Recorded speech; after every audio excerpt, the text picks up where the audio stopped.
സ്വാമിയേ ശരണമയ്യപ്പ. ഗുരുർബ്രഹ്മാ ഗുരുർവിഷ്ണു ഗുരുദേവോ മഹേശ്വര ഗുരു സാക്ഷാത് പരം ബ്രഹ്മ തസ്മൈ ശ്രീ ഗുരുവേ നമഃ. സ്വാമിയേ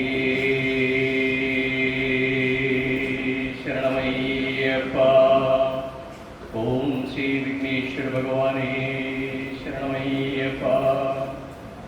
ശ്രീ ഗുരുവായൂരപ്പ ശരണം. ഹരേ കൃഷ്ണ. അമ്മേ നാരായണ, ദേവി നാരായണ, ലക്ഷ്മി നാരായണ, ഭദ്രേ നാരായണ. പ്രാർത്ഥനയോട് കൂടിയിട്ട് തുടങ്ങാം. കേൾക്കുന്നുണ്ടോ? ക്ലിയർ ആണ്?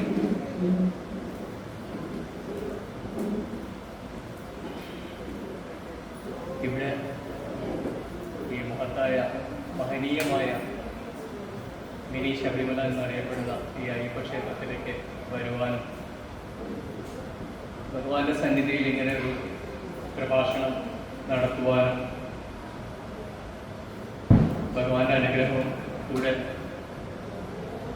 എന്നെ ഇവിടേക്ക് വിളിച്ച് ആദരിച്ച ഇവിടുത്തെ എല്ലാ സുഹൃത്തുക്കൾക്കും ആദ്യമായിട്ട് എൻ്റെ സന്തോഷവും സ്നേഹവും അറിയിക്കുന്നു. ആദ്യം തന്നെ പറയട്ടെ, ഞാനൊരു വലിയൊരു പ്രഭാഷകനോ അങ്ങനെയൊന്നും അല്ല. പക്ഷെ അറിയുന്ന കാര്യങ്ങൾ അത് കുറച്ചാണെങ്കിലും എല്ലാവരുമായിട്ട് പങ്കുവയ്ക്കാം എന്നുള്ള ഒരു രീതിയിലാണ്, അതിനു വേണ്ടിയിട്ടാണ് ഇവിടെ വന്നത്, പങ്കുവയ്ക്കുന്നത്. ഒരുപാട് വേദികളിൽ പ്രഭാഷണങ്ങൾ നടത്തിയിട്ടുണ്ട്. പക്ഷെ അതൊന്നും തന്നെ വലിയ വലിയ പ്രഭാഷകന്മാരെ പോലെ എന്താ പറയുക, ആ ഒരു ആചാര്യസ്ഥാനത്ത് ഇരുന്നിട്ടോ കുറേ കഴിച്ചപ്പൊട്ടാത്ത വാക്കുകൾ പറഞ്ഞിട്ടോ അങ്ങനെയൊന്നും പറഞ്ഞിട്ടല്ല. എനിക്കറിയാവുന്ന ഭാഷയിൽ, നിങ്ങൾ കൂടി അറിയാവുന്ന ഭാഷയിൽ നിങ്ങളിൽ ഒരാളായിട്ട് ആ രീതിയിലാണ് എൻ്റെ പ്രഭാഷണം ഉണ്ടാവുക. അപ്പോൾ എന്നെ സഹിക്കുന്ന എല്ലാവർക്കും എന്നെ സഹിക്കണം. ഞാൻ പറയുന്ന കാര്യങ്ങളിൽ എന്തെങ്കിലും സംശയങ്ങളോ കാര്യങ്ങളോ ഉണ്ടെങ്കിൽ പ്രഭാഷണം കഴിഞ്ഞതിന് ശേഷം ഒരു 10 മിനിറ്റ് സമയം തരാം. എന്തെങ്കിലും സംശയമോ കാര്യങ്ങളോ ഉണ്ടെങ്കിൽ ചോദിക്കാം. എനിക്കറിയുന്ന രീതിയിലാണെങ്കിൽ, എനിക്കറിയുന്ന കാര്യങ്ങളാണെങ്കിൽ തീർച്ചയായിട്ടും ഞാനതിനുള്ള മറുപടി തരുന്നതാണ്. ഇവിടെ എന്നെ വിളിച്ചിട്ടുള്ളത്, ഭഗവാന്റെ അയ്യപ്പ സന്നിധിയിൽ വിളിച്ചിട്ടുള്ളത് മണ്ഡല വ്രതകാലമാണ്, മണ്ഡലമാസമാണ്, ശബരിമലയിലെ പ്രധാനപ്പെട്ട സമയമാണ്. ഈ സമയത്ത് ഇവിടെ ക്ഷണിച്ചതും എന്നോട് പറഞ്ഞത് മണ്ഡല വ്രതകാലത്തെക്കുറിച്ച് എഴുതാം. അതായത് വ്രതത്തിലുള്ള അനുഷ്ഠാനങ്ങളും ആചാരങ്ങളും അതിനോട് ബന്ധപ്പെട്ടിട്ട് തന്നെ തെറ്റിദ്ധാരണകൾ മൂലം നമ്മൾ ചെയ്യുന്ന ഒരുപാട് അനാചാരങ്ങളുണ്ട്. ശബരിമലയിലാണെങ്കിലും നമ്മുടെ വ്രതത്തിലാണെങ്കിലും. ആദ്യം നമുക്ക് വ്രതത്തെക്കുറിച്ച് തന്നെ പറഞ്ഞു തുടങ്ങാം. വ്രതം തുടങ്ങുന്നതിന് മുൻപായിട്ട് നമുക്കിപ്പം എന്താ പറയുക, നമ്മൾ വ്രതം എടുക്കും, 41 ദിവസം വ്രതം എടുക്കുന്നു, ശബരിമല യാത്രയ്ക്ക് പുറപ്പെടുന്നു. ആദ്യമായിട്ട് നമ്മൾ കണ്ടെത്തേണ്ടത് ആരാണ്? നമുക്ക് വ്രതം തുടങ്ങി മാലധാരണത്തിനൊക്കെ മുൻപായിട്ട് നമുക്ക് കണ്ടെത്തേണ്ടത് ആരാണ്? ഒരു ഗുരുസ്വാമിയാണ് വേണ്ടത് നമുക്ക്. അപ്പോൾ നമുക്ക് ഗുരുവിൽ നിന്ന് തന്നെ തുടങ്ങാം. ഗുരുവന്ദനത്തോടു കൂടി നമ്മൾ ഗുരുവിൽ നിന്ന് തന്നെ തുടങ്ങാം. ആരായിരിക്കണം ഗുരുസ്വാമി എന്നതാണ് ആദ്യമായിട്ട് നമ്മൾ ചിന്തിക്കേണ്ട കാര്യം. ആരായിരിക്കണം ഗുരുസ്വാമി? പൊതുവെ ഒരു ധാരണയുണ്ട്, ഗുരുസ്വാമി എന്ന് പറഞ്ഞാൽ 18 വർഷം അല്ലെങ്കിൽ 20 വർഷം പോയി ശബരിമലയ്ക്ക് പോയി അവരാണ് ഗുരുസ്വാമി. അത് പ്രായം നോക്കിയിട്ടൊന്നുമല്ല. 18 വർഷം പോയി കഴിഞ്ഞാൽ ഗുരുസ്വാമിയായി എന്നുള്ളതാണ് പൊതുവേ ഉള്ളൊരു ധാരണ. പക്ഷേ ആയിക്കോട്ടെ, 18 വർഷം പോയിട്ടുണ്ടാവും അല്ലെങ്കിൽ 10 വർഷം പോയിട്ടുണ്ടെങ്കിലും അവർക്കും ഗുരുസ്വാമി ആവാം. ഒരു കാര്യം മനസ്സിലാക്കേണ്ടത്, ഗുരു എന്ന സ്ഥാനത്ത് വരുന്ന ആ സ്വാമി, ഗുരുസ്വാമി, അദ്ദേഹമാണ് നമുക്ക് മന്ത്രം ചൊല്ലിത്തന്ന്, ഭഗവാന്റെ ബീജമന്ത്രം ചൊല്ലിത്തന്ന് നമ്മളെ ശിഷ്യരായി ശബരിമലയിലേക്ക് കൊണ്ടുപോകുന്നത്, നമ്മളെ നയിക്കുന്നതല്ല. ആ വ്യക്തി ആരായിരിക്കണം, എങ്ങനെയുള്ള വ്യക്തിയായിരിക്കണം, അത് നമ്മൾ ആദ്യം മനസ്സിലാക്കണം. അപ്പൊ ഗുരുസ്വാമിയെ നമ്മൾ ആദ്യം കണ്ടെത്തേണ്ടത്, ആ ഗുരുവിനെ കുറിച്ച് ആദ്യം മനസ്സിലാക്കുക. ആ ഗുരു എങ്ങനെയുള്ള വ്യക്തിയാണെന്നുള്ളത്. അദ്ദേഹം ഈ ശബരിമല എന്നുള്ള, അതായത് നമ്മുടെ ആഹാര അനുഷ്ഠാനങ്ങളെ കുറിച്ച് മുഴുവൻ വ്യക്തമായിട്ടും സ്പഷ്ടമായിട്ടും നമുക്ക് പറഞ്ഞു തരാൻ പറ്റുന്ന ഒരു വ്യക്തിയായിരിക്കണം ഗുരുസ്വാമിയാവേണ്ടത്. അല്ലാതെ ആദ്യം പറഞ്ഞ പോലെ 18 വർഷം 20 വർഷം പോയതുകൊണ്ട് മാത്രം. എനിക്കറിയാം, ഒരുപാട് സ്വാമിമാരെ ഞാൻ കണ്ടിട്ടുണ്ട്. ഇപ്പൊ നിങ്ങൾ ചോദിക്കും, കണ്ണസ്വാമിക്ക് എങ്ങനെയാണ്, അല്ലെങ്കിൽ ജയിപ്പിക്കാനൊക്കെ എങ്ങനെ ഇത്രയൊക്കെ അനുഭവങ്ങൾ, എന്താണ്, എന്ത് ബേസിലാണ് സംസാരിക്കുന്നത് എന്നുള്ളതാണ് ഞാൻ ആദ്യം ഒരു ചെറിയ രീതിയിൽ എന്നെ പരിചയപ്പെടുത്താം. എൻ്റെ ബാക്ക്ഗ്രൗണ്ട് അയ്യപ്പനുമായിട്ടുള്ള ബാക്ക്ഗ്രൗണ്ട് എന്താണെന്നുള്ളത്. എനിക്കിപ്പോൾ 59 വയസ്സ്. 3 വയസ്സ് മുതൽ ശബരിമലയ്ക്ക് പോകാൻ തുടങ്ങിയതാണ് എൻ്റെ അച്ഛൻ്റെയും അമ്മാവൻ്റെയൊക്കെ കൂടെ. അത്രയും വർഷങ്ങൾക്ക് മുൻപ് 68, 69 കാലഘട്ടങ്ങളിൽ തുടങ്ങിയതാണ് ശബരിമലയ്ക്ക് പോകുന്നത്. എൻ്റെ അമ്മാവനും എൻ്റെ അച്ഛനൊക്കെ തന്നെയായിരുന്നു എൻ്റെ ഗുരുനാഥന്മാർ, എൻ്റെ ഗുരുസ്വാമിമാരായിരുന്നത്. അപ്പോൾ അന്നത്തെ കാലഘട്ടത്തിൽ 68, 69 കാലഘട്ടത്തിൽ എന്തായിരുന്നു ശബരിമല, ഇന്ന് 2024 എന്താണ് ശബരിമല എല്ലാവർക്കും അറിയാം. ആ വ്യത്യാസങ്ങൾ എല്ലാവർക്കും അറിയാം. അപ്പോൾ പക്ഷെ എൻ്റെ അമ്മാവനും എൻ്റെ അച്ഛനൊക്കെ പഠിപ്പിച്ചു തന്ന കാര്യങ്ങൾ, ശരിക്കുമുള്ള പഴയ ആചാര അനുഷ്ഠാനങ്ങളെ കുറിച്ച് അവരിൽ നിന്ന് ശരിക്കും പഠിച്ചു വന്നത്. കഴിഞ്ഞ 55, 56 വർഷമായിട്ട് ശബരിമലയ്ക്ക് ഭഗവാന്റെ അനുഗ്രഹം കൊണ്ട് മുടങ്ങാതെ പോയിക്കൊണ്ടിരിക്കുന്നു. ആ 56 വർഷത്തിനിടയ്ക്ക് ഏകദേശം 100-100-ൽ കൂടുതൽ പ്രാവശ്യമോ ഭഗവാന്റെ സന്നിധിയിൽ പോകാൻ, ശബരിമലയ്ക്ക് പോകാൻ, ആ മല ചവിട്ടി കയറാൻ, ദർശനം നേടാനുള്ള അനുഗ്രഹം കിട്ടിയിട്ടുണ്ട്. അതുകൂടാതെ 10,000-കണക്കിന് അയ്യപ്പന്മാരെ കൂടെ കൊണ്ടുപോകാനുള്ള ഭാഗ്യം കൂടി ഭഗവാൻ തന്നിട്ടുണ്ട്. ഇപ്പോഴും കഴിഞ്ഞ 10 ദിവസം മുമ്പ് 31-ാം തീയതി ചിത്രാട്ട തിരുനാളിന് ഭഗവാന്റെ സന്നിധിയിലൊക്കെ ചോദിച്ചിട്ട് വന്നതാണ്. പക്ഷേ എപ്പോൾ പോവാണെങ്കിലും ആ 41 ദിവസ വ്രതത്തോട് കൂടിയിട്ടാണ് പോവാറുള്ളത്. എൻ്റെ കൂടെ ഉള്ളവരെ കൊണ്ടുപോകാറുള്ളത്. അതല്ലാതെ ഞാൻ ഇടയ്ക്ക് പോകാറുണ്ട്. ഭഗവാനെ കാണണമെന്ന് ചിലപ്പോൾ തോന്നും, ഒന്ന് പോയിട്ട് വരാണ്. പക്ഷെ ആ സമയത്ത് കെട്ടെടുക്കാറില്ല. ഒരു 11 ദിവസം 21 ദിവസം വ്രതം ഇരുന്നിട്ട് ബ്രഹ്മചര്യ വ്രതത്തോട് കൂടി തന്നെ ആ സന്നിധിയിൽ പോകാറുണ്ട്. മാലയിട്ട് തന്നെ പോകും. പക്ഷെ 18-ാം പടി കയറില്ല, കെട്ടെടുക്കാറില്ല. അതുകൊണ്ട് 18-ാം പടി കയറാറില്ല. പക്ഷെ പലക്കുവാത്ത് കൂടെ കയറി ഭഗവാനെ തൊഴുത് ഭഗവാനുമായിട്ട് കുറച്ച് നേരം ഭഗവാന്റെ സന്നിധിയിൽ കുറച്ച് സമയം ചെലവഴിച്ച് അവിടുത്തെ അനുഗ്രഹം വാങ്ങി തിരിച്ചിറങ്ങാറുണ്ട്. ഈ 31-ാം തീയതിയും പോയതാണ് എനിക്ക് തന്നെയാണ്. അന്ന് തുടങ്ങി എൻ്റെ ഓർമ്മ വെച്ച കാലം മുതൽ ശബരിമല യാത്രയുമായിട്ട് ബന്ധപ്പെട്ടും ശബരിമല എന്താണെന്നുള്ളതിനെ കുറിച്ച് ബന്ധപ്പെട്ടിട്ട് അന്ന് മുതൽ തുടങ്ങിയ പഠിക്കാനുള്ള, ഭഗവാനെ കുറിച്ച് പഠിക്കാനും ശബരിമല ആചാരങ്ങളെക്കുറിച്ചും ശബരിമലയെക്കുറിച്ചും പഠിക്കാനുള്ള ഒരു എന്താ പറയുക, ഒരു ആഗ്രഹം, ഭഗവാനുമായിട്ട് കൂടുതൽ അടുക്കാനുള്ള ആഗ്രഹം, ഭഗവാനിലേക്ക് ലയിക്കാനുള്ള, അതാണ് സത്യം പറഞ്ഞത്, ഭഗവാനിലേക്ക് ലയിക്കാനുള്ള ആഗ്രഹം. ആ ആഗ്രഹമാണ് എന്നെ ഇപ്പോൾ ഇവിടെ കൊണ്ട് നിർത്തിയിട്ടുള്ളത്. അന്ന് പോലെ ഞാൻ പഠിച്ചുകൊണ്ടിരിക്കുകയാണ്, ഇപ്പോഴും ഞാൻ പഠിച്ചുകൊണ്ടിരിക്കുകയാണ്. ആ പഠിക്കുക എന്ന് പറഞ്ഞു കഴിഞ്ഞാൽ പല ഗുരുനാഥന്മാരും നിന്നും, ഗുരുനാഥന്മാരെന്ന് പറയുമ്പോൾ ശബരിമലയിലെ തന്ത്രി ശ്രേഷ്ഠരിൽ നിന്നും, അതുപോലെ നമ്മുടെ ഹിന്ദു സനാതന ധർമ്മത്തിന് വേണ്ടി പ്രവർത്തിക്കുന്ന സന്യാസി വര്യന്മാരിൽ നിന്നും, അതുകൂടാതെ പുസ്തകങ്ങൾ, ഒരുപാട് പുസ്തകങ്ങൾ, അതായത് ഈ ചെറിയ പ്രായമല്ല, വയസ്സാണ്, ഷഷ്ടി പൂർത്തിയാവാനായി, എന്നാലും ചെറിയ പ്രായം എന്ന് പറയുമ്പോൾ മറ്റുള്ളവരായിട്ട് നമ്മുടെ നോർമലി ഒരു പ്രായത്തിന് പറയുമല്ലോ, അങ്ങനെ കൺസിഡർ ചെയ്യുന്ന സമയത്ത് എൻ്റെ ഈ ചെറിയ പ്രായം എന്ന് പറയുമ്പോൾ ഞാൻ കുറേ വർഷങ്ങൾക്ക് മുൻപ് തന്നെ വേദങ്ങളും ഉപനിഷത്തുകളും പുരാണങ്ങളും ഇതെല്ലാം പഠിച്ച്, പിന്നെ അയ്യപ്പൻ്റെ എല്ലാ ശാസ്ത്രങ്ങളും പഠിച്ച്, ഈവൻ പൂജാവിധികളെ കുറിച്ചും തന്ത്രശാസ്ത്രങ്ങൾ വരെ പഠിച്ച്, മന്ത്രദീക്ഷ വരെ കഴിഞ്ഞ 31 വർഷം മുമ്പ് അയ്യപ്പൻ്റെ ശബരിമല അയ്യപ്പ സ്വാമിയുടെ മൂലമന്ത്രത്തോടു കൂടിയിട്ടുള്ള മന്ത്രദീക്ഷ, അതും ശങ്കരാചാര്യ പരമ്പരയിൽപ്പെട്ട ഒരു സ്വാമിജിയിൽ നിന്ന്, അദ്ദേഹത്തിൽ നിന്ന് മന്ത്രദീക്ഷ, അതും ബ്രഹ്മകലശം ആറാടിക്കൊണ്ട് തന്നെ ദീക്ഷയും സ്വീകരിച്ചിട്ടുണ്ട്. എന്തെന്നില്ലാത്തൊരു ആവേശം, എന്തെന്നില്ലാത്തൊരു ഇതായിരുന്നു ഭഗവാനിലേക്ക് അടുക്കുക എന്നുള്ളത്. എനിക്കെന്തോ എൻ്റെ എല്ലാം അയ്യപ്പനാണെന്നുള്ളൊരു, അത് ചിലപ്പം പറയുകയാണെങ്കിൽ എന്താ പറയുക, എൻ്റെ കൂട്ടുകാരനാണെന്നോ എൻ്റെ സഹോദരനാണെന്നോ ഞാൻ അങ്ങനെയൊക്കെ കാണാറുള്ളൂ. എന്നെ ചിലപ്പോൾ ഞങ്ങളൊന്ന് വഴക്കൂടാറുണ്ട്.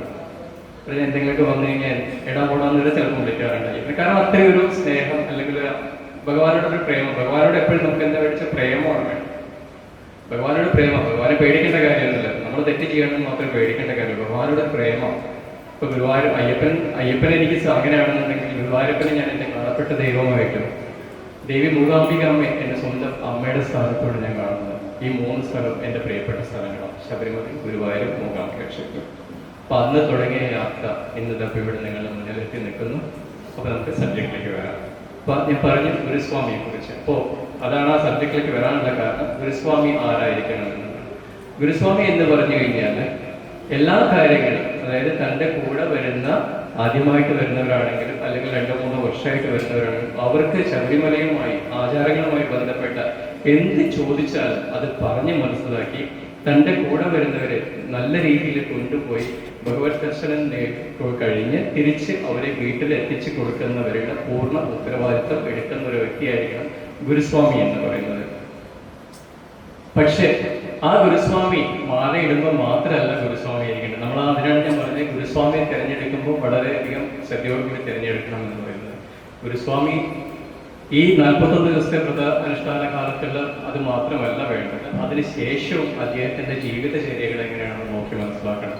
കാരണം മാല അഴിച്ചു കഴിഞ്ഞാൽ വേണ്ടാത്ത ബാക്കി പ്രവർത്തനങ്ങൾ ഞാൻ അതിനെ വളരെ വ്യക്തമായിട്ട് പറയുന്നില്ല എന്താണെന്നുള്ളത്. മദ്യപാനം, പുകവലി, അല്ലെങ്കിൽ ബാക്കിയുള്ള കാര്യങ്ങൾ, അങ്ങനെയുള്ള കാര്യങ്ങൾ ആയിട്ട് പോകുന്ന ഒരു വ്യക്തി സാധാരണഗതിയിൽ 41 ദിവസം വളരെ നീറ്റായിരിക്കും. അത് കഴിഞ്ഞാൽ പിന്നെ ജീവിതം മുഴുവൻ ബാക്കിയുള്ള ദിവസങ്ങളിൽ 324 ദിവസം ബാക്കി മറ്റുള്ള കാര്യങ്ങളായിരിക്കും. അതല്ലാത്തൊരു വ്യക്തിത്വമായിരിക്കണം ഗുരുസ്വാമി എന്ന് പറയുന്ന വ്യക്തി. അതുകൊണ്ടാണ് പറയുന്നത് ഗുരുസ്വാമി എപ്പോഴും നമ്മൾ തിരഞ്ഞെടുക്കണം, നല്ല വ്യക്തിത്വത്തെ തിരഞ്ഞെടുക്കുക. അദ്ദേഹത്തിൽ നിന്നും എല്ലാ കാര്യങ്ങളും നമുക്ക് അറിയാം. നമ്മുടെ ഗുരു എങ്ങനെയാണോ അതുപോലെ ആയിരിക്കും നമ്മളെ കൊണ്ടുപോകുന്നത്. നമ്മുടെ ഒരു ഗൈഡാണ് അദ്ദേഹം. ആ ഗൈഡ് എങ്ങനെയാണോ അതുപോലെ ആയിരിക്കും നമ്മുടെ ബാക്കിയുള്ള യാത്രകൾ. എന്നാൽ മാത്രമേ കുറച്ച് കാലങ്ങൾ കഴിയുമ്പോൾ നമുക്ക് വേറെ കാര്യങ്ങൾ കൊണ്ടുപോകാനുള്ള ഒരു യോഗ്യത ഉണ്ടാവുള്ളൂ. ഇപ്പോൾ ഗുരുസ്വാമിയെ തിരഞ്ഞെടുക്കുക, നന്നായിട്ട് തിരഞ്ഞെടുക്കാം. അത് കഴിഞ്ഞിട്ട് നമ്മൾ 41 ദിവസ വ്രതത്തിനെ കുറിച്ച് പറയുന്നു. ഇപ്പോൾ ഗുരുസ്വാമിയെ കുറിച്ച് മനസ്സിലായല്ലോ. പിന്നെ ഗുരുസ്വാമി ആയിരിക്കണം നമുക്ക് മാല ഇട്ട് തരേണ്ടത്, അല്ലെങ്കിൽ അച്ഛനോ അമ്മയോ ആവാം. ഗുരുസ്വാമിക്കാണ് ശരിക്കുമുള്ള സ്ഥാനം. നമുക്ക് മാല ധരിച്ചു തരേണ്ട സ്ഥാനം ഗുരുസ്വാമിക്ക് തന്നെയാണ്, മറ്റാർക്കും അല്ല. ഇനിയിപ്പോൾ ഗുരുസ്വാമി ഇല്ല, ഗുരുസ്വാമിക്ക് പറ്റില്ല, ഗുരുസ്വാമി അന്ന് അവൈലബിൾ അല്ല എന്നുണ്ടെങ്കിൽ നമ്മുടെ പെറ്റമ്മ നമുക്ക് മാല ധരിച്ചു തരാം. അതിൽ പ്രായം നോക്കാനില്ല. അമ്മയ്ക്ക് ശുദ്ധത്തോട് കൂടിയിട്ടാണെന്നുണ്ടെങ്കിൽ അമ്മയ്ക്ക് നമുക്ക് മാല ധരിച്ചു തരാം, അല്ലെങ്കിൽ അച്ഛനിട്ട് തരാം. 41 ദിവസ വ്രതത്തെക്കുറിച്ച് പറയുകയാണെങ്കിൽ അതിൽ 4 വിധത്തിൽ പറയാം 41 ദിവസ വ്രതത്തെക്കുറിച്ച്. ഒന്ന്, വിഷ്ണു ശിവനും, അതായത് വിഷ്ണുവിന് മോഹിനി അവതാരത്തിൽ ശിവന്റെ ഉണ്ടായ പുത്രനാണ് ധർമ്മശാസ്താവ് എന്നുള്ളതാണ് നമ്മൾ മനസ്സിലാക്കിയിട്ടുള്ളത്. അപ്പൊ വിഷ്ണുവിന്റെ സംഖ്യ 4, ശിവന്റെ സംഖ്യ 1. ആ 4 1 41. 4 1 4 + 1 അല്ല, ശിവനും വിഷ്ണുവും കൂടി ചേരുന്ന സമയത്തുള്ള 4 1. അപ്പൊ 41 ദിവസം അങ്ങനെയുള്ള വ്രതത്തിനെ കണക്കാക്കാം. 2, ആയുർവേദ ശാസ്ത്രപ്രകാരം, ആയുർവേദം എന്ന് പറയേണ്ട ഏത് മെഡിസിൻ ആണെങ്കിലും ശരി, ഏത് ചിട്ടകളാണെങ്കിലും ശരി, നമ്മളൊരു 41 ദിവസം അടുപ്പിച്ച് ശീലിച്ചാൽ മാത്രമേ നമ്മുടെ ശരീരത്തിലേക്ക് മാനസികമായിട്ടും ശാരീരികമായിട്ടും നമ്മളിലേക്ക് അത് ഇഫക്റ്റ് ചെയ്യുള്ളൂ. ശരിക്കും നമ്മളുടെ ശരീരത്തിലേക്ക് ഇത് ഇഫക്റ്റ് ചെയ്യണമെന്നുണ്ടെങ്കിൽ 41 ദിവസം പ്രാക്ടീസ് നിർബന്ധമായിട്ടും വേണം. അതാണ് 41ന്റെ, അത് ആരോഗ്യമായിട്ടുള്ള ശരീരത്തിന്റെ ശാസ്ത്രമാണത്. പിന്നെ ഒന്ന് പറയുകയാണെന്നുണ്ടെങ്കിൽ അയ്യപ്പസ്വാമി വൃശ്ചികം 1-ാം തീയതിയാണ് മഹിഷി നിഗ്രഹത്തിന് വേണ്ടിയിട്ട് പുറപ്പെടുന്നത്. വൃശ്ചികം 1-ാം തീയതി. ആ വൃശ്ചികം 1-ാം തീയതി പുറപ്പെട്ടിട്ട് 41ാമത്തെ ദിവസമാണ് മഹിഷി നിഗ്രഹിക്കുന്നത്. അവിടെയും ഭഗവാൻ യാത്ര ചെയ്ത ആ യാത്രയെ കൂടി കണക്കാക്കിയിട്ട് 41 ദിവസം. ഇനി സയന്റിഫിക് ആയിട്ട് പറയാം, സയൻസിലേക്ക് വരാം. എല്ലാത്തിനും ഒരു സയൻസ് ഉണ്ട്. സയൻസ് എന്താണെന്ന് വെച്ചാൽ ഒരു വർഷം, അതെന്താണെന്ന് വെച്ചാൽ നമ്മുടെ സാധാരണ ഒരു വർഷം എന്ന് പറഞ്ഞാൽ സൂര്യവർഷം എന്ന് പറയും. 365 ദിവസം, 365 ഡേയ്സ്. അതിനെ സൂര്യവർഷം എന്ന് പറയും. ഈ സൂര്യവർഷം അത് കൂടാതെ നമുക്ക് മലയാളത്തിൽ നമ്മുടെ നക്ഷത്രങ്ങൾ എത്രയുണ്ട്? എത്ര നക്ഷത്രങ്ങളാണുണ്ട്? 27 നക്ഷത്രങ്ങൾ അല്ലെ? അശ്വതി, ഭരണി, കാർത്തിക അങ്ങനെ പറയുന്ന 27 നക്ഷത്രങ്ങൾ. അപ്പൊ ഈ 27 നക്ഷത്രങ്ങളാണ് നമ്മൾ കണക്കാക്കുന്നത്. നമ്മളിപ്പോൾ പിറന്നാൾ കണക്കാക്കുമ്പോൾ നക്ഷത്രപ്രകാരം പിറന്നാൾ കണക്കാക്കുമ്പോഴാണ് ഹിന്ദുവിന് ശരിക്കും അതിൻ്റെ ആ സൈക്കിൾ ശരിക്കും വരുന്നത്. അല്ലാതെ നമ്മൾ 30 ദിവസം 31 ദിവസം ഡേറ്റ് ഓഫ് ബർത്ത് ഉണ്ടല്ലോ, date of birth as per calendar കണക്കാക്കുമ്പോൾ അത് കലണ്ടർ ഉണ്ടാക്കിയിട്ടുള്ള ഒരു ഇന്റർനാഷണൽ കാൽക്കുലേഷൻ വേണ്ടിയിട്ടാണ് ഈ കലണ്ടർ. പക്ഷെ നമ്മളെല്ലാം ഹിന്ദുക്കളാണ്. നമ്മൾ കാൽക്കുലേറ്റ് ചെയ്യുന്നത് എപ്പോഴും നമ്മുടെ നക്ഷത്രത്തിന്റെ സൈക്കിളാണ് നമ്മൾ കാൽക്കുലേറ്റ് ചെയ്യുന്നത്. ഇപ്പൊ 27 നക്ഷത്രം അത് കഴിഞ്ഞാൽ വീണ്ടും 1 തുടങ്ങുന്നു അല്ലെ? അപ്പൊ സൂര്യവർഷമായിട്ടുള്ള 365 ദിവസം. ചന്ദ്രവർഷം എന്ന് പറയുന്നത് ചന്ദ്രമാസങ്ങളാണ്. 27 നക്ഷത്രങ്ങൾ പറയുന്നത് ചന്ദ്രമാസങ്ങൾ എന്ന് പറയും. അതാണ് ചന്ദ്രമാസമാണ് 27 ദിവസം വരുന്നത്. ഈ 27 നമ്മൾ 30 × 12 അങ്ങനെയാണല്ലോ 365 വരുന്നത്. മനസ്സിലായില്ലേ? ഒരു നമ്മൾ കലണ്ടറിന്റെ കാൽക്കുലേഷനിൽ 30-31 ദിവസം, അതിന്റെ മൾട്ടിപ്ലൈഡ് ബൈ 12 മാസം, അങ്ങനെ 365 ദിവസത്തെ നമ്മൾ കാൽക്കുലേറ്റ് ചെയ്യുന്നു. അതുപോലെ ചന്ദ്രമാസത്തിന്റെ കണക്കിൽ പറയുകയാണെന്നുണ്ടെങ്കിൽ 27 ദിവസം മൾട്ടിപ്ലൈഡ് ബൈ 12 months, 12 മാസം, അതായത് ഒരു വർഷം. അപ്പൊ എത്രയും 324 ദിവസം. മനസ്സിലാവുന്നുണ്ടോ? 324 ദിവസം. 27 × 12 324. ഈ 324 നമ്മൾ സൂര്യവർഷത്തിൽ നിന്ന് കുറയ്ക്കുകയാണ്. 365 നിന്നും 324 കുറയ്ക്കണം. Is equal to 41. ഈ 41നെയാണ് അതിനെ പുണ്യമായിട്ട് കണ്ടിട്ടാണ് ഇതിനെയാണ് മണ്ഡലം എന്ന് പറയുന്നത്. മണ്ഡല മാസം എന്ന് പറയുന്നത്. ഒരു മണ്ഡലം എന്ന് പറയുന്നത് 41 ദിവസമാണ്. ഇതാണ് എൻ്റെ ശരിയായിട്ട് സയന്റിഫിക് ആയിട്ട് പറയുകയാണ്. ഓക്കെ, 4 കാര്യങ്ങൾ പറഞ്ഞു 41നെ കുറിച്ച്. പിന്നെ ഈ 41 ദിവസം വ്രതം കൊണ്ടുണ്ടാവുന്ന ബെനിഫിറ്റ്സ് എന്താണെന്ന് വെച്ചാൽ ശാരീരികമായിട്ട് മാനസികമായിട്ട് നമ്മളിലുണ്ടാവുന്ന ചേഞ്ചസ് ആണ്. ഇപ്പൊ ഒരു യോഗി അല്ലെങ്കിൽ ഒരു എന്താ പറയുക, ഒരു തന്ത്രി ആയിക്കോട്ടെ അല്ലെങ്കിൽ ഒരു ആചാര്യനായിക്കോട്ടെ, ഇപ്പൊ നമ്മൾ ഈ ഓരോ യജ്ഞങ്ങളും കാര്യങ്ങളൊക്കെ നമ്മൾ കാണുന്നുണ്ട് അല്ലെ, അല്ലെങ്കിൽ കേൾക്കുന്നുണ്ട്. യജ്ഞങ്ങൾ പലരും കണ്ടിട്ടുണ്ടാവും, കേട്ടിട്ടുണ്ടാവാം. കേൾക്കാത്തവർ എന്തായാലും ഉണ്ടാവില്ല, കണ്ടിട്ടില്ലെങ്കിൽ കേൾക്കാത്ത കാര്യം ഉണ്ടാവില്ല. ഈ യജ്ഞങ്ങളിൽ പങ്കെടുക്കുന്ന യജമാനന്മാരെന്ന് പറയും, അല്ലെങ്കിൽ പൂജയുടെ പ്രധാനപ്പെട്ട ആ ആചാര്യ സ്ഥാനത്തുള്ളവർ, അവരും ഇതുപോലെ വ്രതത്തോട് കൂടിയിട്ടാണ്, ദീക്ഷ എടുത്തിട്ടാണ്, 41 ദിവസം വ്രതം എടുത്തിട്ടാണ് അവർ ഈ പൂജാകർമ്മങ്ങൾക്ക് വേണ്ടിയിട്ട് പോകുന്നത്. കാരണം ആരാണെങ്കിലും ശരി, ഈ 41 ദിവസം എടുക്കുമ്പോൾ അവർ മാനസികമായിട്ടും ശാരീരികമായിട്ടും അവരിലുണ്ടാവുന്ന വ്യത്യാസങ്ങൾ നമ്മുടെ എന്താ പറയുക, എല്ലാ ചിട്ടകളിലും മാറ്റങ്ങൾ ഉണ്ടാവുന്നു. ശാരീരികമായിട്ടും നമ്മൾ ആരോഗ്യപരമായിട്ടും എല്ലാ വിധത്തിലും നമുക്ക് നമ്മുടെ കോപം, താപം പറഞ്ഞ പോലെ എല്ലാവരെയും നിയന്ത്രിക്കാനുള്ള ആ ഒരു കഴിവ് നമുക്ക് ഈ വ്രതത്തോട് കൂടിയിട്ട് കിട്ടുന്നുണ്ട്. അതുകൊണ്ടാണ് 41 ദിവസത്തെ വ്രതം. 41 ദിവസത്തെ പറഞ്ഞാൽ മനസ്സിലാക്കുക ഏതൊക്കെയാണെന്നുള്ളത്. ഒന്ന് കലണ്ടറിന്റെ കാൽക്കുലേഷൻ, പിന്നെ അയ്യപ്പസ്വാമി ഇതിന് പോയതിൻ്റെ, പിന്നെ ആരോഗ്യപരമായിട്ട് ആയുർവേദ അല്ലെങ്കിൽ മെഡിക്കൽ സയൻസിൻ്റെ പ്രകാരമുള്ളത്. ഇങ്ങനെയുള്ള 3-4 ഇതാണ് മനസ്സിലാക്കാനുള്ളത് ഈ 41 ദിവസത്തെ വ്രതത്തെക്കുറിച്ച്. അത് കഴിഞ്ഞ് നമ്മൾ ഗുരുസ്വാമി കാണുന്ന ഗുരുസ്വാമിയാണ് നമുക്ക് മാല ധരിച്ചു തരുന്നത്. അപ്പോൾ വ്രതം തുടങ്ങുന്നതിന് മുൻപ് ആദ്യത്തെ ദിവസം നാളെ വ്രതം തുടങ്ങുകയാണ്, ശബരിമലയ്ക്കുള്ള വ്രതം നമ്മൾ നാളെ തുടങ്ങുകയാണെന്നുണ്ടെങ്കിൽ ഒരു ദിവസം മുൻപേ നമ്മൾ വ്രതം ഇരിക്കുക എന്നുള്ളതാണ്. ആക്ച്വലി 1 + 41 42 ഡേയ്സ് ആണ് ശരിക്കുമുള്ള വ്രതം വരുന്നത്.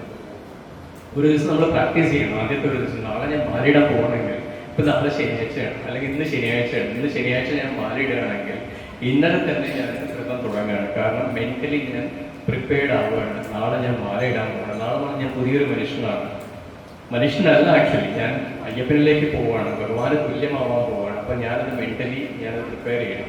അപ്പോൾ ഒരു ദിവസം നേരത്തെ, അതുപോലെ നമ്മളിപ്പോൾ അതിൻ്റെ തലേ ദിവസം മുൻപ് വരെ മത്സ്യമാംസാദികൾ കഴിക്കുന്നവരാണെങ്കിൽ അങ്ങനെയുള്ള കഴിച്ചിട്ടുണ്ടാവും. പല കാര്യങ്ങളും നമുക്ക് ശുദ്ധമല്ലാത്ത പല കാര്യങ്ങളും നമുക്കുണ്ടാവും. അപ്പോൾ ആ ശുദ്ധത വരുത്താൻ കൂടി വേണ്ടിയിട്ടാണ് നമ്മൾ ഒരു ദിവസം നേരത്തെ പ്രാക്ടീസ് തുടങ്ങി എന്നിട്ട് 41 വ്രതം തുടങ്ങുന്നതിൻ്റെ അന്ന് മാലയിട്ട് വ്രതം തുടങ്ങുന്നതാണ്. അങ്ങനെയാണ് നമ്മുടെ 41 വ്രതം തുടങ്ങുന്നത്. ഇനിയിപ്പം മാലയിട്ട് വ്രതം തുടങ്ങുന്ന സമയത്ത് നമ്മൾ ധരിക്കേണ്ടത് തുളസി മാല. കന്യാസ്വാമിയാണെങ്കിൽ തീർച്ചയായിട്ടും തുളസി മാലയാണ് ധരിക്കേണ്ടത്. തുളസിയോ അല്ലെങ്കിൽ ചന്ദനത്തിൻ്റെയോ മാല ധരിക്കാം സ്വാമിമാർക്ക്. കന്യാസ്വാമിക്ക് പ്രത്യേകിച്ചും പറയുന്ന തുളസി മാല എന്നതാണ്. ആരാണ് കന്യാസ്വാമി? ആദ്യമായിട്ട് ശബരിമലയ്ക്ക് പോകുന്ന ആളാണ് കന്യാസ്വാമി. അല്ലെങ്കിൽ കന്നി മാളികപ്പുറം, സ്ത്രീയാണെങ്കിൽ അല്ലെങ്കിൽ പെൺകുട്ടിയാണെങ്കിൽ കന്നി മാളികപ്പുറം. അപ്പോൾ നമ്മൾ ഇത് മാല ധരിക്കുന്ന സമയത്ത് മാല ഇട്ട് തരേണ്ടതും ആരാണ്? ഒരു സ്വാമി തന്നെയാണ് മാല ഇട്ട് തരേണ്ടത്. ഇപ്പൊ തുളസി മാലയ്ക്കുള്ള പ്രത്യേകത എന്താണെന്ന് വെച്ചാൽ തുളസി ഒരുപാട് പോസിറ്റീവായിട്ടുള്ള എനർജി അബ്സോർബ് ചെയ്തിട്ട് നമ്മളിലേക്ക് നമ്മുടെ ശരീരത്തിലേക്ക് തരുന്നത്. അതുകൊണ്ടാണ് തുളസി മാല ധരിക്കണം എന്ന് പറയുന്നത്. ആ പോസിറ്റീവ് എനർജി ശരീരത്തിലേക്ക് കിട്ടാൻ വേണ്ടിയിട്ടാണ് തുളസി മാല ധരിക്കുന്നത്. ഒരു കാരണവശാലും കന്യാസ്വാമിമാരോ അല്ലെങ്കിൽ മറ്റുള്ള സ്വാമിമാരോ രുദ്രാക്ഷം ധരിക്കും. പലരും രുദ്രാക്ഷം ധരിക്കാറുണ്ട്, പക്ഷെ രുദ്രാക്ഷം ധരിക്കാൻ പാടില്ല. രുദ്രാക്ഷം ധരിക്കേണ്ടത് അത്രയും ആ സന്യാസി വരെയായിട്ട് ഗുരുസ്വാമിക്കാവാം. ഗുരുസ്വാമി ചിട്ടകളെല്ലാം പാലിച്ച് ഒരുപാട് വർഷങ്ങളായി അദ്ദേഹത്തിന്റെ ജീവിതം തന്നെ സന്യാസി തുല്യമായിട്ടുള്ള ജീവിതം. സന്യാസി എന്ന് പറഞ്ഞാൽ വീട്ടിൽ നിന്ന് ഇറങ്ങിപ്പോയിട്ട് സന്യാസി ആവണമെന്നില്ല. ഗൃഹസ്ഥാശ്രമത്തിൽ കൂടി സന്യാസിയാവാം. സ്വാമി രാമകൃഷ്ണ പരമഹംസരെ പോലെ. രാമകൃഷ്ണ പരമഹംസരെ ശാരദാദേവി മുൻതിരിച്ച് അവർ ഗൃഹസ്ഥനായിക്കൊണ്ടുള്ള സന്യാസി തന്നെയായിരുന്നു അദ്ദേഹം. അതുപോലെ നമുക്കും ആവാം, പക്ഷെ കുറച്ച് കഠിനമാണെന്ന് മാത്രം. അപ്പൊ സന്യാസ ജീവിതം നയിക്കുന്ന ആർക്കും തന്നെ രുദ്രാക്ഷം ആവാം, പക്ഷെ കന്യാസ്വാമിമാർക്ക് തീർച്ചയായിട്ടും അത് പാടില്ല. അവിടെ കേൾക്കുന്നുണ്ടല്ലോ അല്ലെ പുറകില്? കന്യാസ്വാമിമാർക്ക് ഒരിക്കലും ഇത് അവർക്ക് രുദ്രാക്ഷമാല ധരിക്കാൻ പാടുള്ളതല്ല.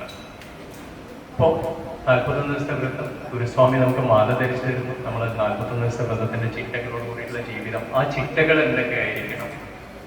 ചിട്ടകളിൽ നമുക്ക് കാലത്ത് എഴുന്നേൽക്കുന്നു, കുളിക്കുന്നു, വിളക്ക് വയ്ക്കുന്നു, പ്രാർത്ഥിക്കുന്നു, ശരണം വിളിക്കുന്നു, അടുത്തുള്ള ക്ഷേത്രത്തിലേക്ക് പോകുന്നു. ഇപ്പൊ മാല ധരിച്ചു കഴിഞ്ഞാൽ പണ്ടുള്ള കാലത്ത് ഇന്ന് വളരെ കുറവാണ്, ഇന്നും നിലനിൽക്കുന്നുണ്ട്. അതായത് ഇപ്പോൾ ആന്ധ്രയിലും കർണാടകയിലൊക്കെ പോയി കഴിഞ്ഞാൽ മാലയിട്ട് കഴിഞ്ഞാൽ കറുപ്പ് വസ്ത്രം മാത്രം ധരിച്ച് ചെരുപ്പ് കൂടി ഇടാതെയാണ് പോകുന്നത്. പക്ഷെ നമ്മൾ മലയാളികൾ നമുക്ക് കുറച്ചൊരു ലെവൽ കുറച്ച് കൂടുതലാണ്. കാരണം അയ്യപ്പൻ നമ്മുടെ സ്വന്തം ആളല്ലേ, അതുകൊണ്ട് നമുക്ക് സെപ്പറേറ്റ് നടക്കാം, അവര് സെപ്പറേറ്റ് ഇല്ലെങ്കിൽ കുഴപ്പമില്ല, നമുക്ക് സെപ്പറേറ്റ് നടക്കാം എന്നുള്ള ഒരു ചിന്താഗതിക്കാരാണ് ശരിക്കും പറയുന്നത്. ആർക്കും ഒന്നും ചെയ്ത് അങ്ങനെ ഉണ്ടെന്നുണ്ടെങ്കിൽ ആർക്കും ഫീൽ ചെയ്യേണ്ട കാര്യമില്ല. ഞാൻ ആരും വ്യക്തിപരമായിട്ട് പറയാനല്ല, രണ്ട് അനുഭവങ്ങളാണ്.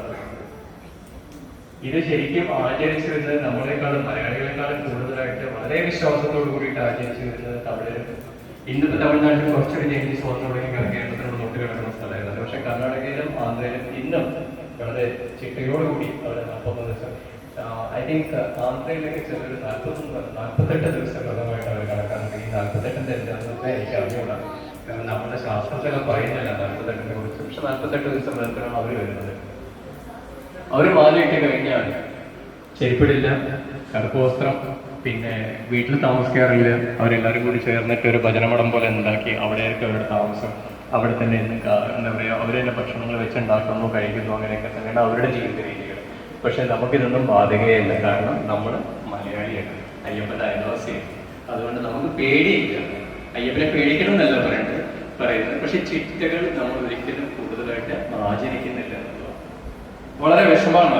കാണുമ്പോൾ തന്നെ വളരെ വിഷമാണ്. എന്നാൽ മലയാളികളിൽ തന്നെ അന്യനാടുകളിൽ കഴിയുന്ന മലയാളികൾ കേരളം വിട്ടു കഴിഞ്ഞാൽ കേരളത്തിന്റെ പുറത്തുള്ള മലയാളികളിൽ മിക്കവാറും 99% 41 സ്ഥലത്തോട് കൂട്ടിട്ട് തന്നെയാണ് ചിട്ടകൾ പാലിച്ചിട്ട് തന്നെയാണ് പോകുന്നത്.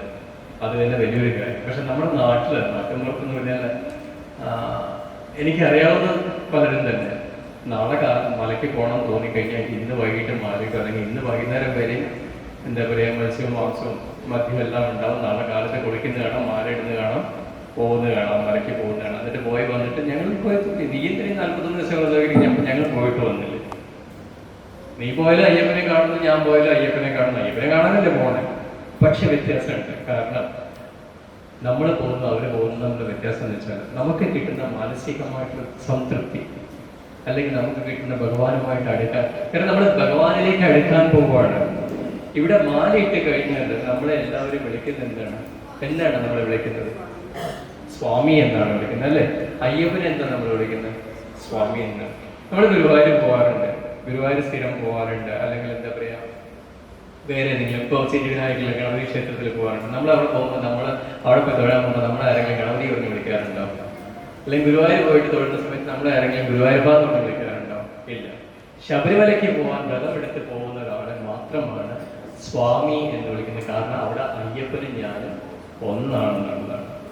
ഞാനും അയ്യപ്പനുമായിട്ട് ഒരു വ്യത്യാസമില്ല, രണ്ടും ഒന്ന് തന്നെയാണ്. ആ സ്വാമി എന്ന അയ്യപ്പനിലേക്ക് നമ്മൾ അങ്ങോട്ട് പോകണം എന്നുണ്ടെങ്കിൽ നമ്മൾ അദ്ദേഹം എന്താണോ, ആ സ്ഥാനത്തിരിക്കുന്ന ഭഗവാൻ എന്താണ്, അതേപോലെ വേണം ചിട്ടകളും കാര്യങ്ങളെല്ലാം ആചരിച്ച് പോകാൻ വേണ്ടി. സ്വാമി എന്താണ്? നൈഷ്ഠിക ബ്രഹ്മചാരിയായിട്ടുള്ള അയ്യപ്പ സ്വാമിയാണ്. നൈഷ്ഠിക ബ്രഹ്മചാരി എന്ന് പറഞ്ഞു കഴിഞ്ഞാൽ വളരെ നിഷ്ഠകളോടുകൂടി ഇരിക്കുന്ന ബ്രഹ്മചാരിയാണ്. അപ്പൊ അതേ ബ്രഹ്മചര്യത്തിൽ തന്നെ നമ്മൾ എന്താണ്, ബ്രഹ്മചര്യം അനുഷ്ഠിച്ചിട്ട് വേണം നമ്മൾ ശബരിമലയ്ക്ക് പോകാൻ വേണ്ടി. പിന്നെ ഒരു ചോദ്യം വരും, എന്താണ് ബ്രഹ്മചര്യം? പൊതുവെ ഒരു ധാരണ എന്താണെന്ന് വെച്ചാൽ ബ്രഹ്മചാരി എന്ന് പറഞ്ഞു കഴിഞ്ഞാൽ ഭാര്യാഭർത്തൃ ബന്ധം പാടില്ല ബ്രഹ്മചാരിക്ക്, അത് മാത്രമാണ് ബ്രഹ്മചര്യം എന്നുള്ളതാണ് പൊതുവെയുള്ള ധാരണ. പക്ഷെ ബ്രഹ്മചാരി എന്ന് പറഞ്ഞാൽ സ്ത്രീ പുരുഷനായിട്ടുള്ള ബന്ധം മാത്രമല്ല, അത് മാത്രം വേണ്ടാന്ന് വയ്ക്കുന്നതല്ല ബ്രഹ്മചാരി. ഒരു സന്യാസി എങ്ങനെ ജീവിക്കുന്നുവോ അതേപോലെ അതേ ചിട്ടകളോടുകൂടി മാനസികമായിട്ടും ശാരീരികമായിട്ടും, ഈവൻ നമ്മുടെ ഭക്ഷണത്തിൽ വരെ. സ്വാമിമാര് മലയ്ക്ക് മാലയിട്ട് കഴിഞ്ഞാൽ ഒരിക്കലും എടുക്കാന്ന് പറയും, ഭക്ഷണത്തിലെ കൺട്രോൾ വരാനാണ്. ഭക്ഷണത്തിലെ കൺട്രോൾ, കാരണം ഭക്ഷണമാണ് നമ്മളുടെ ശരീരത്തിനെ കൂടുതലായിട്ട് സ്വാധീനിക്കുന്നത്. നമ്മൾ എന്ത് കഴിക്കുന്നു ആ ഭക്ഷണത്തിന്റെ അതിനനുസരിച്ചാണ് നമ്മുടെ സ്വഭാവങ്ങൾ ഉണ്ടാവുന്നത്. മത്സ്യമാംസങ്ങൾ കൂടുതലായിട്ട് കഴിക്കുന്ന ആൾക്കാരാണെങ്കിൽ, മത്സ്യത്തിലേക്കാളും കൂടുതലായിട്ട് മാംസഭക്ഷണം കൂടുതലായിട്ട് കഴിക്കുന്നവരാണെങ്കിൽ അവർക്ക് ആ മൃഗീയമായിട്ടുള്ള ചിന്തകളാണ്, അവർക്ക് ശരീരത്തിൽ മൃഗീയമായിട്ടുള്ള വാസനകളും അവരുടെ പ്രവർത്തികളും അവരുടെ ചിന്തകളെല്ലാം അത് തന്നെ ആയിരിക്കും. അതേസമയം ഒരു വെജിറ്റേറിയൻ ആണെന്നുണ്ടെങ്കിൽ, ചിട്ടകളോടുകൂടി ജീവിക്കുന്ന ഒരു വെജിറ്റേറിയൻ, പുതിയ എന്താ പറയുക, ബ്രാഹ്മണനും മറ്റുള്ളവരുമായിട്ടുള്ള വ്യത്യാസം അത് തന്നെയാണ്. ബ്രാഹ്മണരും ഇപ്പോൾ മത്സ്യമാംസങ്ങൾ കഴിക്കുന്നവരുണ്ട്. ഞാൻ ജനറൽ അല്ല പറഞ്ഞു, ശരിയായിട്ടുള്ള ഒരു ബ്രാഹ്മണൻ, സാത്വികനായിട്ടുള്ള ബ്രാഹ്മണൻ ജീവിക്കുമ്പോൾ അവരും നമ്മളുമായിട്ടുള്ള വ്യത്യാസം എന്താണെന്ന് വെച്ചാൽ അവരുടെ ജീവിത രീതികൾ വളരെ സൗമ്യമായിട്ട് പെരുമാറാം. അവരുടെ കോപം, ദേഷ്യം അങ്ങനെയുള്ള കാര്യങ്ങളൊന്നും ഉണ്ടാവാറുണ്ട് അവർക്ക്. കാരണം പെട്ടെന്നൊന്നും എടുത്ത് ചാടുന്ന ആൾക്കാരായിരിക്കില്ല. അവർ മറ്റുള്ളവരോട് വളരെ സൗമ്യമായിട്ട് പെരുമാറുന്നവരായിരിക്കും. കാരണം അവർ കഴിക്കുന്ന ഭക്ഷണത്തിൻ്റെ ആ ഭക്ഷണം അവരിൽ ഉണ്ടാക്കുന്ന ഇൻഫ്ലുവൻസ് ആണ്. ആ ഭക്ഷണ കാര്യങ്ങളിൽ നമ്മളുടെ ജീവിത ചിട്ടകൾ, ഇന്നലെ വരെ ഞാൻ ജീവിച്ച ആ ചിട്ടകളിലല്ല ഇന്നു മുതൽ ഞാൻ ജീവിക്കുന്നത്. ചെരുപ്പിടാതെ നടക്കാൻ പറയുന്നത് എന്തിനാ? അതൊരു പ്രാക്ടീസാണ് ചെരുപ്പിടാതെ നടക്കാൻ പറയുന്നത്. കാരണം പെട്ടെന്ന് ശബരിമലയ്ക്ക് പോയി കഴിഞ്ഞാൽ, കെട്ടെടുത്ത് കഴിഞ്ഞ് കഴിഞ്ഞാൽ പിന്നെ എന്താ പറയുക, ചെരുപ്പിടാൻ പറ്റില്ല. ഇരുമുടി തലയിൽ വെച്ച് കഴിഞ്ഞാൽ നമുക്ക് ചെരുപ്പിട്ട് നടക്കാൻ പറ്റില്ല. അപ്പോൾ അത് പെട്ടെന്നുള്ളൊരു ചേഞ്ച്, അത് ഇല്ലാതിരിക്കുക, അത് വരുമ്പോൾ ഉണ്ടാകുന്ന വേദന. നമുക്കിപ്പോൾ ഇന്നിപ്പോൾ നമ്മളെല്ലാം വീട്ടിനകത്ത് കൂടി ചെരുപ്പിട്ട് നടക്കുന്ന ആൾക്കാരാണ് അല്ലേ? തെറ്റ് പറയാൻ പറ്റില്ല. കാരണം ഇന്നിപ്പോൾ വീട്ടിനകത്തെല്ലാം ടൈൽസൊക്കെ അങ്ങനെയാണ്. തണുപ്പ് ശരീരത്തിലേക്ക് വരാതിരിക്കാൻ നമ്മൾ ചെരുപ്പിട്ട് നടക്കുന്നത്. അത് ചളി മാറും. വീട്ടിനകത്ത് ചളിയില്ല, പക്ഷെ ചെരുപ്പിട്ട് നടക്കുന്ന വീട്ടിലെ ഈ മാർബിൾ അല്ലെങ്കിൽ മറ്റേ ഈ വിനൈൽ കോറിങ്സിൻ്റെ ഒക്കെ ഇതിൽ വരുന്ന സമയത്ത് തണുപ്പ് തട്ടുമ്പോൾ വാദം അങ്ങനെയുള്ള അസുഖങ്ങൾ വരുന്നതിനാണ്. അത് പ്രൊട്ടക്ട് ചെയ്യാൻ വേണ്ടിയിട്ടാണ് നമ്മൾ ചെരുപ്പിട്ട് നടക്കുന്നത്. പക്ഷേ ഈ ചെരുപ്പിടാതെ പെട്ടെന്നൊരു സുപ്രഭാതത്തിൽ ചെരുപ്പിടാതെ കെട്ടെടുത്ത് പോകുന്ന സമയത്ത് ഉണ്ടാവുന്ന ആ വേദനകളെ ഇല്ലാതാക്കാൻ, അതിന് വേണ്ടിയിട്ട് ഒരു പ്രാക്ടീസിന് വേണ്ടിയിട്ടാണ് നമ്മൾ ചെരുപ്പിടാതെ നടക്കണമെന്ന് പറയുന്നത്. പക്ഷെ അത് മാത്രമല്ല, അതിനും സയൻസ് ഉണ്ട്. അക്യുപ്രഷർ നമ്മൾ ചെരുപ്പിടാതെ കല്ലിലും മണ്ണിലെല്ലാം നടക്കുന്ന സമയത്ത് നമ്മുടെ കാലിൽ താഴ്ത്തി കല്ലും മണ്ണൊക്കെ ഇതാവുന്ന സമയത്തുണ്ടല്ലോ, നമുക്ക് നമ്മുടെ ബ്ലഡ് സർക്കുലേഷൻ കൂട്ടാനും അങ്ങനെയുള്ള നമ്മുടെ ബ്ലഡ് സർക്കുലേഷൻ കൂട്ടാൻ നമ്മുടെ ബാക്കിയുള്ള കാര്യങ്ങളെല്ലാം ഒന്ന് ഇതായിട്ട് വരാൻ വേണ്ടിയിട്ട് കൂടിയിട്ടാണ് ചെരുപ്പിടാൻ നടക്കുക. കാരണം അക്യുപ്രഷറാണ്, സയൻസാണ്. നമ്മൾ എന്ത് ചെയ്യുമ്പോഴും അതിലെല്ലാം സയൻസ് ഉണ്ടെന്ന് പറഞ്ഞു. ആക്ച്വലി പറഞ്ഞു കഴിഞ്ഞാൽ സ്പിരിച്വാലിറ്റി എന്ന് പറയുന്നത് തന്നെ സയൻസുമായിട്ട് വളരെയധികം ബന്ധപ്പെട്ട് കിടക്കുന്ന കാര്യങ്ങളാണ്. നമ്മുടെ പൂർവികർക്ക് ആ സയൻസ് നമുക്ക് പറഞ്ഞു തരാൻ പറ്റാത്തതുകൊണ്ടാണ് കുറേ വിശ്വാസങ്ങൾ. ഇപ്പൊ ചെറിയൊരു ഉദാഹരണം പറയാം. ഇപ്പൊ നമ്മുടെ നാട്ടിൽ പണ്ടൊക്കെ, നമ്മുടെയൊക്കെ കുട്ടിക്കാലത്താണെങ്കിലും ശരി, തറവാട്ടിലൊക്കെ പോകുന്ന സമയത്ത് അമ്മമാരോ അച്ഛൻ മുത്തശ്ശിമാരൊക്കെ കിടക്കുന്ന കട്ടിലിൻ്റെ അവിടെ പോയി കഴിഞ്ഞ് കഴിഞ്ഞാൽ അവിടെ ഇരുന്നിട്ട് കട്ടിലിരുന്ന് കാലാട്ടം എന്നുള്ളതാന്ന് പറയും. ഈ കട്ടിലിരുന്ന് കാലാട്ടം എന്താ പറഞ്ഞിട്ട് എന്താ പറയുന്നത്, അമ്മാവന് കേടാണോ അച്ഛന് കേടാണോ അല്ലെങ്കിൽ അമ്മയ്ക്ക് കേടാണെന്ന് പറയും. പക്ഷെ ആക്ച്വലി അതല്ല. അതിന്റെ സിസ്റ്റം എന്താണ്? കട്ടിലിരുന്ന് കാലാട്ടുന്ന സമയത്ത് താഴത്ത് അവർ മുറുക്കാൻ ഉപയോഗിച്ച് കോളാമ്പി ഉണ്ടോ, അത് തട്ടി വീഴരുത്. അതാണ് അതിന്റെ സത്യം. പക്ഷെ അത് പറഞ്ഞ മക്കൾ കേൾക്കില്ല. കോളാമ്പി തട്ടി വീഴ്ത്തണ്ടെന്ന് പറഞ്ഞു കഴിഞ്ഞാൽ അവരെന്താ പറയുക, അതൊക്കെ ഞങ്ങൾ നോക്കിക്കോളാം, അങ്ങനെ പറയും. പക്ഷെ അതേസമയം എൻ്റെ അമ്മയ്ക്ക് കേടാണ്, അമ്മാമ്മന് കേടാണ്, അച്ഛന് കേടാണെന്നൊക്കെ പറഞ്ഞു കഴിഞ്ഞാൽ കുഴപ്പമില്ല, ആ ഒരു പേടി വിളിച്ചുകൊണ്ടില്ല. അപ്പൊ അങ്ങനെ കുറെ അന്ധവിശ്വാസങ്ങൾ നമ്മുടെ പൂർവികർ തന്നെ ഉണ്ടാക്കി വെച്ചിട്ടാണ്. അന്ധവിശ്വാസങ്ങൾ കുറെ ഉണ്ടാക്കി വെച്ചിട്ടുണ്ട്. പക്ഷെ ഇതിന്റെയൊക്കെ സത്യങ്ങളിലാണ്. അപ്പോൾ ഈ ചെരുപ്പിടാൻ നടക്കാൻ പാടില്ല, ചെരുപ്പിടാൻ എന്നൊക്കെ പറയുന്നതൊക്കെ ഇതിന് വേണ്ടിയിട്ട് തന്നെയാണ്. കാരണം നമുക്കൊരു പ്രാക്ടീസ് കിട്ടാൻ വേണ്ടിയിട്ട് ശബരിമല. പക്ഷെ ഇന്ന് ശബരിമലയില് പോയിട്ടുള്ള അയ്യപ്പന്മാർക്ക് അറിയാം, പലരും ഇരുമുടി തലയിൽ വെച്ച് ശരി വിട്ടിട്ട് തന്നെയാണ് പോകുന്നത്. അത് വല്ലാത്തൊരു കാഴ്ചയാണ്, വേദനിക്കുന്ന കാഴ്ചയാണ്. കാരണം നമ്മളൊക്കെ 41 ദിവസത്തെ വ്രതം എടുത്ത്, വളരെ കഠിനമായിട്ടുള്ള വ്രതം എടുത്ത് ഈ ഇരുമുടിയും താങ്ങി നമ്മൾ കല്ലും മണ്ണും ചവിട്ടി പോകുമ്പോൾ നമ്മുടെ മുന്നിൽ പോകുന്നവര് ചെരുപ്പ് ഇട്ടിട്ട് പള്ളിക്കെട്ടും തലയിൽ വെച്ച്. കാരണം അതിനെപ്പോലെ ബഹുമാനം. ശരി, ഞാൻ ഒന്ന് സമ്മതിക്കാം, കാലിന് അസുഖമുള്ളവരാണ്, ഇപ്പൊ കാലിന് ആണി അങ്ങനെയുള്ള അസുഖങ്ങളൊക്കെ ഉണ്ടല്ലോ, അങ്ങനെയുള്ള വല്ല പ്രോബ്ലംസ് ഉള്ളവർ ചെരുപ്പിട്ട് പോയാൽ നമുക്ക് അംഗീകരിക്കാം. അത് ദൈവത്തിനാണെങ്കിലും ഭഗവാനാണെങ്കിലും അത് പുറക്കും. പക്ഷെ ഇത് കുട്ടികളെ പോലും, അച്ഛന്മാരെ കുട്ടികളെ കൊണ്ടുപോകണമെങ്കിൽ കുഞ്ഞുങ്ങളെ പോലും ചെരുപ്പിട്ടിട്ട് കൊണ്ടുപോകുന്നൊരു ഈ അടുത്ത ദിവസം പോലും ഞാൻ പോയ സമയത്ത് കണ്ടതാണ്. ചെറിയ ചെറിയ കുട്ടികൾ, 4, 5, 6 വയസ്സായ കുട്ടികൾ പോലും ചെരുപ്പിട്ടിട്ടാണ് തലയിൽ ഇരുമുടി കൊണ്ടുവന്നത്. ഇന്നിപ്പോ ഇരുമുടി അതൊരു സ്റ്റൈലായി മാറിയെന്നുള്ളതാണ്. ഒരു തോർത്തില് നെയ്ത്തേക്ക് മാത്രം കെട്ടി, നെയ്ത്തേക്ക് മാത്രം തോർത്തില് കെട്ടിയിട്ട് അതിനെ ഇവിടെ വെക്കും, ചിലപ്പോൾ തോളത്തിടും, എന്നിട്ട് വർത്താനം പറഞ്ഞ് ചെരുപ്പിട്ടോട് കൂടെ ഇതുണ്ടാവും. ഇതൊക്കെയാണ് ഇപ്പോഴത്തെ നടക്കുന്നത്. ആർക്ക് വേണ്ടി ചെയ്യണം, എന്തിനു വേണ്ടി ചെയ്യണം, ആരെ ബോധിപ്പിക്കാനാണ് നിങ്ങളിത് ചെയ്യുന്നത്? നിങ്ങളോട് ആരെങ്കിലും പറഞ്ഞു ശബരിമലയ്ക്ക് പോകാൻ വേണ്ടിയിട്ട് നീ പോയേ പറ്റുമെന്ന് പറഞ്ഞു? ഇല്ല.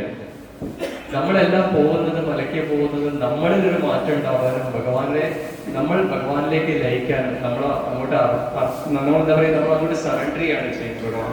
അതിനു വേണ്ടിയിട്ടാണ് ഈ ചിട്ടകളോട് കൂട്ടിയിട്ട് നമ്മൾ ശബരിമലയ്ക്ക് പോകുന്നത്. പക്ഷെ ഇന്ന് പലരും അത് ചെയ്യുന്നില്ല. അതെല്ലാം വളരെ ദുഃഖകരമായിട്ടുള്ള കാഴ്ചകളാണ്.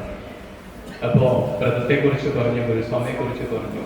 ഇപ്പോൾ വ്രതത്തിൽ നമ്മൾ ആചരിക്കേണ്ട നിഷ്ഠകൾ എന്താണെന്നുള്ളത്, ഇപ്പോൾ എന്താ പറയുക, 2 നേരം കുളിച്ച് ക്ഷേത്രത്തിൽ പോവുക, ഇതൊക്കെ നമുക്ക് ക്ഷേത്രത്തിൽ പറഞ്ഞ ഒരു ചിട്ടകളാണ്. 2 നേരം വീട്ടിലിപ്പോൾ ക്ഷേത്രത്തിൽ പോകാൻ പറ്റിയിട്ടില്ല എന്നുണ്ടെങ്കിലും അറ്റ്ലീസ്റ്റ് ഒരു കാര്യം ചെയ്യാം. ക്ഷേത്രത്തിൽ ഒഫീഷ്യലായിട്ട് ചിലപ്പോൾ നമുക്ക് ചെരുപ്പിടാതെ ഷൂസ് ഇടാതെ ഓഫീസിൽ പോകാൻ പറ്റിയെന്ന് വരില്ല.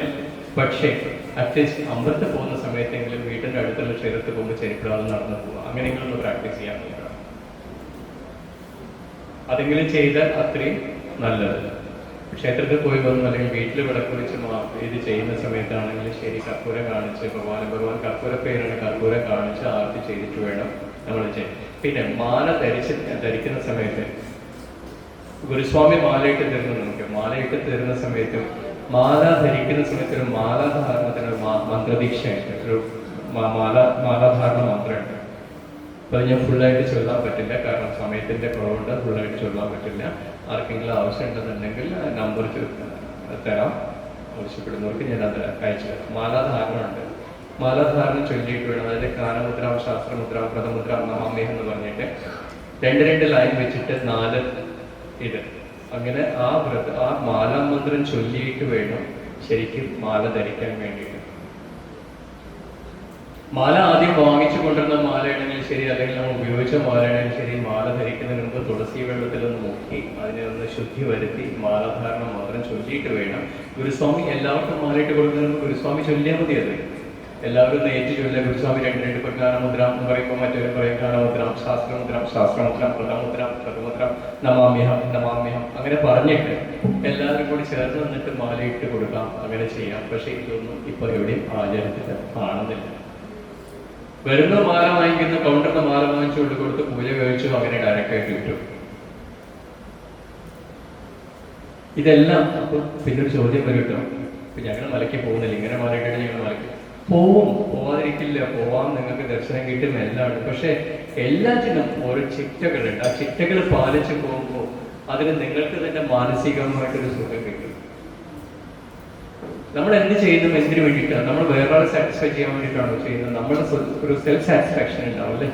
നമുക്ക് സ്വയം തൃപ്തിയാവുന്ന രീതിയിലാണ് നമ്മൾ ഓരോ കാര്യങ്ങളും ചെയ്യുന്നത്. അപ്പൊ ആചാരങ്ങളും അനുഷ്ഠാനങ്ങളും അതിൻ്റെ രീതിയിൽ ചെയ്ത് പോവുകയാണെന്നുണ്ടെങ്കിൽ അതിന് അതിൻ്റെതായിട്ടുള്ള ഗുണങ്ങളും ഉണ്ടാവും.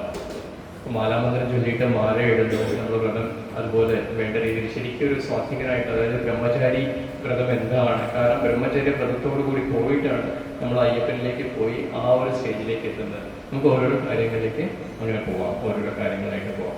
മാല ധരിച്ചു, നമ്മുടെ 41 ദിവസം വ്രതം കഴിഞ്ഞു. ഞാൻ കുറച്ച് സ്പീഡാക്കിയിട്ട് പോകണം, കാരണം എനിക്കിവിടെ അനുവദിച്ചിട്ട് സമയം 1.5 മണിക്കൂറാണ്. ഈ 1.5 മണിക്കൂർ ഫിനിഷ് ചെയ്യണം. പിന്നെ അല്ലെങ്കിൽ പിന്നെ അത് കഴിഞ്ഞ് കഴിഞ്ഞാൽ ഓരോരുത്തർ മൊബൈൽ നോക്കാൻ തുടങ്ങും, പിന്നെ പ്രശ്നങ്ങളാവും. ശരിക്കും ഒരു പ്രഭാഷണത്തിന് 1.5 മണിക്കൂറൊന്നും പോരാ. പ്രത്യേകിച്ച് ഈ ഒരു സബ്ജക്റ്റൊക്കെ ഒരുപാട് ഫാസ്റ്റാണ്, ഒരുപാട് കാര്യങ്ങൾ ഡീറ്റെയിൽ ആയിട്ട് പറയാനുണ്ടാവും. പക്ഷെ അത്രയ്ക്കും ഡീറ്റെയിൽ ആയിട്ട് ഞാൻ പോകുന്നില്ല. എന്നിരുന്നാലും മേലെ കൂടെ നിങ്ങൾക്ക് അറിയുന്ന രീതിയിൽ, അറിയാൻ പെട്ടെന്ന് മനസ്സിലാക്കാൻ പറ്റുന്ന രീതിയിൽ പറഞ്ഞ് കവറപ്പ് ചെയ്തിട്ട് പോകാം. അപ്പൊ ഇത് മാല ധരിച്ച് നമ്മളിത് കഴിഞ്ഞ് 41 ദിവസം വ്രതം കഴിഞ്ഞാൽ നമ്മൾ എങ്ങോട്ട് പോകുന്നു? പറയൂ. ശബരിമലയ്ക്ക് പോകുന്നു. ആരെ കാണാൻ? സ്വാമിയെ കണ്ട സ്വാമിയെ അയ്യപ്പോ അല്ലേ? അപ്പോ അയ്യപ്പനെ കാണാൻ പോകുന്ന സമയത്ത് നമ്മൾ ചെയ്യുന്നതാണ് കെട്ടുന്നടം. ഇരുമുടി അല്ലെ? കെട്ടുന്നടം നമ്മൾ മലയ്ക്ക് പോകുന്നതിന് മുമ്പായിട്ട് കെട്ടുന്നടം ഉണ്ട്. ഈ കെട്ടുനിറയ്ക്കുന്നത് ക്ഷേത്രത്തിലാവാം, അല്ലെങ്കിൽ നമ്മുടെ വീട്ടിൽ പൂജ റൂമിൽ വെച്ചിട്ടാവാം. ഗുരുസ്വാമി ചെയ്യാം. ഗുരുസ്വാമി ഉണ്ടല്ലോ, എന്തായാലും ഗുരുസ്വാമിയായിട്ട് നമുക്ക് കെട്ടുനിറച്ചത്. ഈ കെട്ടുനിറയ്ക്കുന്നതിന് മുൻപ് ഇരുമുടി എന്താണ്? ഇരുമുടി? പറയൂ, ഇരുമുടി എന്താണ്? ഇരുമുടി പറയൂ, വരട്ടെ, ശബ്ദം വരട്ടെ. എത്രയോ കാലങ്ങളായിട്ട് നിങ്ങളെല്ലാം കാണുന്നതല്ലേ കെട്ടുനിറച്ച് പോകുന്നത്. എന്താണ് ഇരുമുടി? ഇരുമുടി എന്താണ്? നിങ്ങൾ മനസ്സിലാക്കിയത് എന്താണെന്ന് പറഞ്ഞാൽ ഓക്കെ. ഇരുമുടി എന്ന് പറയുന്നത് ഒരു ബാഗ്, അതിന്റെ 2 കമ്പാർട്ട്മെന്റ് അല്ലേ? പക്ഷേ ആ ഇരുമുടിയുടെ ചില ശാസ്ത്രങ്ങളുണ്ട്. ഇരുമുടിക്കുള്ള ശാസ്ത്രങ്ങൾ നമ്മളെ സംബന്ധിച്ച് എന്താണ്? നമ്മളൊരു ബാഗ് എടുക്കുന്നു, 2 ഭാഗമാണ് അതിൽ മുൻകെട്ട് പിൻകെട്ട് എന്ന് പറഞ്ഞ് കൊണ്ടുവന്നു. ആദ്യത്തേൽ കെട്ടി, അത് കഴിഞ്ഞ് 2ാമത്തെ കെട്ടി തലയിൽ വരുന്ന സ്വാമി അയ്യപ്പോ പറഞ്ഞു പോയി. ഇതാണ് നമ്മൾ കാണുന്ന ഇരുമുടി അല്ലേ? പക്ഷേ ഇരുമുടിക്കൊരു മെഷർമെന്റ് ഉണ്ട്.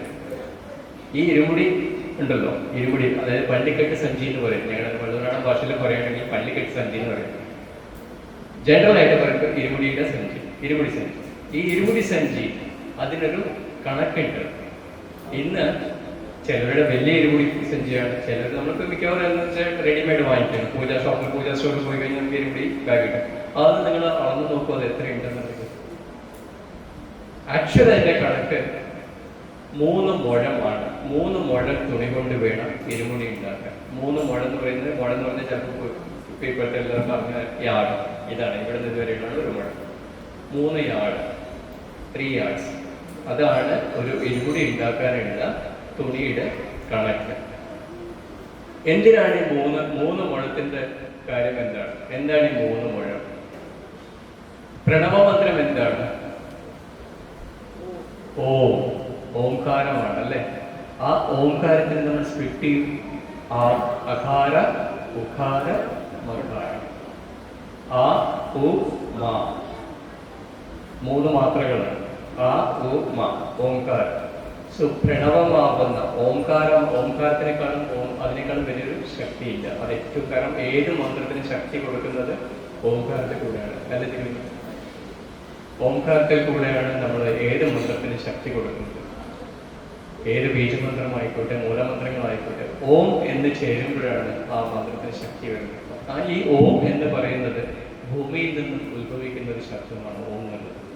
അത് നാസയിലെ സയന്റിസ്റ്റ് വരെ അത് കണ്ടെത്തിയിട്ടുള്ളതാണ്. നമ്മുടെ ഭൂമിക്കടിയിൽ നിന്നും ഒരു ശബ്ദം വരുന്നുണ്ട്. ആ ശബ്ദം എന്താണെന്നുള്ളതിനെ കൺവേർട്ട് ചെയ്ത് നോക്കി, സിഗ്നൽസ് കൺവേർട്ട് ചെയ്തിട്ട് നോക്കിയ സമയത്ത് ഓംകാരമാണ് വരുന്നത്. അതായത് പ്രപഞ്ചത്തിൽ നിന്നുള്ള ശബ്ദമാണ്.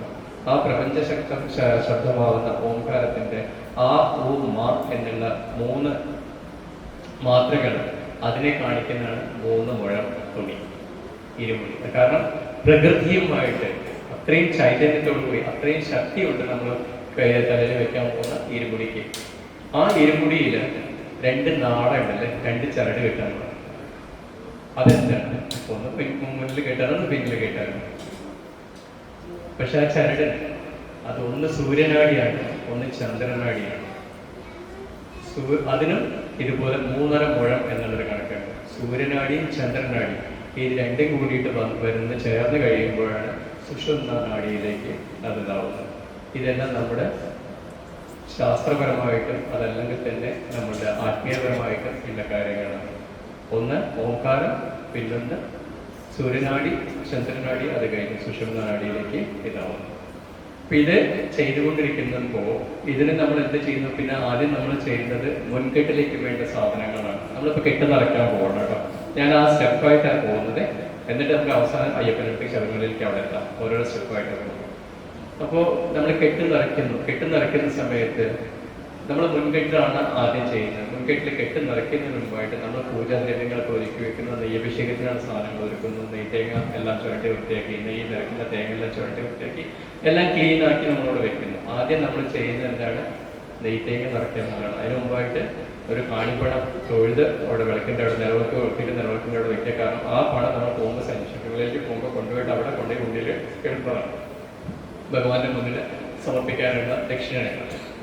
അപ്പൊ ഈ കെട്ട് നിറയ്ക്കുന്ന സമയത്ത് ആദ്യം നമ്മൾ മുദ്രത്തേങ്ങ എന്ന് പറയാം, നെയ്ത്തേങ്ങ എന്ന് പറയുന്നത്. അയ്യപ്പന്റെ മാല മുദ്രമാല എന്നും അയ്യപ്പനെ കൊണ്ടുപോകുന്ന തേങ്ങ, നെയ്യഭിഷേകത്തിന്റെ തേങ്ങ മുദ്രത്തേങ്ങ എന്നുമാണ് നമ്മൾ പറയുന്നത്. ഈ മുദ്രത്തേങ്ങ നിറയ്ക്കുമ്പോൾ നമ്മൾ ആദ്യം ചെയ്യുന്നുണ്ട്, നമ്മൾ ആദ്യം നിറയ്ക്കാനുള്ള തേങ്ങ കംപ്ലീറ്റ് ചുരണ്ടി വൃത്തിയാക്കുന്നു അല്ലേ. ചുരണ്ടി വൃത്തിയാക്കുന്നു. അത് കഴിഞ്ഞിട്ട് എൻ്റെ കണ്ണ് തുറക്കുന്നു, അതിൻ്റെ ഉള്ളിലത്തെ വെള്ളം കളയുന്നു. ഇതിൻ്റെ എന്താണ് ശരിക്കുള്ള കാര്യങ്ങൾ? എന്താണ്? എന്തിനു വേണ്ടിയിട്ട്?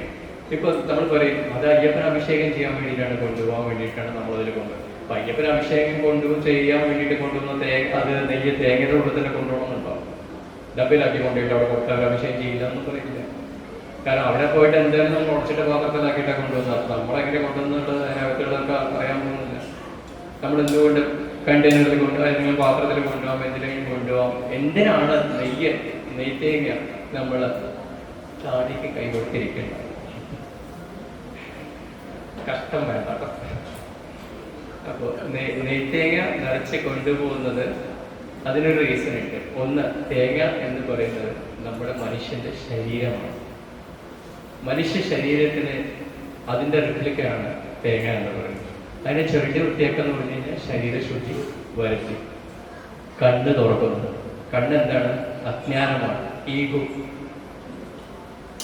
അജ്ഞാനം അല്ലെങ്കിൽ എന്താ പറയുക, അറിവില്ലായ്മ, അങ്ങനെയുള്ള പറയാം. അതിനെ ആ കണ്ണ് തുറന്നു. നമ്മൾ കണ്ണ് തുറന്നിട്ട് നമ്മുടെ ഉള്ളിൽ നിറഞ്ഞിരിക്കുന്ന അഹങ്കാരമാവുന്ന വെള്ളത്തെ പുറത്ത് കളഞ്ഞു. മനസ്സിലാവുന്നുണ്ടല്ലോ? തേങ്ങ നമ്മുടെ ശരീരം, മനുഷ്യ ശരീരമാണ്. ശരീരം നമ്മൾ വൃത്തിയാക്കാൻ ചുരുട്ടിയിട്ട് അത് കഴിഞ്ഞിട്ട് അതിൽ കണ്ണ് തുറക്കുന്നത്, നമ്മുടെ അഹങ്കാരമാവുന്ന കണ്ണിനെ തുറന്ന് ആ അഹങ്കാരത്തിൻ്റെ നമ്മളുടെ ഉള്ളിൽ നിറഞ്ഞിരിക്കുന്ന അഹങ്കാരത്തിന് നമ്മൾ പുറത്തേക്ക് കളഞ്ഞ വെള്ളം കളഞ്ഞു. എന്നിട്ട് നമ്മൾ എന്താ ചെയ്യുന്നത്? നെയ്യ് അവിടെ നിറയ്ക്കുന്നു. ഈ നെയ്യ് എന്താണ്? നെയ്യ് എന്ന് പറയുന്നത് പ്യൂരിറ്റിയാണ്. അത്രയ്ക്കും പരിശുദ്ധമാണ് നെയ്യ് എന്ന് പറയുന്നത്. ആ നെയ്യ് നിറയ്ക്കുന്നതെന്ന് വെച്ചാൽ നമ്മുടെ ഉള്ളിൽ, ശരീരത്തിൻ്റെ അകത്ത് നിൽക്കുമ്പോൾ നമ്മുടെ ഹൃദയത്തിനകത്ത് നമ്മൾ വെച്ചാൽ പ്യൂരിറ്റി, നമ്മുടെ പരിശുദ്ധത നമ്മൾ നിറയ്ക്കണം. അഹങ്കാരത്തെ ഇല്ലാതാക്കി, വെള്ളം കളഞ്ഞു, അഹങ്കാരത്തെ ഇല്ലാതാക്കി നമ്മുടെ ഉള്ളിലേക്ക് നമ്മൾ നെയ്യ് നിറച്ച് ആ പരിശുദ്ധി വരുത്തി അത് നമ്മൾ സീൽ ചെയ്യും. ഈ സീൽ ചെയ്യുന്നത് കോർക്കും പപ്പടം മാത്രമാണ് ഉപയോഗിക്കുന്നത്. പലരും അരക്ക എന്ന് പറഞ്ഞൊരു സാധനമുണ്ട്, ഇങ്ങനെ ചൂടിൽ അരക്കുന്ന ഇംഗ്ലീഷിൽ പറയുന്നത് എനിക്ക് അറിഞ്ഞൂടാ. എന്തോ സം സോർട്ട് ഓഫ് വാക്സ് ആണ് അത്, അറിഞ്ഞൂടാ ഇംഗ്ലീഷിൽ എന്തായാലും പറയുന്നതാണ് അറിയില്ല. അപ്പോൾ അതുകൊണ്ട് അരക്ക എന്ന് പറഞ്ഞാൽ റെഡ് കളറിൽ കിട്ടുന്ന ഒരു സാധനം തീയിൽ ചൂടാക്കിയിട്ട് സീൽ വയ്ക്കും. ഒരിക്കലും അത് ഉപയോഗിക്കണം. കാരണം പ്രകൃതിയുമായിട്ട് എന്തൊക്കെയാണോ നാച്ചുറൽ ആയിട്ടുള്ള കാര്യങ്ങൾ മാത്രമേ ഭഗവാന്റെ ഇരുമുടിക്കകത്ത് വരാൻ പാടുള്ളൂ. ഇതൊക്കെ കെമിക്കലാണ്. ഈ ഒരു സാധനങ്ങളൊന്നും കൊണ്ട് നടക്കേണ്ട കാര്യമില്ല. കാരണം സ്കോർക്ക് ഇട്ടിട്ട് സീല്, പപ്പടം കൊണ്ട് സീല് വെച്ചു, അതിന്റെ പുറത്ത് പട്ടുതുണി കൊണ്ട് കവർ ചെയ്ത് കഴിഞ്ഞാൽ 2 മിനിറ്റിൽ ഉണങ്ങി കിട്ടും. പിന്നെ നെയ്യ് പുറത്തൊന്നും വരാൻ പോകുന്നില്ല. നെയ്ത്തേങ്ങ നിറച്ച് നമ്മൾ പുറത്ത് അവിടെ വെച്ചു. അത് കഴിഞ്ഞിട്ട് നമ്മൾ ചെറിയ നെയ്ത്തേങ്ങ ഇടാൻ വേണ്ടിയിട്ട് ചെറിയ സഞ്ചി, ഇരുമുടിക്കകത്ത് വെക്കുന്ന ചെറിയ സഞ്ചിയിൽ നെയ്യ് പറഞ്ഞ അരി വാരിയിട്ടു. വെള്ള നിവേദ്യത്തിന് ഭഗവാനെ സമർപ്പിക്കാനുള്ള നിവേദ്യമാണ്. നിവേദ്യത്തിനുള്ള അരി വാങ്ങി അതിട്ടു, കാണിപ്പണം ഇട്ടു. അത് കഴിഞ്ഞ് നെയ്ത്തേങ്ങ അത് വെച്ചു, അതിനെ കെട്ടി അത് കഴിഞ്ഞിട്ട് നമ്മളിതിനെ ഇരുമുടിയുടെ മുൻകെട്ടിലേക്ക് വെക്കുന്നു. എന്താണ് മുൻകെട്ട്, എന്താണ് പിൻകെട്ട്? പറയൂ. ആരും ഒന്നും പറയുന്നില്ല. എത്രയോ കാലങ്ങളായിട്ട് നിങ്ങളൊക്കെ കെട്ടുന്നവരെ കാണുന്നതാണ്. മലയ്ക്ക് പോയവരും ഉണ്ടാവും. ഞാൻ പറയാൻ പറയുന്ന വേറെ ഒന്നുമല്ല, നിങ്ങൾക്ക് അറിയോ അറിയില്ലെന്ന് നോക്കാൻ വേണ്ടിട്ടോ അല്ലെങ്കിൽ കളിയാക്കാൻ വേണ്ടിയിട്ടല്ല. എന്താണ് നിങ്ങൾ മനസ്സിലാക്കിയിട്ടുള്ളത് എന്ന് അറിയാൻ വേണ്ടിയിട്ടാണ്. പറഞ്ഞോളൂ, ജയകലി പറയൂ. പുണ്യം എന്നതല്ല, ആക്ച്വലി മുൻകെട്ട് എന്ന് പറയുന്നത് പരമാത്മാവാണ്. 2 കമ്പാർട്ട്മെന്റ്, മുൻകെട്ട് പരമാത്മാവും പിൻകെട്ട് ജീവാത്മാവുമാണ്. ജീവാത്മാവാണ് നമ്മൾ. മുൻകെട്ട് ഭഗവാന് കൊടുക്കാനുള്ളത്, പരമാത്മാവിന് കൊടുക്കാനുള്ളത്. അതാണ് മുൻകെട്ട് പരമാത്മാവും, പിൻകെട്ട് ജീവാത്മാവും. അപ്പൊ മുൻകെട്ടില് ഭഗവാന് അവിടെ അർപ്പിക്കാനുള്ള നിവേദ്യ സാധനങ്ങളായിക്കോട്ടെ, പൂജാദ്രവ്യങ്ങളായിക്കോട്ടെ, നെയ്ത്തേങ്ങ ഭഗവാൻ അർപ്പിക്കാനുള്ള നെയ്യ്, അഭിഷേകം ചെയ്യാനുള്ള നെയ്യ്, പൂജ, പിന്നെ വെള്ള നിവേദ്യം, അരി നമ്മൾ കിട്ടുന്ന വെള്ള നിവേദ്യത്തിന്, പിന്നെ നമ്മൾ കൊണ്ടുവന്ന എന്താ പറയുക മഞ്ഞൾ, കുങ്കുമം, ചന്ദനം, അങ്ങനെയുള്ള സാധനങ്ങളൊക്കെ ഉണ്ടായിരുന്നു. ഇപ്പൊ അതിൽ പല സാധനങ്ങളും കൊണ്ടുവരണ്ടെന്ന് പറഞ്ഞിട്ട് ഇപ്പോ തന്ത്രി തന്നെ പറഞ്ഞിട്ടുണ്ട് കൊണ്ടുവരണ്ട. വേറൊന്നുമല്ല, അവിടെ കൊണ്ടുപോയിട്ട് ഒന്നാമത് അതൊന്നും ഉപയോഗിക്കുന്നില്ല. അവിടെ നമ്മളെവിടെ കൊണ്ടുപോയിട്ട് വലിയൊരു ഡ്രം വെച്ചിട്ട് അവിടെ കൊണ്ടുപോയിട്ട് ഇട്ടിട്ട് വരിക. അതൊന്നും പണ്ടൊക്കെ അങ്ങനെയല്ല. പണ്ട് നമ്മൾ കൊണ്ടുവന്ന ഓരോ സാധനങ്ങളും, ഈവൻ അവൽ വളരെ വരെ നമുക്ക് നിവേദിച്ച് കിട്ടുമല്ലോ. പക്ഷെ ഇന്ന് ഈ കോടിക്കണക്കിന് അയ്യപ്പന്മാർ വരുന്നോടത്ത് നെയ്യഭിഷേകം ചെയ്ത് കിട്ടാൻ തന്നെ നമുക്ക് പ്രയാസമാണ്. അതിൻ്റെ ഇടയ്ക്ക് ഇതൊക്കെ ചെയ്ത് കിട്ടാന്ന് പറയുമ്പോൾ ബുദ്ധിമുട്ടാണ്. അത് ഈവൻ നമ്മൾ പഞ്ചാമത്തിന് വേണ്ടിയിട്ട് പഴം, തേയില, മുന്തിരിങ്ങ, കൽക്കട്ടം ഇങ്ങനെയുള്ള സാധനങ്ങളൊക്കെ കൊണ്ടുപോയിട്ടുണ്ടായിരുന്നു. ഞാനൊക്കെ കുട്ടിക്കാലത്ത് പോയ സമയത്ത് ഞങ്ങളൊക്കെ ഓരോന്നും പ്രത്യേകിച്ച് മാറ്റിയിട്ട് നമ്മൾ കൊണ്ടുപോയി കൊടുത്ത് അവരതിന്, അതുപോലെ വെള്ളമേലത്തിൻ്റെ അരി കൊടുത്തു കഴിഞ്ഞാൽ പായസം, ഭഗവാനെ നേരിച്ച പായസം കിട്ടുമായിരുന്നു. ശർക്കര പായസം ഉണ്ടോ? അരവണ പായസത്തിൻ്റെ അല്ല, നമ്മുടെ ശർക്കര പായസം വേറെ കിട്ടുമായിരുന്നു. അപ്പോൾ അവന്മാർ കൊടുത്ത് അത് പോയിച്ച് കിട്ടുമായിരുന്നു. പഞ്ചാമൃതത്തിൻ്റെ സാധനം കൊടുത്താൽ പഞ്ചാമൃതം ഉണ്ടാക്കിയിട്ട് അത് കിട്ടുമായിരുന്നു.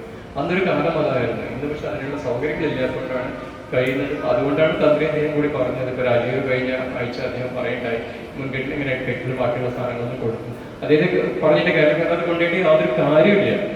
അത് കൊണ്ടുപോയ പോലെ തിരിച്ചു കൊണ്ടുവരിക. പിന്നെ കുറെ മുൻപൊക്കെ എങ്ങനെ ഉണ്ടാണെന്ന് വെച്ചാൽ കർപ്പൂരം കത്തിച്ചിട്ട്, കർപ്പൂരം നമ്മളൊരു ചട്ടിയിൽ ചില നെയ്യഭിഷേകം, ഇപ്പം നമ്മളവിടെ ചെന്ന് എത്തിയതിനു ശേഷം കെട്ട് കഴിച്ചിട്ട് നെയ്യഭിഷേകത്തിന് തയ്യാറാക്കുന്ന സമയത്ത് അതിന് കർപ്പൂരം നമ്മൾ ഒന്നിച്ചിട്ട് കത്തിച്ച് വെച്ചിട്ട് അതിനെ കർപ്പൂരം നമ്മൾ തന്നെ കൊണ്ടുപോയിട്ട് ഭഗവാന്റെ ശ്രീകോവിലിന്റെ ചുറ്റും, അമ്പലത്തിന്റെ ചുറ്റും കൊണ്ടുപോയി കാണിക്കും. ഉള്ളിൽ കൊണ്ടുപോയില്ല, ക്ഷേത്രത്തിന്റെ ചുറ്റും നമ്മൾ നടന്നു കൊണ്ടുപോയി കാണിക്കാറുണ്ടായിരുന്നു. അങ്ങനെ പനിനീര് എല്ലാവരുടെ മേലും പനിനീര് വീശുന്നുണ്ടായിരുന്നു. അതൊന്നും ആക്ച്വലി ആചാരങ്ങളിൽ പെട്ട കാര്യങ്ങളേ അല്ല, നമ്മൾ ചെയ്തിരുന്നു, അത്രയേ ഉള്ളൂ. ഇന്നിപ്പം ശബരിമല പ്ലാസ്റ്റിക് നിരോധിച്ചിട്ടുള്ള സ്ഥലമാണ്. പക്ഷേ ഇതുകൊണ്ടുണ്ടാവുന്ന ഈ പ്ലാസ്റ്റിക് സാധനങ്ങൾ, പ്ലാസ്റ്റിക് ബാഗ്സിലും ഈ പനിനീരിന്റെ കുപ്പികളെല്ലാം പ്ലാസ്റ്റിക് കുപ്പികളും ഇതെല്ലാം കൊണ്ടുപോയിട്ട്, പണ്ട് പ്ലാസ്റ്റിക് ഇല്ല, പണ്ടൊക്കെ ശരിക്കും ഗ്ലാസ് ബോട്ടിൽസ് ആയിരുന്നു. ഇപ്പൊ ഇതൊക്കെ കൊണ്ടുപോകുമ്പോൾ ഇതെല്ലാം തന്നെ അവിടെ പൊല്യൂഷൻ ഉണ്ടാക്കുകയാണ്, അവിടെ കംപ്ലീറ്റ് വൃത്തികേടാക്കുകയാണ്. അപ്പൊ അതൊക്കെ മാത്രമല്ല, അത് പൂജയ്ക്കൊന്നും എടുക്കൊന്നുമില്ല. പിന്നെ അതൊന്നും കൊണ്ടുപോകേണ്ട കാര്യമില്ല. നമുക്ക് പ്രധാനമായിട്ടും വേണ്ടത് എന്താണ്? ഒരു പിടി ഭഗവാൻ വെള്ളനിവേദ്യത്തിന് എന്ന് പറഞ്ഞിട്ട് കൊണ്ടുവന്നതിനെ കൊടുത്തു കഴിഞ്ഞാൽ, ഇപ്പോഴും പായസം കിട്ടും കണക്കിന് കൊടുത്തു കഴിഞ്ഞാൽ, അത് കൂടാതെ നെയ്യഭിഷേകമാണ് നമുക്ക് ഏറ്റവും പ്രധാനപ്പെട്ട സാധനം. അത് മാത്രം കൊണ്ടുപോകാം. അപ്പൊ അത് നിറച്ചും നമ്മൾ മുൻകെട്ട് കെട്ടി പരമാത്മാവിനുള്ളത് കെട്ടി, പിന്നീട് ജീവാത്മാവാണ് നമുക്ക് വേണ്ട സാധനങ്ങൾ. പണ്ട് കാലങ്ങളിൽ ശബരിമല യാത്രയ്ക്ക് പോകുമ്പോൾ നമുക്ക് അത് പിൻകെട്ട് നമുക്കുള്ളതാണ്. പിൻകെട്ട് ഏത് സമയത്ത് വേണമെങ്കിലും നമുക്ക് തുറക്കാം. ഈ പിൻകെട്ടില് നമുക്ക് വേണ്ട സാധനങ്ങൾ വെച്ചാൽ വഴിയാത്രയ്ക്ക് വേണ്ട ഭക്ഷണ സാധനങ്ങളായിരുന്നു. അരി, തേങ്ങ, അതുപോലെ എന്താ പറയുക, മസാല കൂട്ടുകള്, പച്ചക്കറികള്, ഇതെല്ലാം നമ്മൾ കൊണ്ടുപോയിട്ടുണ്ടായിരുന്നു. അന്ന് പിൻകെട്ടിലാണ് അതെല്ലാം ഇട്ടിട്ട് കൊണ്ടുപോകുക. എന്നിട്ട് പോകുന്ന വഴിയിൽ നമുക്ക് ഭക്ഷണം ഉണ്ടാക്കുന്ന സമയത്ത് ഭക്ഷണം ഉണ്ടാക്കി കഴിക്കാൻ വേണ്ടി നമ്മൾ പിൻകെട്ട് മാത്രം അഴിച്ച് ഈ ഭക്ഷണമൊക്കെ ഉണ്ടാക്കി എന്നിട്ട് വീണ്ടും അതിനെ കേട്ട്. പണ്ട് അങ്ങനെ ആയിരുന്നു. ഇന്ന് അതിന്റെ ആവശ്യമില്ല. കാരണം ഇന്ന് നമുക്ക് വഴിയിലുടനീളം റെസ്റ്റോറൻറ്റ്സ് ഉണ്ട്. നല്ല ഭക്ഷണം കിട്ടുമോ കിട്ടില്ല എന്നുള്ളതല്ല കാര്യം, പക്ഷെ നമുക്ക് ഭക്ഷണം കിട്ടും. അതുകൊണ്ട് അന്ന് അതില്ലാത്തതുകൊണ്ടാണ് കാട്ടില് നമുക്ക് ഭക്ഷണം ഉണ്ടാക്കി കഴിക്കാൻ വേണ്ടിയിട്ടാണ് ഇതിരുന്ന വലിയ വലിയ പാത്രങ്ങൾ വരെ ചുമന്നുകൊണ്ട് പോയിട്ടുണ്ടായിരുന്നു. ഇന്നിപ്പോ അതിന്റെ ആവശ്യമില്ല. കാരണം ഇന്നിപ്പോ എല്ലാം അവൈലബിൾ ആണ്. അതുകൊണ്ട് ഇത് ആവശ്യമില്ല, ആരും അതുകൊണ്ട് കൊണ്ടുപോകണില്ല. അപ്പൊ ഇന്നിപ്പോ വെറുതെ ശാസ്ത്രത്തിന് വേണ്ടിയിട്ട് നമ്മൾ ഒരു പിടി അരി പിൻകേട്ടിലിടുന്നു, ആ പഴയ ആചാരങ്ങളൊക്കെ നിലനിർത്താൻ വേണ്ടിയിട്ട്. എന്നിട്ട് 2 തേങ്ങയും അതിനകത്ത് വെക്കുന്നു. അത് 18-ാം പടിയിൽ എറിയാനുണ്ട തേങ്ങ, അവിടെ കയറുമ്പോഴും ഇറങ്ങുമ്പോഴും വേണ്ട, തിരിച്ചു വരുമ്പോഴും എറിയാൻ വേണ്ടിയിട്ടുള്ള തേങ്ങ. ഇതാണ് കൊണ്ടത്. ഇപ്പൊ നമ്മൾ മുൻകെട്ടും പിൻകെട്ടുമായി പരമാത്മാവിനുള്ളതായി, നമ്മുടെ ജീവാത്മാവിനുള്ളതായി, അതായത് ജീവാത്മാവിന് നമ്മളാണ്. ഇത് രണ്ടിനെയും കൂടി ചേർത്തി കെട്ടുകയാണ്. പുണ്യവും പാപവും. പുണ്യവും പാപം. ജീവാത്മാവ് പാപികളാണ്, നമ്മളെല്ലാം പാപികളാണ്. പാപം ചെയ്യാത്ത നമ്മളാരുമില്ല, എല്ലാവരും പാപികൾ തന്നെയാണ്. അപ്പൊ ജീവാത്മാവ് പരമാത്മാവിനോട് ചേർത്തി കെട്ടണം. ആദ്യം പിൻകെട്ട് സെപ്പറേറ്റ്, മുൻകെട്ട് ആദ്യം നമ്മൾ കെട്ടിയിട്ടുണ്ട്, പിൻകെട്ട് മുഴുവൻ കെട്ടി. എന്നിട്ട് ബാക്കി വരുന്ന ചരടുണ്ട്, രണ്ടും കൂടി ചേർത്തിട്ട് ഇരുമുടിക്കെട്ട് എന്നാണ് പറയാ, അല്ലേ? കേട്ടിട്ടില്ലേ? ഇരുമുടിക്കെട്ട്. എന്തുകൊണ്ടാണ് ആ മുടി എന്ന് പറയുന്നതിന് സാധ്യതയുണ്ട്? കാരണം സ്ത്രീകൾ മുടി കെട്ടില്ല, ഇങ്ങനെ ഒരു കൊണ്ട പോലെയൊക്കെ കെട്ടില്ലേ? ആ കൊണ്ട പോലെ വരണം ആ ഇരുമുടിക്കെട്ടിന്റെ മുകൾ ഭാഗം. അതുകൊണ്ടാണ് മുടിക്കെട്ട്. അതിനെ രണ്ടും കൂടി ജീവാത്മാവിനെയും പരമാത്മാവിനെയും കൂടി ചേർത്തി വെച്ച് രണ്ടും കൂടി ചേർത്തി കെട്ടുന്നതാണ് ഇരുമുടിക്കെട്ടാവുന്നത്. ആ ഇരുമുടിക്കെട്ടിനെ നമ്മൾ അത് താങ്ങി നമ്മൾ മലക്കി പോകുമ്പോൾ നമ്മൾ പറയുന്നത് എന്താണെന്ന് അറിയാം? പുണ്യപാപ ചുമടുമേറ്റി അല്ലെ? അതല്ലേ പറയുന്നത്? പുണ്യപാപ ചുമടുമായിട്ടാണ് നമ്മൾ ഭഗവാനെ കാണാൻ പോകുന്നത്. കാരണം നമ്മളാവുന്ന പാപവും പുണ്യമാവുന്ന ഭഗവാനും. ഇതിനെ താങ്ങിയിട്ടാണ് നമ്മൾ ശബരിമലയ്ക്ക് പോകുന്നത്. ഈ പോകുന്ന സമയത്ത് നമ്മൾ യാത്ര പുറപ്പെട്ടു. യാത്ര പുറപ്പെടുന്ന സമയത്ത് യാത്രയ്ക്ക് മുൻപായിട്ട് ഇരുമുടി നമ്മുടെ തലയിൽ വെക്കുന്നതിന് മുൻപായിട്ട് നമുക്ക് ഗുരുകാരണന്മാരുടെയോ മാതാപിതാക്കന്മാരുടെയോ എല്ലാവരുടെയും കാല് പിടിക്കുന്ന കാര്യങ്ങളോ ദക്ഷിണകളൊക്കെ ആവാം. പക്ഷെ ഒരു കാരണവശാലും ഇരുമുടി തലയിൽ വെച്ച ശേഷം ഒരാളുടെയും കാല് പിടിക്കാൻ പാടില്ല. തലയിൽ ഇരുമുടി വെച്ച് കഴിഞ്ഞാൽ പിന്നെ ആരും തുടർന്ന് നമസ്കരിക്കരുത്. കാരണം ഞാനും അവിടെ ഇരിക്കുന്ന ആൾ ഒന്നാണ്. ആ ഇരിക്കുന്ന ആള് ഞാനും ഒന്നായി കഴിഞ്ഞാൽ പിന്നെ ഞാൻ വേറൊരാൾ കാല് പിടിക്കാൻ പാടില്ല. ഞാനെന്ന് പറയുന്നത് സ്വാമിയായിട്ട് പോകുന്ന നമ്മളെ കുറിച്ചാണ്. ഓക്കെ, അപ്പോ ആ യാത്രയിൽ നമ്മൾ ആദ്യം പോകുന്ന സമയത്തുള്ള എല്ലാ മഹാക്ഷേത്രങ്ങളിലും കാര്യങ്ങളിലൊക്കെ പോയിട്ട്, മഹാക്ഷേത്രങ്ങളിൽ പോകുമ്പോഴും ഒരു സ്ഥലത്തും ഇരുമുടി താങ്ങിയിട്ട് ഒരു ക്ഷേത്രത്തിനകത്തും കയറാൻ പാടില്ല. നമ്മളിപ്പോ പോകുന്ന വാഹനങ്ങളിൽ പോകുമ്പോൾ നമുക്ക് നമ്മുടെ വാഹനത്തിൽ തന്നെ നമുക്ക് ഇരുമുടി വെക്കാം. അല്ലാതെ ഒരിക്കലും ഇരുമുടി എടുത്തുകൊണ്ട് മറ്റുള്ള നമ്മൾ പോകുന്ന വഴി ഇപ്പോൾ ഗുരുവായൂർ പോകണം, അല്ലെങ്കിൽ വൈക്കത്ത് പോകണം, അല്ലെങ്കിൽ ഏറ്റുമാനൂർ പോകണം, വേറെ ഏതെങ്കിലും ക്ഷേത്രങ്ങളിൽ പോകണം, ഈ പോകുന്ന സ്ഥലങ്ങളൊന്നും തലയിൽ ഇരുമുടി വെച്ചുകൊണ്ട് പോയി തൊഴാൻ പാടില്ല. കാരണം ഈ ഇത് കെട്ടിയിട്ടുള്ളത് അവിടേക്ക് സമർപ്പിക്കാനുള്ളതാണ്, ഭഗവാന്റെ സന്നിധിയിൽ ശബരിമലയിലേക്കുള്ളതാണ്. അത് വേറെ സ്ഥലത്ത് കൊണ്ടുപോയി കഴിഞ്ഞാൽ അത് എച്ചിൽ കൊണ്ടുപോയി അവിടെ സമർപ്പിക്കാൻ പാടില്ല. നമുക്ക് പോയി തൊഴാം, പക്ഷെ നമ്മൾ കൊണ്ടുപോകാൻ പാടില്ല. ഇനിയിപ്പോൾ നമ്മൾ വണ്ടിയിലല്ല പോകുന്നത്, ലോക്കൽ ബസ്സിലാണ് പോകുന്നത് വെച്ചാൽ നമ്മളെന്താ കൂടാരങ്ങളൊക്കെ കാണുമല്ലോ, ആദ്യം 2-3 പേര് പോയി തൊഴുതിട്ട് വരും. പുറത്ത് ക്ഷേത്രത്തിന്റെ പുറത്ത് എവിടെയെങ്കിലും തിരി വെച്ചിട്ട് അതിൽ വെച്ചേക്കുക. പോയി തൊഴുത്ത് വന്ന ശേഷം മറ്റൊരു പോയി തൊഴുത്ത് വന്നിട്ട് തന്നെ അവിടെ കിട്ടുന്ന പോവാണ്. അത് ആ യാത്ര കഴിഞ്ഞ് നമ്മൾ ക്ഷേത്ര ദർശനങ്ങളൊക്കെ കഴിഞ്ഞിട്ട് നമ്മൾ എത്തുന്നത് എവിടെയാണ്? ആദ്യമായിട്ട് നമ്മൾ പോകേണ്ടത് എരുമേലിയിലാണ് പോകുന്നത്.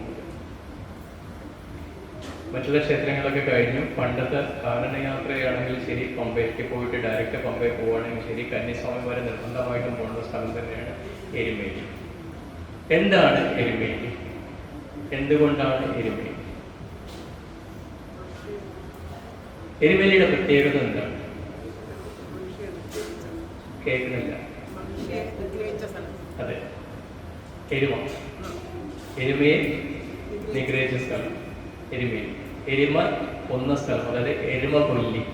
ഈ എരുമ കൊല്ലി എന്നുള്ള ആ സ്ഥലനാമമാണ് പിന്നീട് അത് മാറി ലോപിച്ചിട്ട് എരുമേലി എന്ന് മാറിയത്.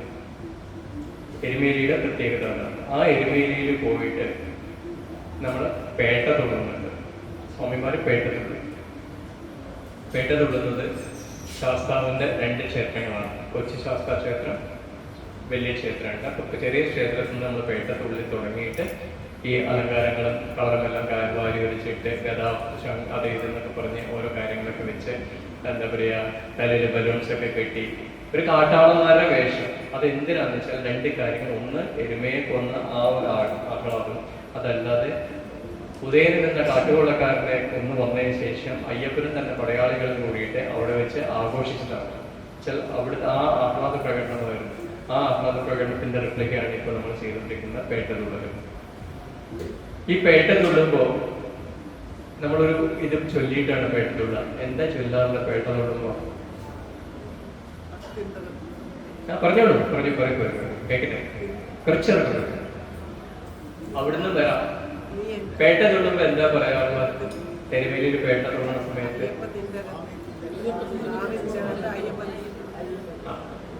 അയ്യപ്പ തിന്തകത്വം സ്വാമി തിന്തകത്വം അല്ലെ? അയ്യപ്പ തിന്തകത്വം തോന്നും സ്വാമി തിന്തകത്വം. എന്നാൽ ഈ തിന്തകത്വം എന്നുള്ളൊരു വാക്കില്ല. അത് എവിടെ നിന്ന് വന്നു എന്നുള്ളതാണ്. തിന്തകത്വം എന്നുള്ളൊരു വാക്കേ ഇല്ല. അത് ശരിക്കും അയ്യപ്പൻ നിന്റെ അകത്ത് ഓം, സ്വാമി എന്റെ അകത്ത് ഓം. അതാണ് അയ്യപ്പൻ എന്റെ അകത്ത് ഓം, സ്വാമി നിന്റെ അകത്ത് ഓം. അയ്യപ്പൻ നിന്റെ അകത്ത് ഓം, സ്വാമി എന്റെ അകത്ത് ഓം. അതാണ്. അത് മാറിയിട്ട് അവസാനം അയ്യപ്പ തിന്തകത്തോം തോം, സ്വാമി തിന്തകത്തോം തോം. ഇങ്ങനെ തിന്തകത്തോം എന്നുള്ളൊരു വാക്ക് ഇല്ല. ഒരു ഡിക്ഷണറിയിലും കണ്ടിട്ടില്ല തിന്തകത്തോം എന്നുള്ളൊരു വാക്ക്. പ്രസാദ് സംസ്കൃതത്തിലും ഇല്ലല്ലോ. അപ്പോ ഇത് എങ്ങനെയൊക്കെയോ മാറിയിട്ട് അത് ഇപ്പോഴും അത് തന്നെയാണ് പറയുന്നത്. എത്രയോ കാലങ്ങളായിട്ട് പല ആചാര്യന്മാരും പറഞ്ഞു കൊടുക്കുന്നുണ്ട്. തിന്തകത്വം അല്ല, നിന്റെ അകത്ത് ഓം, സ്വാമി എന്റെ അകത്ത് ഓം. ഓം എന്നുള്ളത് പ്രണവത്തോട് കൂടിയിട്ടുള്ള ഭഗവാന്റെ ഓം എന്നുള്ള പ്രണവ മന്ത്രത്തോട് കൂടിയിട്ടുള്ള എന്റെ അകത്തും നിന്റെ അകത്തും ഭഗവാനുണ്ട് എന്നുള്ളത് കാണിക്കുന്ന അതും പറഞ്ഞുകൊണ്ടാണ്. അപ്പൊ എന്റെ അകത്തും നിന്റെ അകത്തും ഭഗവാൻ ഉണ്ടെന്ന് പറയുമ്പോ ഞാനും നീ ഒന്നായി. ആരാണ് ഞാനും നീയും? ഞാനും ഭഗവാനും. നീ എന്ന് പറയുന്നത് ഭഗവാനും ഞാനും ഒന്നായി. അത് കഴിഞ്ഞിട്ട് തത്വമസി. ഞാനും നീ ഒന്നാണെന്ന് കാണിക്കുന്നതാണ് തത്വമസി എന്ന് പറയുന്നത്. തത് ത്വം അസി. ഞാൻ നീയാകുന്നു, നീ എന്നിലുണ്ട്, ഞാൻ നിന്നിലുണ്ട്, നീ ഞാനും ഒന്നാണ്. അതുകൊണ്ട് തന്നെയാണ് നേരത്തെ ഞാൻ ആ സബ്ജക്റ്റിൽ നിന്നൊന്നും മാറിപ്പോയി. ഗുരുവായൂർ പോകുമ്പോഴും ഗുരുവായൂരപ്പ എന്ന് പറഞ്ഞ് വിളിക്കാറില്ല, അല്ലെങ്കിൽ ഗണപതി ക്ഷേത്രത്തിൽ പോകുമ്പോൾ നമ്മളാരും ഗണപതി എന്ന് പറഞ്ഞ് വിളിക്കാറില്ല. പക്ഷെ മലയ്ക്ക് മാറിയിട്ടിരിക്കുന്ന നമ്മളെല്ലാവരും സ്വാമി എന്ന് പറഞ്ഞ് വിളിക്കും. കാരണം ഞാനും സ്വാമിയും ഒന്നാണ്. ശബരിമലയിൽ മാത്രമാണ് സ്വാമി ഭഗവാൻ, അവിടെ ഇരിക്കുന്ന ഭഗവാനും ഞാനും ഒരേ പേരിൽ അറിയപ്പെടുന്നത്. ഞാനെന്ന് പറഞ്ഞാൽ എന്നെ അല്ലാണ്ട് പറയണം, അയ്യപ്പന്മാരെയാണ് പറയുന്നത്. ഞാനും ഭഗവാനും ഒരേ പേരിൽ അറിയപ്പെടുന്നത് ശബരിമലയിലുള്ള ശക്തിയെടുത്ത് പോകുമ്പോൾ മാത്രമാണ്. വേറൊരു ക്ഷേത്രങ്ങളിൽ നമ്മൾ പോയി കഴിഞ്ഞാൽ ഇങ്ങനെ പറയുമോ? പറയില്ലല്ലോ. ഇപ്പോ മൂകാംബിയിൽ പോയല്ലേ, നിങ്ങളാരെങ്കിലും മൂകാംബി എന്ന് പറഞ്ഞ് വിളിക്കുമോ? ഇല്ല. ഗുരുവായൂരപ്പ എന്ന് പറഞ്ഞ് വിളിക്കുമോ? ഇല്ല. പക്ഷെ അയ്യപ്പൻ്റെ അടുത്ത് പോയി കഴിഞ്ഞാൽ സ്വാമി, അവിടെ എല്ലാം സ്വാമിമാരാണ്. പോലീസുകാർ സ്വാമിയാണ്, അവിടെയുള്ള ഓരോ പണിക്കാരും സ്വാമിയാണ്. അയ്യപ്പന്മാർ പറഞ്ഞ മലയ്ക്ക് ഭഗവാനെ കാണാൻ പോകുന്ന കെട്ടിടത്ത് പോകുന്നൊരു സ്വാമിമാരാണ്. എല്ലാം സ്വാമിമയാണ്. പണ്ട് എൻ്റെ കുട്ടികൾക്കൊക്കെ കഴുതയുടെ പുറത്താണ് അന്ന് സാധനങ്ങൾ പമ്പയിൽ നിന്ന് കിടത്ത്. ഇന്നിപ്പോൾ കുറച്ച് വർഷങ്ങളായിട്ട് ട്രാക്ടറിൽ കൊണ്ടുപോകാനുള്ള സൗകര്യങ്ങൾ ഉണ്ടായിരുന്ന സാധനങ്ങളൊക്കെ ഇപ്പം മറ്റേത് തലച്ചുമടായിട്ട് കഴുതയുടെ പുറത്ത്. അന്ന് പറയുന്ന കഴുത സ്വാമി വരുന്ന മാറി നിൽക്കുക എന്ന് പറയുക സത്യം. കഴുതയെ കൂടി സ്വാമി, കാരണം ഭഗവാന്റെ മുന്നിൽ എല്ലാവരും ഒന്നാണ്, ഞാനും നീ ഒന്നാണെന്നുള്ള ആ സങ്കല്പം വരുമ്പോഴാണ് കഴുതയെ പോലും കഴുത സ്വാമി എന്ന് പറയുന്നത്. പോലീസ് സ്വാമി, ഡ്യൂട്ടിക്ക് നിൽക്കുന്ന പോലീസുകാരെ പോലീസ് സ്വാമി. പക്ഷെ ഇന്നത്തെ പോലീസ് സ്വാമി വിളിക്കാതിരിക്കാൻ നല്ലത്. കാരണം ഇന്ന് കംപ്ലീറ്റ് അവിടെ നിൽക്കുന്ന പോലീസുകാരൊന്നും തന്നെ ഇവിടെ പോലീസുകാർ ഉണ്ടാവും എന്നുള്ളത് എനിക്കറിയില്ല. ഉണ്ടെങ്കിലും ശരി, ഞാൻ പറയുകയാണ്, വിശ്വാസത്തോട് കൂടിയിട്ടുള്ള ഒരു പോലീസുകാരനെ അവിടെ കാണില്ല ജോലി. ഓക്കെ, നമുക്കിപ്പോൾ എരുമേലിയിൽ നിന്ന് സന്നിധാനത്തിലെത്തുമ്പോൾ ബാക്കിയുള്ള കാര്യങ്ങളെ കുറിച്ച് പറയാം. ഇപ്പം നമ്മൾ പേട്ടതുള്ളിലാണ്. പേട്ടതുള്ളി അയ്യപ്പൻ നിന്റെ അകത്ത് ഓ സ്വാമി എൻ്റെ അകത്ത് ഓ. അത് കഴിഞ്ഞ് കൊച്ച അയ്യപ്പ ക്ഷേത്രത്തിൽ നിന്ന് പേട്ടതുള്ളി തുടങ്ങി. പേട്ട തുള്ളാനുള്ള കാരണം എന്താണെന്ന് പറഞ്ഞു. അത് എന്തിനെ ഇതാക്കിയിട്ടാണ് പേട്ട തുള്ളാനുള്ളതെന്ന് പറഞ്ഞു. അത് കഴിഞ്ഞു കഴിഞ്ഞാൽ നേരെ പോകുന്നത് എവിടേക്കായിരുന്നു? വാവര പള്ളിയിലേക്കായിരുന്നു പോയിക്കൊണ്ടിരുന്നത്. എന്തിനു വേണ്ടിയിട്ട് വാവര പള്ളി പോകണം? വാവർ എന്ന് പറയുന്ന ഒരു കഥാപാത്രം ഉണ്ടായിട്ടേ ഇല്ല, എവിടെയില്ല. വാവർ എന്ന് പറയുന്ന ഒരു വ്യക്തി, അങ്ങനെ ഒരു വ്യക്തി ഉണ്ടായിട്ടേ ഇല്ല. വാവർ എന്ന് പറയുന്ന ഒരാൾ, അങ്ങനെ ഒരു പള്ളി ഉണ്ടായിരുന്നില്ല. അത് ശരിക്കും മാറ്റിമറിക്കപ്പെട്ട് നമ്മുടെ അയ്യപ്പന്മാരുടെ അതല്ലെങ്കിൽ ഹിന്ദുക്കളുടെ പണം തിന്നാൻ വേണ്ടി മാത്രം, അതിനുവേണ്ടി മാത്രം ഉണ്ടാക്കപ്പെട്ട ഒരു കഥയാണത്. പ്രത്യേകിച്ച് സ്വാമി അയ്യപ്പൻ എന്നുള്ള സിനിമ 1972 75 പറ്റി വന്നു. ആ സ്വാമി അയ്യപ്പൻ എന്ന സിനിമയിൽ കൂടെയാണ് ഇങ്ങനെയുള്ള കുറേ പ്രചരണങ്ങൾ ഉണ്ടായത്, ഈ വാവരെ കുറിച്ചും ഇതിനെ കുറിച്ചും. വാവരല്ല, ശരിക്കും പറഞ്ഞത് വാപുരനാണ്. വാപുരൻ എന്ന് പറയുന്ന നായർ യോദ്ധാവാണ്. അത് അയ്യപ്പന്റെ ഭൂതഗണമാണ്, അയ്യപ്പന്റെ സൈന്യത്തിൽപ്പെട്ട ഒരു വ്യക്തിയാണ് വാപുരൻ എന്ന് പറയുന്നത്. വാപുരൻ എന്ന് പറയുന്നത് അയ്യപ്പന്റെ ഭൂതഗണങ്ങളിൽപ്പെട്ട ഒരു വ്യക്തിയാണ്. അദ്ദേഹത്തിന്റെ സേവകനായിരുന്നു വാപുരൻ. വാപുരൻ മറവപ്പടയെ തോൽപ്പിക്കാൻ വേണ്ടിയിട്ട്, മറവപ്പടയുടെ യുദ്ധത്തിന് അയ്യപ്പന്റെ കൂടെ പോയിട്ട് ഉദയനെ വധിക്കാൻ വേണ്ടിയിട്ട് പോയപ്പോഴും അയ്യപ്പന്റെ കൂടെ പോയിട്ടുണ്ട്. ഈ വാപുരന്റെ ക്ഷേത്രമായിരുന്നു എരുമേലിയിലും ശബരിമലയിലും ഉണ്ടായിരുന്നു. എരുമേലിയിൽ ഉണ്ടായിരുന്നത് അയ്യപ്പസ്വാമി വാപുരനെ കൽപ്പിച്ചു കൊടുത്ത ഒരു കാര്യമാണ്. കാരണം എന്നെ കാണാൻ വരുന്ന ഭക്തജനങ്ങൾക്ക് അവർക്ക് വേണ്ട സൗകര്യങ്ങൾ ചെയ്തു കൊടുക്കുക നീ ഇവിടെ ഇരുന്നു കൊണ്ട് എന്ന് പറഞ്ഞ് വാപുരനൊരു സ്ഥാനം കൊടുത്തതാണ്. എന്തായിരുന്നു വാപുരൻ? ഇപ്പൊ നമ്മളെ കെട്ടിൽ കൊണ്ടുപോകുന്നുണ്ട്, ചുക്ക് കുരുമുളകൊക്കെ കൊണ്ടുപോകുന്നുണ്ട്, കൊണ്ടുപോയിട്ടുണ്ടാകും, ഇപ്പോഴും കൊണ്ടുപോകാറുണ്ട്. പക്ഷെ ഈ ചുക്കും കുരുമുളകൊക്കെ കൊണ്ടുപോയിട്ട് ഇപ്പൊ കൊണ്ടുപോയി കൊടുക്കുന്നത് എവിടെ അറിയാം? വാവർ സ്വാമി എന്ന് പറയുന്ന ആ ഒരു 18 മീറ്റർ ഓപ്പോസിറ്റില് വാവർ സ്വാമി എന്ന് പറയുന്ന ഒരു കബറിടാണ് വാവർ സ്വാമി. അപ്പൊ അങ്ങനെയാണ് പറഞ്ഞുകൊണ്ട് വരണം, വാവർ സ്വാമിയെ ശരണമയ്യപ്പ എന്ന് പറഞ്ഞത്. എന്റെ വാവർ സ്വാമി ശരണമയ്യപ്പ. വാവർ സ്വാമി എന്നുള്ള ഒരാളെ വാപുര സ്വാമിയാണ്. ആക്ച്വലി ചുക്കും കുരുമുളകൊക്കെ കൊണ്ടിട്ട് അവിടെ കൊടുക്കുന്നത്. അവരതിനെ വിറ്റ് കാശാക്കിയിട്ട്, കുരുമുളകൊക്കെ വില അറിയാതെ എന്താന്നുള്ളത്, ടണ്ണ് കണക്കിന് കുരുമുളക് അയ്യപ്പന്മാരെ കൊണ്ട് അവിടെ ഇടുന്നത്. അത് മുഴുവൻ വിറ്റ് കാശാക്കുക. നമ്മൾ കൊണ്ടുപോയിടുന്ന പൈസ മുഴുവൻ അവരുടെ ചെറിയൊരു ക്ഷേത്രമായിരുന്നു. അത് മാറി വന്നത് എന്താണെന്ന് വാപുരൻ എന്ന വായുപുരം എന്ന ഒരു സ്ഥലത്ത് ആ ഒരു തറവാട്ടിലുണ്ടായിരുന്ന നായർ യോദ്ധാക്കളായിരുന്നു അവർ. വാപുരൻ എന്ന് പറയുന്ന വ്യക്തി.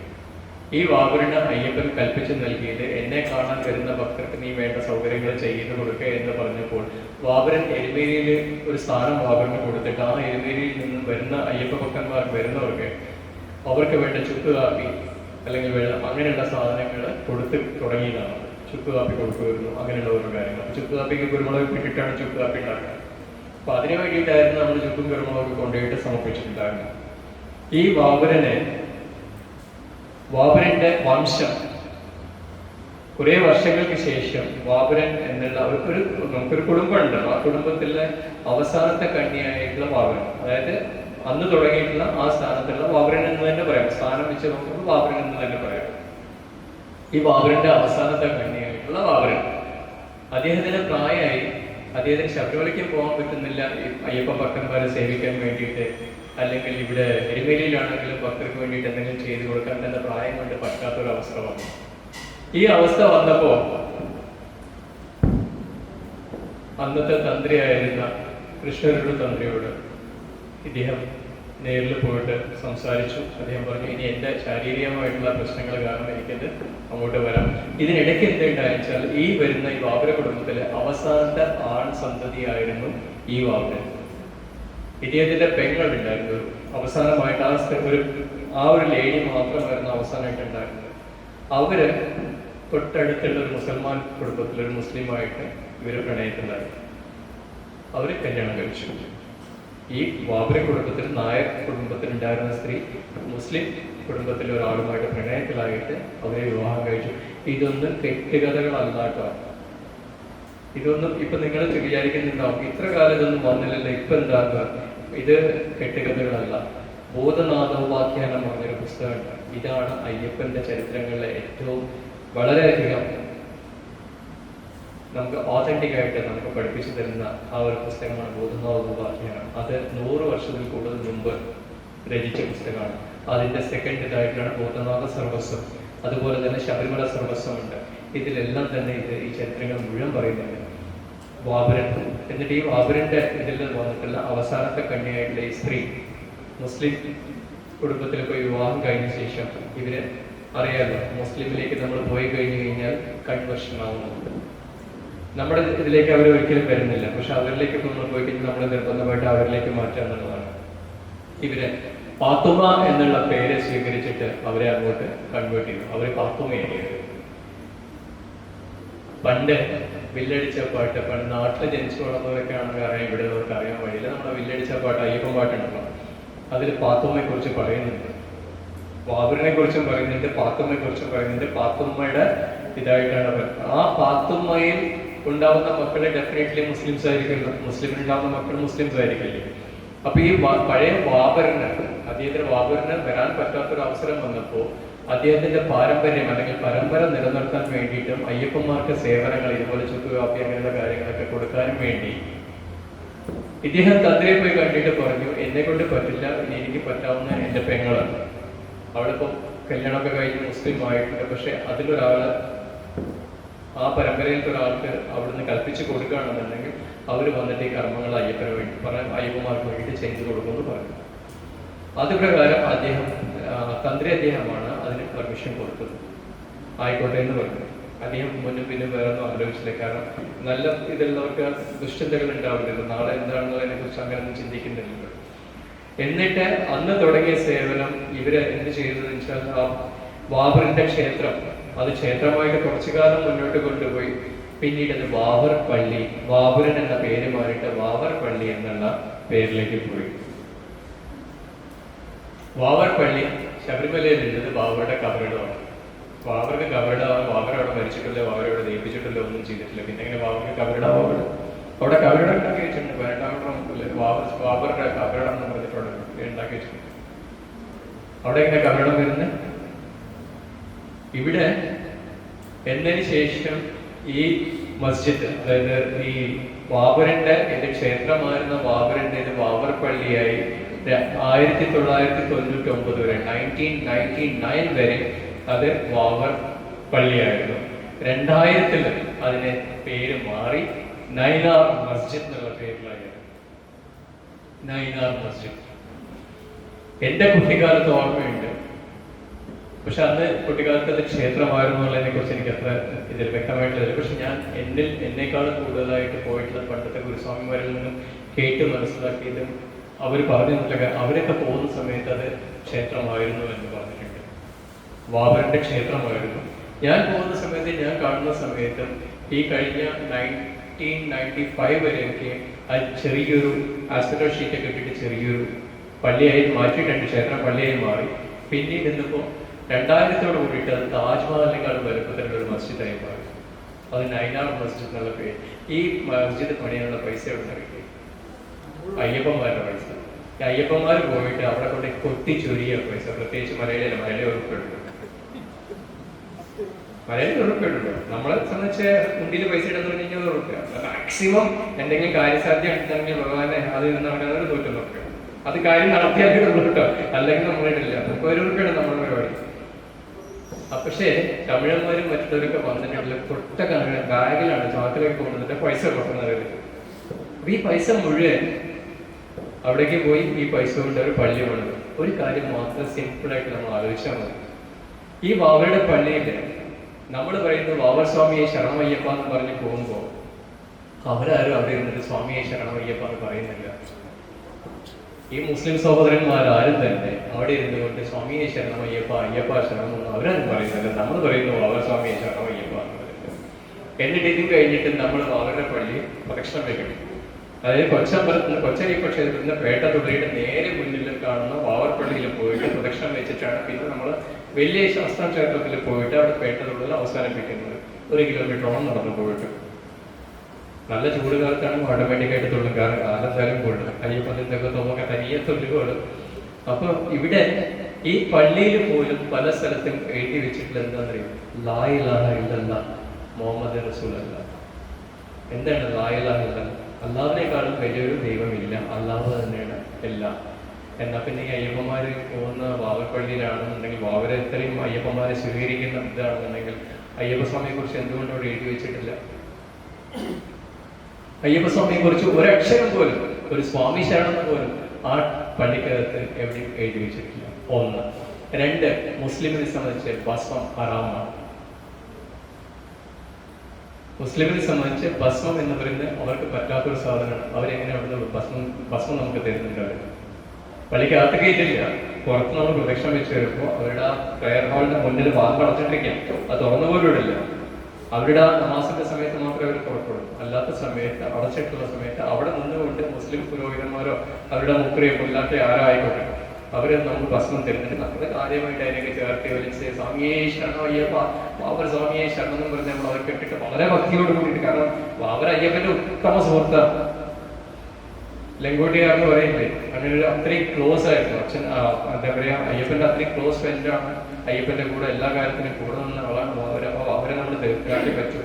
വാവരുടെ ഭസ്മം ഈ അടുത്ത കാലത്തായിട്ട് വാവരുടെ പള്ളിയിൽ തേങ്ങ തീർന്നു തുടങ്ങി. ഏത് മുസ്ലിം ഇതിലാണ് തേങ്ങ എറിഞ്ഞിട്ടുള്ള വഴിപാട്? മുസ്ലിം ഇതൊക്കെ ഹറാം. അപ്പൊ ഇവിടെ ബേസിക് ഇന്റൻഷൻ എന്താണ്? ഹിന്ദുക്കളുടെ പൈസ പറ്റിക്കുക, എന്നിട്ട് അതുകൊണ്ട് ഞാൻ നന്നാവും എന്നുള്ളതാണ്. അവിടെ ട്രാവൻകൂർ ദേവസ്വം ബോർഡ് കൈകടത്താനൊന്നും പോകുന്നുമില്ല. എന്നാൽ നമ്മൾ കൊണ്ടുപോയിടുന്ന എല്ലാ ക്ഷേത്രങ്ങളിലും വരുമാനം മുഴുവൻ പോകുന്നത് ദേവസ്വം ബോർഡിലേക്ക്. ഈ മുസ്ലിം പള്ളിയിൽ പോകുന്ന കോടിക്കണക്കിന് രൂപ അവർ ചാക്കിൽ കെട്ടായിട്ട് അവരെടുത്ത് വെക്കുന്നത് നമ്മൾ എത്രയോ പ്രാവശ്യം കണ്ടിട്ടുണ്ട്. ഒരു ദിവസം 2 ദിവസം കൊണ്ടൊക്കെ ഇത്ര പോകുന്ന ഭണ്ഡാരങ്ങളെന്ന് അറിയാം. അത്രയും കൊട്ടി കിട്ടുകയാണ്. ഇത് മുഴുവൻ അയ്യപ്പന്മാരുടെ പൈസയാണ്. ഇത് മുഴുവൻ ഇതൊന്നും കണക്കില്ല. അത് ചോദിക്കാൻ ആരുമില്ല, ഒരു സർക്കാരും ചോദിക്കില്ല. കാരണം മൈനോറിറ്റിയുടെ അവരുടെ പൈസ നമുക്ക് ചോദിക്കാൻ വേണ്ടി കാര്യമില്ല. എന്നാൽ അതേസമയം നമ്മളവിടെ കൊണ്ടുപോയിടുന്ന, ശബരിമലയിൽ കൊണ്ടുപോയിടുന്ന പൈസ ആയിക്കോട്ടെ, നമ്മുടെ ക്ഷേത്രങ്ങളിൽ ഇടുന്ന പൈസ മുഴുവൻ കൊണ്ടുപോയി സ്വാഹ. അതാണ് ഉണ്ടാവുന്നത്. ഞാൻ മുസ്ലിമിനെ കുറിച്ചല്ല, ഞാനിവിടെ പാർട്ടിയോ അല്ലെങ്കിൽ എന്താ പറയുക BJP RSS ഒന്നും അതിനെക്കുറിച്ച് പറയാനല്ല ഇവിടെ വന്നിരിക്കുന്നത്. അതല്ല പറയുന്നത്. സത്യമായിട്ടുള്ള കാര്യങ്ങൾ, ചരിത്രങ്ങൾ നമ്മളെല്ലാം മനസ്സിലാക്കണം. ഇനിയെങ്കിലും നമ്മൾ മാറണം. ഇനിയെങ്കിലും നമ്മൾ മാറിയേ പറ്റും. ഇതുപോലെ തന്നെയാണ് എരുമേലിയിലുള്ള, അതേപോലെ തന്നെയാണ് ശബരിമലയിൽ ഉണ്ടായത്. 1947-48 വരെ അവിടെ ബാബറിന്റെ ക്ഷേത്രം, മാളികപ്പുറം, ആ ക്ഷേത്ര പരിസരത്തിൽ തന്നെ ബാബർ ക്ഷേത്രം ഉണ്ടായിരുന്നു. ഇന്ന് ആ ക്ഷേത്രം ഇല്ല. എവിടെ പോയി ആ ക്ഷേത്രം? ആർക്കും അറിഞ്ഞൂടെ ആ ക്ഷേത്രം എവിടെ പോയിരുന്നത്? ആ ക്ഷേത്രം ഉണ്ടായിരുന്നതായിട്ടും ആ ക്ഷേത്രത്തിൽ ദർശനം നടത്തിയ ഭക്തരും ഈ അടുത്ത കാലം വരെ ജീവിച്ചിരിപ്പുണ്ടായിരുന്നു. ഈ ഭൂതനാഥ സർവസ്വം, ഭൂതനാഥോപാഖ്യാനൊക്കെ എഴുതുന്ന സമയത്തുള്ള, അതിനുശേഷം അതിന് പിറ്റേക്കാലം വരെയുള്ള എത്രയോ അയ്യപ്പന്മാര്, ആ അയ്യപ്പന്മാരെല്ലാം തന്നെ ആ ക്ഷേത്രങ്ങളിൽ ദർശനം ചെയ്തവരാണ്. എരുമേലിയിലാണെങ്കിലും ശബരിമലയിലാണെങ്കിലും ബാബറി ക്ഷേത്രങ്ങളിൽ ദർശനം ചെയ്തതാണ്. എന്നതിന് ശേഷം പിന്നീട് 1950 കാലത്തില് ഭഗവാന്റെ ശബരിമലയിൽ തീപിടുത്തം വന്ന് ക്ഷേത്രം കംപ്ലീറ്റ് ഇതായിപ്പോയി. തീപിടുത്തത്തിൽ കത്തി നശിച്ചതിന് ശേഷം വീണ്ടും പുനരുദ്ധാരണമൊക്കെ നടന്നതിന് ശേഷമാണ് ഇവർക്കൊരു സ്ഥാനം കൊടുത്ത് ബാബറിന്റെ സ്ഥലത്ത് ബാബറക്കിടെ കബറിടമായിട്ട് അവിടെ 18-ാം പടം നേരെ മുന്നിൽ അവിടെ ഇവിടെ നമ്മൾ തൊഴുത് കഴിഞ്ഞ് ഭഗവാനെ കണ്ട എല്ലാം കഴിഞ്ഞ ശേഷം അവിടെ പോയിട്ട് വിഭൂതിയും വാങ്ങിച്ച് തൊഴുത് കുരുമുളകൊക്കെ അവിടെ കൊണ്ടേ കൊടുത്ത് നമ്മൾ വീട്ടിൽ കാശാക്കിയിട്ട് നമുക്കെന്താ നമ്മൾ ചുമന്നുകൊണ്ട് പോകണം, പുണ്യഭാവം ചുമട് കയറ്റി കുരുമുളകും ചുക്കൊക്കെ കൊണ്ട് അവിടെ കൊണ്ടേ കൊടുത്ത് അവർ കാശ് തരും, അത്രയും. എന്നിട്ട് അവിടെ പള്ളി പണിയാനും അവരുടെ മറ്റുള്ള ആക്ടിവിറ്റീസിന് വേണ്ടിയിട്ട് പൈസ തരും. നമ്മൾ എന്തിനാ അത് ചെയ്യണം? ഇനിയെങ്കിലും നമ്മളത് ചെയ്യാതിരിക്കുക. ഇനിയെങ്കിലും നമ്മുടെ മനസ്സിൽ നിന്നും ബാബർ എന്നൊരു കഥാപാത്രത്തെ മാറ്റാം. ഒരു മുസ്ലിം ചരിത്രത്തിലും ബാബർ എന്ന കഥാപാത്രത്തെ കുറിച്ച് പറഞ്ഞിട്ടില്ല. ബാബർക്ക് വേണ്ടിയിട്ടൊരു പള്ളി എവിടെയില്ല, കേരളത്തിലെ എരുമേലിയിൽ മാത്രമേ. ഒരു സ്ഥലത്തുമില്ല ബാബർക്കുള്ള പള്ളി. ഒരു മുസ്ലിം പണ്ഡിതന്മാർക്കും മൊബൈൽ ഒന്ന് സൈലന്റ് ആക്കണേ, സൈലന്റ് ആക്കണേ. ഒരു മുസ്ലിം പണ്ഡിതന്മാർക്കും ബാബർ എന്ന കഥാപാത്രത്തെ കുറിച്ച് ഒരു അറിവില്ല. കാരണം ബാബർ എന്ന വ്യക്തി ഉണ്ടായിട്ടില്ല. അതുകൊണ്ട് നമുക്കും ആ കഥാപാത്രത്തെ നമുക്ക് മറക്കാം. ബാബർ സ്വാമി ഇല്ല, വാപുരസ്വാമിയാണ്. ഏറ്റവും അടുത്ത ദിവസം തന്നെ നമ്മളെല്ലാവരും ഒത്തുചേർന്നുകൊണ്ട് ബാബുരിന് വേണ്ടി ക്ഷേത്രം ശബരിമലയിൽ നിർമ്മിക്കും. സ്വാമി ക്ഷേത്രം നമ്മൾ നിർമ്മിക്കും. അതിനു വേണ്ടിയിട്ടുള്ള പ്രയത്നങ്ങൾ നമ്മൾ തുടങ്ങി കഴിഞ്ഞു. ഭക്തരെല്ലാവരും കൂടി ഒത്തുചേർന്ന് കഴിഞ്ഞാൽ വളരെ നിസ്സാരമാണ്. കുറച്ച് കാര്യങ്ങൾ ഒന്ന് എല്ലാവരും 10 രൂപ എടുത്താൽ പോയിട്ടാണ് ക്ഷേത്രം നിർമ്മിക്കുക. ഇത്രയും ലക്ഷക്കണക്കിന് അയ്യപ്പന്മാര് പോകുന്നത് നമ്മളൊന്ന് കോൺട്രിബ്യൂട്ട് ചെയ്തിട്ട് ചെയ്യുകയാണെന്നുണ്ടല്ലോ. ഇന്നിപ്പോ ദേവസ്വം ബോർഡിന് നമ്മൾ ഈ ബാബരി ക്ഷേത്രത്തെ കുറിച്ച് പറയുന്നത്, ബാബരില്ല എന്ന് പറയുന്നതിനെ കുറിച്ചും നമ്മൾ ഈ സംസാരിക്കുന്നത് ഓരോ ഗുരുനാഥന്മാരും, ഇപ്പൊ സ്വാമി ചിദാനന്ദപുരിയെ പോലെയുള്ളവരെല്ലാം തന്നെ ഉദിച്ചേറ്റിനായിട്ട് ചിദാനന്ദപുരിയുണ്ട്. അങ്ങനെ പല സ്വാമിമാരും സന്യാസി ജ്യേഷ്ഠന്മാർ പോലും ഇതിനെക്കുറിച്ച് പ്രചരണം നടത്തുന്നുണ്ട്. ഇങ്ങനൊരു ജില്ലാ കെട്ടുകഥകളാണെന്ന് പറഞ്ഞിട്ട് ഇതിനെതിരായിട്ടൊന്ന് ശബ്ദിക്കാൻ ദേവസ്വം ബോർഡ് തയ്യാറുള്ള. കാരണം ദേവസ്വം ബോർഡിന് അറിയാം ഇതെല്ലാം കെട്ടുകഥകളായിരുന്നു. അല്ലായിരുന്നെങ്കിൽ അവരിതിന് എഗൻസ്റ്റായിട്ട് പറയുമായിരുന്നു. അവരൊന്നും പറയുന്നില്ല, അവരുടെ ശബ്ദരാണ്. അപ്പൊ അതുകൊണ്ട് നമുക്ക് ബാബർ എന്ന കഥാപാത്രത്തെ നമുക്ക് നിശേഷമായിട്ട് ഇല്ലാതാക്കാം. അങ്ങനെ കഥാപാത്രമില്ല. ഇനി നമുക്ക് ബാബുരസ്വാമിയെ ശരണമയ്യപ്പ എന്ന് വിളിക്കാം. ഓക്കെ, അത് കഴിഞ്ഞ് നമ്മൾ എരുമേലിയിൽ പേട്ട തുള്ളി, അവിടുന്ന് വലിയ ശാസ്ത്രകോവിലിൽ പോയി തൊഴുതു. പേട്ട തുള്ളൽ അവസാനിപ്പിച്ചു. അവിടുന്ന് കുളിയെല്ലാം കഴിഞ്ഞ ശേഷം നമ്മൾ പോകുന്നത് എങ്ങോട്ടാണ്? കാനനപാതയിൽ കൂടെ പോകുന്നവർക്ക് കാനനപാത, അതായത് പഴയ പരമ്പരാഗത പാത. പണ്ട് പമ്പയ്ക്കൊന്നും ഡയറക്റ്റായിട്ട് പോകാൻ പറ്റില്ല. ഈ കാനനപാതയിൽ കൂടെ തന്നെ പോകണം. കാലുകെട്ടി, അഴുത, കല്ലിടകുന്ന്, വലിയ നവട്ടം, ചെറിയ നവട്ടം, പമ്പ, അങ്ങനെ വേണം. വലിയ പാതയിൽ കൂടെ കാട്ടിനകത്ത് കൂടെ വേണം പോകാൻ വേണ്ടിയിട്ട്. അപ്പൊ നമുക്കൊരു കാര്യം ചെയ്യാം, നമുക്ക് കാട്ടിനകത്ത് കൂടെ തന്നെ യാത്ര ചെയ്യാം. കാരണം പരമ്പരാഗതമായിട്ടുള്ള യാത്ര അവിടുത്തെ എന്താണെന്നെല്ലാം കൂടി അറിഞ്ഞിട്ട് നമുക്ക് മൊബൈലിലേക്ക് വരുതി കഴിഞ്ഞ് അതെത്തിയാൽ മതി. തിരുമേനി പറഞ്ഞാൽ മതിയും. അപ്പോൾ നമുക്ക് യാത്ര നമ്മൾ എരുമേലിയിൽ നിന്ന് തുടങ്ങുന്നു. നമ്മൾ കാൽനടയായിട്ട് പോയിട്ട് ആദ്യം എത്തുന്നത് കാളകെട്ടി. കാളകെട്ടിയിൽ ശിവനും പാർവതിക്കും ഒരു ക്ഷേത്രമാണ്, ദേവീക്ഷേത്രമാണ്, ശിവന്റെ ക്ഷേത്രമാണ്. എന്തുകൊണ്ടാണ് കാളകെട്ടി എന്നുള്ള പേര് വന്നത്? ഒരു മിനിറ്റ്, അതിന് മുൻപ് ഒരു കാര്യം കൂടി പറഞ്ഞോട്ടെ. അയ്യപ്പൻ ഈ എരുമയെ കൊല്ലാൻ വേണ്ടി അല്ലെങ്കിൽ മഹിഷി നിഗ്രഹത്തിനായിട്ട് വന്ന് താമസിച്ച ഒരു വീടുണ്ട് അവിടെ. പുത്തൻ വീടെന്നാ പറയാ. പുത്തൻ വീട്ടില്, അതായത് നമ്മൾ കൊച്ചയ്യപ്പ ക്ഷേത്രത്തിൽ നിന്ന് വലിയ അയ്യപ്പ ക്ഷേത്രത്തിലേക്ക് പോകുന്ന വഴിയിൽ ഇവിടുന്ന് തുള്ളി കുറച്ചങ്ങോട്ട് പോയി കഴിഞ്ഞാൽ ഇടതുഭാഗത്തായിട്ട് കാണാൻ പറ്റും. ശബരിമലയ്ക്ക് പോകുന്നവർ പ്രത്യേകിച്ച് ശ്രദ്ധിക്കുക. ശബരിമല ഇനി പോകുന്നവരെങ്കിലും ഇവിടെ ക്ഷേത്രത്തിൽ നിന്നും ചെറിയ ക്ഷേത്രത്തിൽ നിന്നും വലിയ ക്ഷേത്രത്തിലേക്ക് പോകുമ്പോൾ ഇടതുഭാഗത്തായിട്ട് കുറച്ച് മുകളിലേക്കായിട്ട് ഒരു 10-20 സ്റ്റെപ്പ് മുകളിലേക്കായിട്ട് ഒരു ചെറിയ ഒരു ഇടുങ്ങിയ വഴിയാണ്. കയറി പോയി കഴിഞ്ഞാൽ ഒരു എന്താ പറയാ, പുത്തൻ വീട് എന്ന് പറയുന്ന ഒരു വീടുണ്ട്. ആ വീട് ഇപ്പോഴും പണ്ടത്തെ അതേപോലെ തന്നെ ഇടിഞ്ഞു പൊളിഞ്ഞ് വീടാനായിട്ടൊരു പേരാണത്. ചുമര പറഞ്ഞാൽ കംപ്ലീറ്റ് പലകയാണ്, മരത്തിന്റെ ചുമരാണ്. അതിനകത്ത് അയ്യപ്പൻ മഹിഷി നിഗ്രഹിക്കാൻ വേണ്ടി ഉപയോഗിച്ച വാള് ഇന്നും അതിനകത്തുണ്ട്. മഹിഷി നിഗ്രഹത്തിന് വേണ്ടിയിട്ട് ഭഗവാൻ ഉപയോഗിച്ച വാള് അയ്യപ്പൻ അന്ന് അന്ത്യം ഉറങ്ങാൻ വേണ്ടിയിട്ട്, അതായത് അവിടെ മഹിഷി നിഗ്രഹത്തിന് വേണ്ടി പോകുമ്പോൾ അതിന്റെ തലേ ദിവസം അവിടെ എത്തിയിട്ട് അയ്യപ്പൻ അവിടെ ക്യാമ്പ് ചെയ്തു. അപ്പൊ അയ്യപ്പൻ ക്യാമ്പ് ചെയ്ത് പറഞ്ഞു കഴിഞ്ഞാൽ അയ്യപ്പൻ അവിടെ ഒന്ന് കിടക്കാനൊരു വേണ്ടായിരുന്നു. അപ്പൊ ആ കിടക്കാനുള്ള സ്ഥലം നോക്കിയപ്പോഴാണ് ഈ ഒരു ചെറിയ വീട് കണ്ടു. അവിടെ ചെന്നപ്പോൾ ഒരു മുത്തശ്ശി മാത്രമേ ഉള്ളൂ. ആ മുത്തശ്ശിയോട് ചോദിച്ചു, ഞാൻ ഇതിലൂടെ കടന്നോട്ടെ. ആരാണ് എന്താണെന്നൊന്നും പറഞ്ഞില്ല. അപ്പൊ ഇത്രയും തേജസ്സുള്ള ഒരാള്, ഇത്രയും മുത്തശ്ശിക്ക് മനസ്സിലായി ഏതോ കാര്യമായിട്ടുള്ള ആളാണ്. എന്തിനാ കുട്ടി ഇവിടെ വന്നെന്ന് ചോദിച്ചപ്പോൾ ഒന്നുമില്ല, ഞാനൊരു വഴിയാത്രകനാണ്, ഞാനിപ്പോ ഒന്നൊന്ന് രാത്രിയായില്ലേ, ഇപ്പൊ ഇവിടെ അങ്ങോട്ടുള്ള യാത്രയ്ക്കുള്ള ബുദ്ധിമുട്ടുണ്ട്, അതുകൊണ്ട് എനിക്കൊന്ന് അന്ത്യം ഉറങ്ങാനാണെന്ന് പറഞ്ഞപ്പോ മുത്തശ്ശി ഹരി കിടന്നോളം പറഞ്ഞിട്ട് പുറത്ത് കോലായില് കോലായി എന്ന് പറഞ്ഞാൽ അറിയുമല്ലോ, പുറത്തെ കോലായിൽ കിടക്കാനുള്ള സൗകര്യം ചെയ്ത് കൊടുത്തു. അപ്പോൾ രാവിലെ നേരത്തെ എണീറ്റ് മൂപ്പര് പോയിട്ട് എരുമ്പി കൊന്നു വന്നു. എന്നതിന് ശേഷം മുത്തശ്ശിയുടെ വന്ന് പറഞ്ഞു, ഇങ്ങനെ ഞാൻ ഇന്ന ആളാണ്, ഇന്ന കാര്യത്തിന് വേണ്ടി ഞാൻ വന്നത്, ഇത് എൻ്റെ ഓർമ്മയ്ക്കായിട്ട് മുത്തശ്ശിയുടെ കൈ വെച്ചോളാൻ പറഞ്ഞിട്ടാണ് ഈ വാൾ അങ്ങോട്ട് മുത്തശ്ശിക്ക് കൊടുത്തു. ആ വാള് ഇന്നും ആ പുത്തൻപുരക്കൽ കുടുംബം ആ പൂജാറൂമിനകത്ത് വെച്ച് വിളക്ക് വെച്ച് പൂജിക്കുന്നുണ്ട്. നമുക്ക് ആർക്ക് വേണമെങ്കിലും എപ്പോൾ വേണമെങ്കിലും പോയി കാണാം. ഈ വാള് ഭഗവാൻ കഴുകിയിട്ടുണ്ടായിരുന്നു ഒരു കുളത്തില്, ഇതിന്റെ അടുത്തുള്ള ഒരു കുളത്തില്. ആ കുളം നിൽക്കുന്നത് എരുമേലി പഞ്ചായത്ത് ഓഫീസിന്റെ മുറ്റത്ത് തന്നെയാണ് ആ കുളം. ഇപ്പോഴും ആ കുളം ഉണ്ട്, പക്ഷെ സംരക്ഷിച്ചിട്ടൊന്നുമില്ല. ആ കുളം ആസിറ്റീസ് ഉണ്ട്. ആ കുളത്തിന്റെ അതിൽ പേരാണ് രുദ്രതീർത്ഥം. ചുവപ്പ് കളറാണ്, ബ്ലഡ് ഉണ്ടെന്ന് തെരച്ചിൽ മനുഷ്യ കൊന്നതിന് ശേഷം ആ വാള് കഴുകിയപ്പോൾ വെള്ളം കംപ്ലീറ്റ് ചുവന്ന നിറമായി. ഇന്നും ആ ചുവപ്പ് നിറത്തോട്ട് ആരും ഉപയോഗിക്കുന്നില്ല. കംപ്ലീറ്റ് ചുവപ്പ് ഇതോട് ചെളിയിട്ട് നിൽക്കുകയാണ്.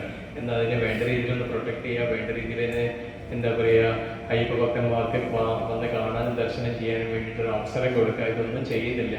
ഈവൻ ഈ പുത്തൻ വീടുണ്ടല്ലോ, പുത്തൻ വീട് പോലും ദേവസ്വം ബോർഡൊക്കെ വേണമെങ്കിൽ അതിനെ നന്നാക്കിയിട്ട് കൊടുക്കാം, നന്നാക്കി എടുക്കാം. അതൊന്നും ചെയ്യാൻ താല്പര്യമില്ല, അതൊന്നും ആരും ചെയ്യുന്നില്ല. പക്ഷെ ഇനി ശബരിമലയ്ക്ക് പോകുന്നവർക്ക് പറ്റുകയാണെന്നുണ്ടെങ്കിൽ ഈ പുത്തൻ വീട്ടിൽ പോവാം. അയ്യപ്പൻ ഉപയോഗിച്ച ഭഗവാന്റെ കൈ പതിഞ്ഞിട്ടുള്ള ആ വാള് നമുക്ക് ദർശിക്കാം. ആ പൂജാറൂമിനകത്ത് വിളക്ക് വെച്ച് വെച്ചിട്ടുണ്ട്. അവിടെ തന്നെ ആ പുത്തൻ വീട്ടുകാരെ മറ്റേ ഇപ്പോഴത്തെ ജനറേഷനിലുള്ളവർ അവിടെ മുറ്റത്ത് തന്നെ വേറെ വലിയൊരു വീടൊക്കെ പണിത് അവരവിടെ താമസമുണ്ട്. അവരുടെ ഇപ്പോഴത്തെ കാർഡുകൾ നിറച്ചാൽ അവരിവിടെ വന്നിട്ട് എല്ലാം നമുക്ക് പറഞ്ഞു തരും. ഈ രുദ്രതീർത്ഥം വേണമെങ്കിൽ നമുക്ക് കാണാൻ പറ്റും. എരുമേലി പഞ്ചായത്ത് ഓഫീസിന്റെ ഫ്രണ്ടിൽ തന്നെ രുദ്രതീർത്ഥമുണ്ട്. ഭഗവാൻ ഈ വാള കഴിയുന്ന സ്ഥലം. ഇപ്പൊ നമ്മൾ കഴിഞ്ഞ് കാനനപാതയിലേക്ക് പോകുന്നു. കാനനപാതയിൽ നമ്മൾ കാളകെട്ടി എന്താണെന്ന് വെച്ചാൽ, കാളകെട്ടി ശിവനും പാർവതിയും കൂടിയിട്ട് ഭഗവാൻ ധർമ്മശാസ്ത്രാവ് മഹിഷിയെ നിഗ്രഹിക്കുന്ന സമയത്ത് അത് കാണാൻ വേണ്ടി ശിവന്റെ വാഹനം എന്താണ്? കാള. കാളപ്പുറത്ത് വന്നിട്ട് ആ കാളയെ കെട്ടിയ സ്ഥലം ഒരു മരത്തിൽ കെട്ടിയ സ്ഥലമാണ്. അവിടെ നിന്നുകൊണ്ടാണ് ഭഗവാൻ ശിവനും പാർവതിയും കൂടിയിട്ട് പുത്രനായിട്ടുള്ള ധർമ്മശാസ്ത്രാവ് മഹിഷിയെ നിഗ്രഹിക്കുന്നത് കാണുന്നത്.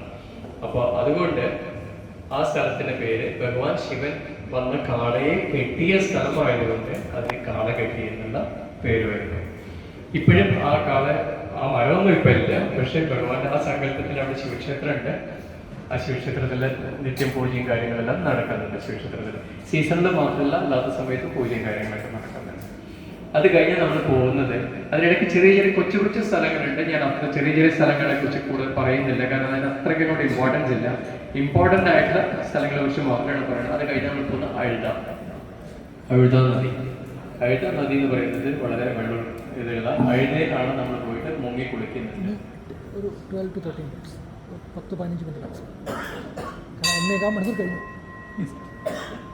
ഫസ്റ്റ് അപ്പൊ അഴുതയിൽ പോയിട്ട് നമ്മൾ അഴുതയിൽ നിന്ന് മുങ്ങി കുളിച്ച് കല്ലെടുക്കും. അഴുതയിൽ വെള്ളത്തിനടിയിൽ നല്ല ഉരുളൻ കല്ലുകൾ കാണും. ആ കല്ല് എടുത്തിട്ട് വേണം, ആ കല്ലെടുത്ത് നമ്മൾ മുങ്ങി കുളിച്ച് കല്ലെടുക്കണം എന്നുള്ളതാണ്. അഴുതയിൽ നിന്നും കല്ലെടുത്തിട്ട് ഗുരുസ്വാമിയുടെ കയ്യിൽ കൊടുത്ത് ഗുരുസ്വാമി വീണ്ടും നമുക്ക് തിരിച്ചു തരുന്നു. എന്നിട്ട് അവിടുന്ന് വീണ്ടും നമ്മൾ യാത്ര തുടങ്ങുന്ന സമയത്ത് കല്ലിടാൻ കുന്ന് എന്ന് പറയുന്നുണ്ട്. അഴുത കയറ്റം കഴിഞ്ഞ ശേഷം കല്ലിടാൻ കുന്നിലെത്തും. ആ കല്ലിടാൻ കുന്നിൽ നമ്മൾ കല്ല് നിക്ഷേപിക്കുന്നു. അത് എന്തിനു വേണ്ടി നിക്ഷേപിക്കുന്നു? ഇനിയിപ്പോ ഞാൻ ചോദ്യങ്ങളിലേക്ക് വരുന്നില്ല, കാര്യം നിങ്ങൾ പറഞ്ഞ കാര്യമൊക്കെ ഉള്ളൂ. അപ്പൊ ഞാൻ അതോട് ആദ്യം പറഞ്ഞ് 1.5 മണിക്കൂർ പോകണം. അപ്പൊ ഈ കല്ലിടാൻ കുന്നില് പോയിട്ട് ഈ കല്ലിടുന്നതിന് മഹിഷിയെ കൊന്നതിന് ശേഷം മഹിഷിയുടെ ശരീരം മറവ് ചെയ്യാൻ വേണ്ടി ശിവൻ അയ്യപ്പനോട് അവസാനോട് പറഞ്ഞു മഹിഷിയെ നിഗ്രഹിച്ചിട്ടുള്ള മഹിഷിയുടെ ശരീരത്തിന് ഇന്ന സ്ഥലത്ത് അവിടെ കൊണ്ടിട്ട് കല്ലിട്ട് പോടാൻ പറഞ്ഞു. ഇല്ലെന്നുണ്ടെങ്കിൽ ചേർത്ത് പുറത്തേക്ക് വരാൻ വീണ്ടും വളരും. ആ ശരീരം തന്നെ വളരാൻ തുടങ്ങും. അതിന്റെ വളർച്ച പാടില്ല എന്ന് പറഞ്ഞിട്ട് അതിനെ കൊണ്ടിട്ട് കല്ലിട്ട് പോടാൻ പറഞ്ഞു. ആ കല്ലിട്ട് മൂടി അയ്യപ്പനും കൂടി പോയിട്ട് കല്ലിട്ട് മൂടിയിട്ടുള്ള അതിന്റെ ചരിത്രത്തെ, അല്ലെങ്കിൽ അതിനെ തന്നെ നമ്മൾ പോകുന്ന സമയത്ത് ഈ അഴുതയിൽ നിന്നും എടുക്കുന്ന കല്ലിനെ കൊണ്ട് ഈ കല്ലിടുന്നത് മഹിഷിയുടെ ശവശരീരം ഉണ്ടായ ആ സ്ഥലത്ത് അവിടെ നമ്മൾ കല്ലിട്ടിട്ട് മഹിഷിയുടെ ശരീരം വളരരുത്, വലുതാവരുത്, പുറത്തു വരരുത് എന്ന് പറഞ്ഞിട്ടാണ് ആ കല്ല്. അതുകൊണ്ടാണ് കാളകെട്ടിയിൽ കഴിഞ്ഞു അഴുതയിൽ പോയി അത് കല്ലെടുത്തു, കല്ലിടാൻ സ്ഥലങ്ങൾ കല്ലിട്ട് വന്നിച്ചു. അവിടെ നിന്ന് വീണ്ടും നമ്മുടെ യാത്ര തുടർന്നു കരിമലയിൽ. അങ്ങനെ പോയി കരിമലയിൽ 7 തട്ടുണ്ട്. 7 തട്ട് പറഞ്ഞാൽ ഓരോ മലകൾ കഴിയുമ്പോഴും കരിമലയിൽ ഓരോ കുറച്ചൊരു ഇതായിട്ടുള്ള സ്ഥലമുണ്ട്. ആ 7 തട്ട് കഴിഞ്ഞതിന് ശേഷമാണ് പിന്നെ ചെറിയാനവട്ടം, പെരിയാനവട്ടം, പിന്നെ പമ്പ. ഈ കരിമല എന്ന പേര് വരുന്നത് എന്തുകൊണ്ടെന്ന് വെച്ചാൽ കരി എന്ന് പറഞ്ഞാൽ രണ്ടർത്ഥമുണ്ട്. കരിമല വരാനുള്ള കാരണം കരി എന്ന് പറഞ്ഞാൽ ആന. ആനകൾ കൂടുതലായിട്ടുള്ള മലയുള്ളത് കൊണ്ടാണ് അതിന് കരിമല എന്ന പേര് വന്നത്. അതുകൂടാതെ കരിമലയിലെ മണ്ണ് തനി കറുത്ത മണ്ണാണ്, ശരിക്കും കംപ്ലീറ്റ്ലി ബ്ലാക്ക് ആണ് അവിടുത്തെ മണ്ണ്. അതുകൊണ്ട് കൂടിയിട്ടാണ് ആ കറുത്ത മണ്ണുള്ള സ്ഥലം കൂടി ആയതുകൊണ്ടാണ് കരിമല എന്നുള്ള പേര് വരുന്നത്. അത് കഴിഞ്ഞ് നമുക്ക് ഞാൻ ഒന്ന് സൂപ്പർ ഫാസ്റ്റ് ആവുകയാണ്. അത് കഴിഞ്ഞിട്ട് നമ്മൾ കരിമല കഴിഞ്ഞു, വലിയനവട്ടം ചെറിയനവട്ടമൊക്കെ കഴിഞ്ഞ് നമ്മൾ പമ്പയിലേക്ക് വന്നു. പമ്പയിൽ വന്നു കഴിഞ്ഞാൽ നമ്മൾ എന്താ ചെയ്യുന്നത്? പമ്പയിൽ പുണ്യനദിയായ പമ്പയിൽ നമ്മൾ കുളിക്കുന്നു അല്ലേ, മുങ്ങി കുളിച്ച് ബലിതർപ്പണം ചെയ്യുന്നു. ബലിതർപ്പണം പമ്പയിൽ ചെയ്യുന്ന എന്തിനെന്ന് വെച്ചാൽ ഉദയനൻ എന്ന മറവപ്പടയെ തോൽപ്പിച്ച ആ ഒരു ഇത് കഴിഞ്ഞിട്ട് അയ്യപ്പനും കൂട്ടരും കൂടി വന്നിട്ട് അവിടെ വന്ന് തൻ്റെ കൂടെ, അതായത് അയ്യപ്പന്റെ കൂടെ ഉണ്ടായിരുന്ന സൈന്യത്തില് മരിച്ചുപോയവർക്ക് വേണ്ടി അയ്യപ്പൻ ബലിതർപ്പണം ചെയ്ത സ്ഥലമാണത്. അതുകൊണ്ടാണ് നമുക്ക് നമ്മുടെ പൂർവികർക്ക് വേണ്ടിയിട്ട് നമുക്ക് പമ്പയിൽ നമ്മൾ ബലിതർപ്പണം ചെയ്തത് കാശിയിലും അല്ലെങ്കിൽ ഗംഗയില് ചെയ്തതിന് തുല്യമാണ്. സപ്തനദികൾ അറിയില്ല, ഗംഗ യമുന അറിയില്ല, ഗോദാവരി സിന്ധു കാവേരി നർമ്മദ അതൊക്കെ അറിയില്ല. സപ്തനദികൾക്ക് തുല്യമാണ്, അത്രയും പുണ്യമാണ് പുണ്യ പമ്പ എന്ന് പറയുന്നത്. ഈ പമ്പയില് കുളിക്കുന്ന സമയത്ത് ആരും തന്നെ സോപ്പ്, എണ്ണ ഇവ സാധനങ്ങളൊന്നും ഉപയോഗിക്കാൻ പാടില്ല. പക്ഷെ ഇപ്പൊ എല്ലാവരും ഉപയോഗിക്കുന്നുണ്ട്, വേറെ കാര്യം, എത്ര പറഞ്ഞിട്ട് കാര്യമില്ല. പിന്നെ തിരിച്ചു വരുന്ന സമയത്താണെങ്കിൽ പമ്പയിൽ വന്ന് കുളിക്കുന്ന ആൾക്കാരുണ്ട്, പക്ഷെ പമ്പയിൽ കുളിക്കാൻ പാടില്ല. തിരിച്ചു വരുന്ന സമയത്ത് ഒരിക്കലും കാലം നനയ്ക്കാതെ വേണം വീട്ടിൽ വരാമെന്നുള്ളതാണ്. പക്ഷെ നമുക്ക് പമ്പയിൽ നിന്ന് പോരുന്നു അല്ലെങ്കിൽ ഹൈദരാബാദ് നിന്നൊക്കെ പോകുന്നവർക്ക് വീടെത്തുന്നവരെ കുളിക്കാതിരിക്കാൻ പറ്റില്ല. പക്ഷെ നമ്മൾ വേറെ എന്തെങ്കിലും കുളിക്കും. പക്ഷെ എന്തായാലും പമ്പയിൽ കാലം നനയ്ക്കാതെ തിരിച്ചു വരും. കാരണം അവിടെ നമ്മൾ ശബരിമലയിൽ പോയിട്ട് അവിടെ ആ മണ്ണിൽ ചവിട്ടിയിട്ട് കൊണ്ടിരുന്ന പുണ്യം. അതുകൊണ്ട് തന്നെ നമ്മളിവിടെ ക്ഷേത്രങ്ങളിൽ വന്നു കഴിഞ്ഞാൽ ക്ഷേത്രങ്ങളിൽ പോയി കഴിഞ്ഞുകൊണ്ട് വീട്ടിൽ കയറി ഉടനെ കാല് കഴുകുക എന്ന് പറയും. ഇതിനകത്തുള്ള പുണ്യമുണ്ടല്ലോ, അത് നമ്മുടെ വീട്ടിനകത്ത് മുഴുവൻ എത്തണം എന്നുള്ളതാണ്. അതുപോലെ തന്നെ ശബരിമലയിൽ പോയിട്ട് തിരിച്ചു പമ്പയിൽ കുളിക്കരുതെന്ന് പറയുന്നതും അതുകൊണ്ട് തന്നെയാണ്. പലരും ചെയ്യുന്നതെന്ന് വെച്ചാൽ ശബരിമലയിൽ പോയി ദർശനം കഴിഞ്ഞ് വരുന്നു, മാല അഴിച്ചിട്ട് മാല അവിടെ പമ്പയിൽ അവിടെ ഇടും. അതുപോലെ വസ്ത്രങ്ങൾ പമ്പയിൽ വെള്ളത്തിൽ ഉപേക്ഷിക്കും. അതൊന്നും ചെയ്യാൻ പാടുള്ള കാര്യങ്ങളല്ല.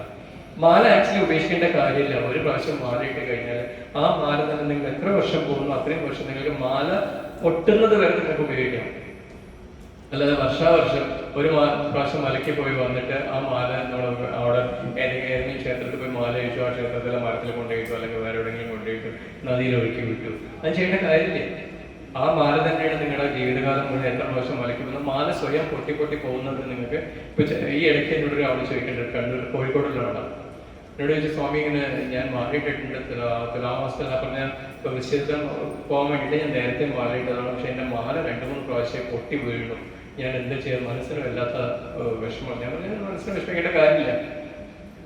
മാല കുറെ കഴിയുന്ന സമയത്ത് കമ്പിയാണല്ലേ, അത് എത്രയും പൊട്ടും, അതിലൊന്നും വിഷമിക്കേണ്ട കാര്യമില്ല. ഒരു കാര്യം ചെയ്യും, പുതിയ മാല വാങ്ങി തുളസി വെള്ളത്തിൽ മുക്കി നിശുദ്ധം വരുത്ത ഭഗവാന്റെ ലോക്കറ്റ് വിട്ടിട്ട് പൂജ കഴിച്ച് നിങ്ങൾ ആ മാല ഇട്ടതിന് ശേഷം ഈ പഴയ മാല അഴിച്ചു വെള്ളത്തിൽ കളഞ്ഞോളെന്ന് പറഞ്ഞു. അപ്പൊ അത്രയും ചെയ്യേണ്ട കാര്യമുണ്ട്. ഞാനൊക്കെ 32 വർഷമായിട്ട് ഒരു മാല ഉപയോഗിച്ചുകൊണ്ടിരിക്കുക, വെള്ളി കെട്ടിയിട്ടൊരു മാല 32 വർഷമായിട്ട് അതേ മാലയാണ്. അത് ഇട്ടിട്ട് എത്രയോ പ്രാവശ്യം ഭഗവാൻ സന്നിധിയിൽ പോയി കഴിയും. പക്ഷെ അത് വെള്ളി കെട്ടി കുറച്ച് വലുതായിട്ട് കെട്ടിയതുകൊണ്ട് അത് പൊട്ടിയിട്ടില്ല. അതിനെ അങ്ങനെ പൊട്ടുന്ന ഒരു കാലം വരേണ്ടത് അത് മാറ്റണം. അപ്പോഴേ മാറ്റേണ്ട കാര്യമുണ്ട്, അല്ലാതെ എല്ലാ പ്രാവശ്യം മലക്കി പോയിട്ട് വരുമ്പോൾ മാല മാറ്റേണ്ട കാര്യമൊന്നുമില്ല. അങ്ങനെ നമ്മളെ പമ്പയിൽ നിന്ന് കുളി കഴിഞ്ഞു, പമ്പാ ഗണപതി തൊഴുതു. പമ്പാ ഗണപതി ക്ഷേത്രമൊക്കെ പുതിയതായിട്ട് വന്നതാണ്. അയ്യപ്പന്റെ ചരിത്രങ്ങളൊന്നും പമ്പാ ഗണപതി ക്ഷേത്രമായിട്ട് യാതൊരു ബന്ധങ്ങളുമില്ല. അത് ഗണപതിയുടെ ഒരു വിഗ്രഹം പമ്പയുടെ നദീതീരത്ത് ഉണ്ടായിരുന്നു. അതിനെ പിന്നീട് പ്രതിഷ്ഠിച്ചിട്ട് പുനഃപ്രതിഷ്ഠ പോലെ ചെയ്ത് അങ്ങോട്ട് മാറ്റിയേ ഉള്ളൂ. പിന്നെ അവിടെ തന്നെ ശ്രീരാമസ്വാമിയുടെ നാഗരിൽ എല്ലാ ഹനുമാൻ ക്ഷേത്രം അതൊക്കെ ഉണ്ട്. അത് കഴിഞ്ഞ് നമ്മൾ നീലിമലയിലേക്ക് കയറുകയാണ്. നീലിമല കയറിക്കൊണ്ടിരിക്കുമ്പോൾ നീലിമല എന്ന് പറയുന്ന നീലി എന്ന രാക്ഷസി വസിച്ച ആ സ്ഥലമായതുകൊണ്ടാണ് നീലിമല എന്ന പേര് ആ മലയ്ക്ക് വന്നത്. അത് കഴിഞ്ഞാൽ നമ്മൾ കയറുന്ന അപ്പാച്ചി മേടാണ്. 2 കയറ്റങ്ങളാണ് നീലിമലയിലുണ്ട്. ഒന്ന് നീലിമല കയറ്റും, പിന്നെ ഒന്ന് അപ്പാച്ചി കയറ്റും. ഈ അപ്പാച്ചി കയറുന്ന സമയത്ത് അപ്പാച്ചിയിൽ കയറുമ്പോൾ നമ്മൾ അപ്പാച്ചി കയറി കഴിഞ്ഞ് കുറച്ച് കയറി കഴിഞ്ഞാൽ ഇടതുവശത്ത് അരിയുണ്ട അറിയും. നമ്മൾ റൈസ് പൗഡർ ഉണ്ടാക്കുന്ന ഒരു ഉണ്ട്, അരിയുണ്ട എന്ന് പറയും. അരിയുണ്ട നമ്മൾ അവിടെ താഴേക്ക് എറിയുന്നുണ്ട്. ഇത് എന്തിനാണ് വെച്ചാൽ ദുർഭൂതങ്ങൾ അല്ലെങ്കിൽ ദുഷ്ടരായിട്ടുള്ള കാട്ടുവാസികള് അവർ മുകളിലേക്ക് വന്നിട്ട് നമ്മളെ ആക്രമിക്കാതിരിക്കാൻ അവർക്ക് ഭക്ഷണം കൊടുക്കുന്നതിന് അതിനു വേണ്ടിയിട്ടാണ് ഈ അരിയുണ്ട അവിടെ സമർപ്പിക്കുന്നത്. പണ്ട് അരിയുണ്ടയ്ക്ക് വീട്ടിൽ തട്ടിക്കൊണ്ടുവരുന്നു ശബരിമല. പക്ഷെ ഇപ്പൊ അവിടെ റെഡിമെയ്ഡ് കിട്ടുന്നുണ്ട്. പക്ഷെ ഇപ്പൊ പല അതൊരു ശാസ്ത്രങ്ങളൊന്നുമില്ല, അതങ്ങനെ സമർപ്പിക്കുന്ന പുസ്തകം അവർ മുകളിലേക്ക് കയറി കാണിക്കാൻ വേണ്ടി അവർക്ക് സമർപ്പിക്കാവുന്നതാണ്. അത് കഴിഞ്ഞ് നമ്മൾ അപ്പാചകേറ്റം കഴിഞ്ഞ് എത്തുന്നത് ശബരിപീഠത്തിലാണ്. ശബരിപീഠമാണ് ശബരി താമസിയായിട്ട് ശബരി തപസ് ചെയ്തിരുന്ന സ്ഥലമാണ്. അവിടെയാണ് ശബരിക്ക് മോക്ഷം കൊടുത്ത സ്ഥലമാണ്. അതുകൊണ്ടാണ് അവിടെ ശബരിപീഠം, അവിടെ ശബരിപീഠത്തിന്റെ ഒരു ഇതുണ്ടാക്കി വെച്ചിട്ടുണ്ട്. അവിടെ തേങ്ങ എറിഞ്ഞിട്ട് വേണം മുന്നോട്ടുള്ള യാത്ര ചെയ്യാൻ. പക്ഷെ പലരും പല തെറ്റുകളും ചെയ്യുന്നുണ്ട്. കാരണം ശരം എരുമയിൽ നിന്ന് വരുന്ന കന്യാസ്വാമിമാർ മുഴുവൻ ശരം അവിടുന്ന് വാങ്ങിച്ചിട്ട് കൊണ്ടുവന്നിട്ട് ശരം കുത്തിയാണെന്നുള്ള തെറ്റായിട്ടുള്ള കൺസെപ്റ്റ് ശബരിപീഠത്തിൽ കൊണ്ടുവന്നിട്ട് ശരം കുത്തുന്നുണ്ട്. അത് തെറ്റാണ്. ശരം കുത്തിയാലാണ് കുത്തേണ്ടത്. ആ ശരം കുത്തിയാല് ഇവിടുന്ന് വീണ്ടും പോയിട്ട് കുറച്ചുകൂടി പോയതിനു ശേഷമാണ് ശരം കുത്തിയാല് വരിക. ശരകുത്തിയാല് വരുന്നത് നമ്മൾ ഇവിടുന്ന് ശബരിപീഠത്തിൽ പോയി മരക്കൂട്ടം ജംഗ്ഷൻ, അവിടെയാണ് 2-3-4 റോഡ് വന്ന് ചേരുന്ന സ്ഥലമാണ്.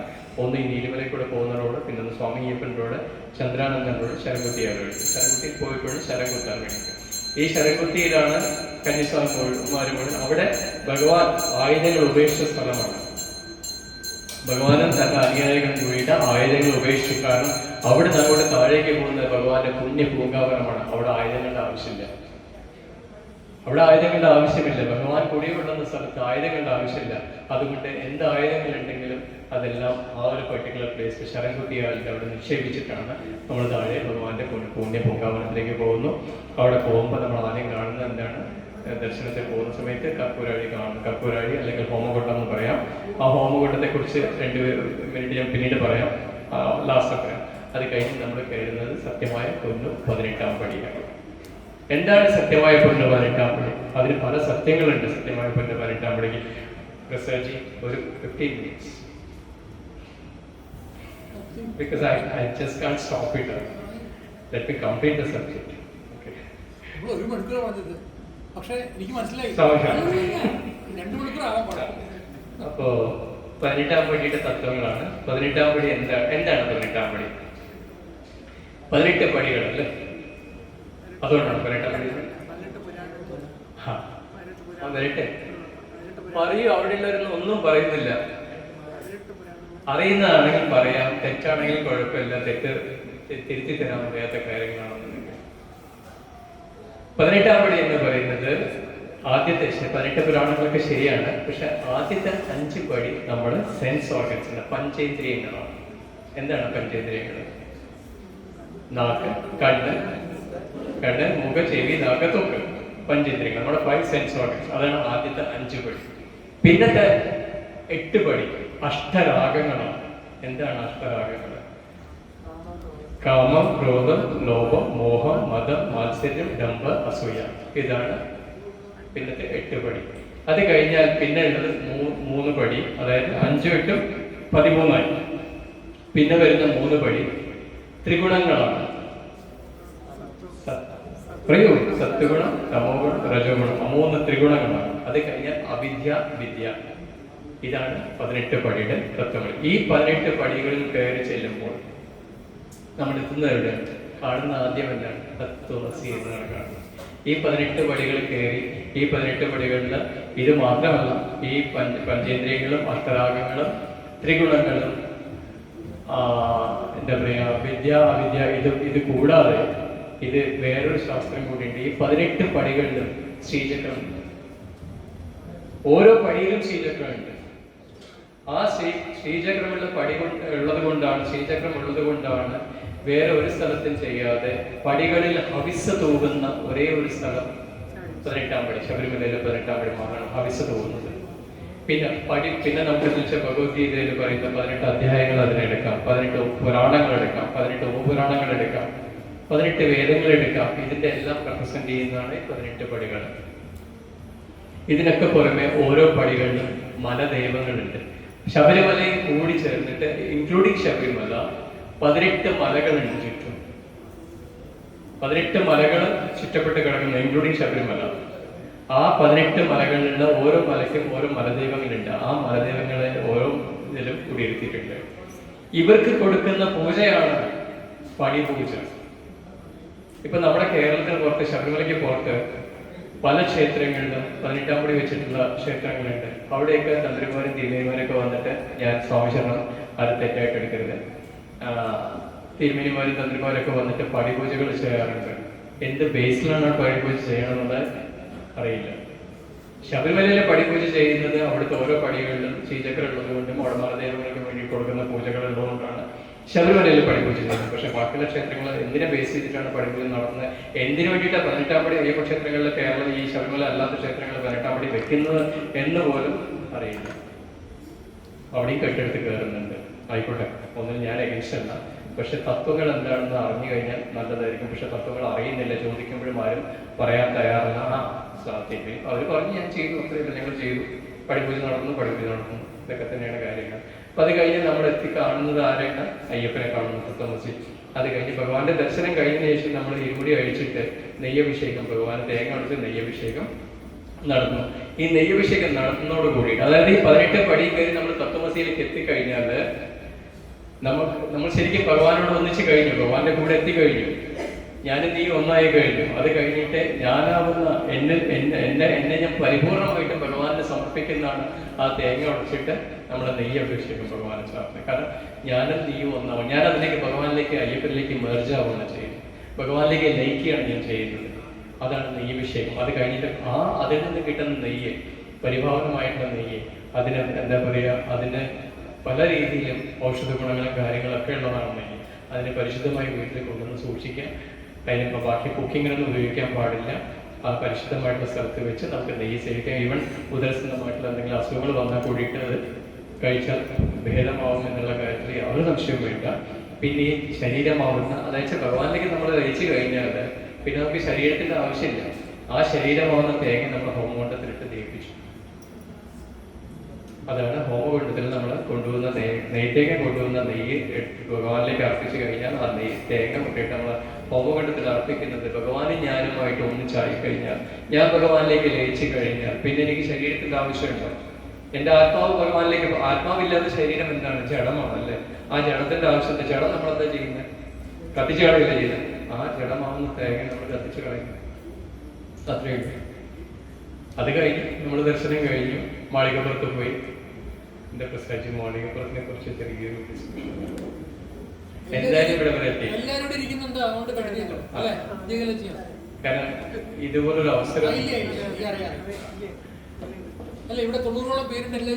ഞാൻ ഒന്ന് ഓടിച്ചു പറയാം. മാളികപ്പുറം എന്ന് പറയുന്നത് മാളികപ്പുറത്തെ കുറിച്ചും മണിമണ്ഡപത്തെ കുറിച്ചും, അതായത് ഇപ്പൊ അയ്യപ്പന്റെ കാര്യങ്ങളായി പെട്ടെന്ന് പറഞ്ഞു തീർക്കേണ്ടേ.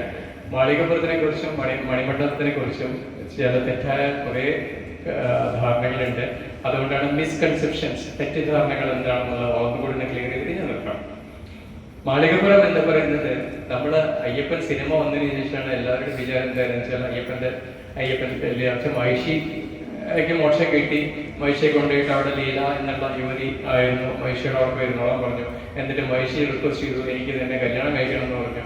അപ്പൊ അയ്യപ്പൻ പറഞ്ഞു, ഞാൻ ഈ ജന്മത്തിൽ ബ്രഹ്മചാരിയാണ്, അതുകൊണ്ട് ഇപ്പൊ നടക്കില്ല, കല്യാണം നടക്കില്ല മോളെ, അതുകൊണ്ട് കല്യാണം കഴിക്കണം എന്നുണ്ടെങ്കിൽ കന്യാസ്വാമിമാർ എന്നെ കാണാൻ വരാത്ത സമയം എന്നുണ്ടെങ്കിൽ അന്നേ നിന്നെ എനിക്ക് വിവാഹം കഴിക്കാൻ പറ്റുള്ളൂ എന്നും അതിനെ ബേസ് ചെയ്തിട്ടാണ് മകരവിളക്ക് ദിവസത്തിന് ശേഷം 5 ദിവസം നടക്കുന്ന എഴുന്നള്ളത്ത്. 5-ാം ദിവസം എഴുന്നള്ളത്ത് മാളികപ്പുറത്തിനെ എഴുന്നള്ളിച്ചിട്ട് ശരംകുത്തിയിൽ വന്ന് മാളികപ്പുറം വന്നിട്ട് നോക്കുമ്പോൾ ഇവിടെ മുഴുവൻ ശരക്കോല് കാണുന്നു. അപ്പൊ വളരെ നിരാശയോട് കൂടിയിട്ട് കൊട്ടും പാദ്യം തീവട്ടയൊക്കെ ആയിട്ട് വന്നിട്ടുള്ള മാളികപ്പുറത്തിന്റെ എഴുന്നള്ളത്ത് തിരിച്ച് സങ്കടത്തോട് കൂടിയിട്ട് സൈലന്റ് ആയിട്ട് തിരിച്ചു പോകുന്നു. അയ്യോ, ഈ വർഷം എനിക്ക് തന്നെ കല്യാണം കഴിക്കാൻ പറ്റില്ലല്ലോ, അയ്യപ്പ എന്നുള്ള ദുഃഖത്തോടെ പോകുന്നു എന്നുള്ളതൊക്കെയാണ് പറയുന്നത്. പക്ഷെ ഇതെല്ലാം തെറ്റാണ്.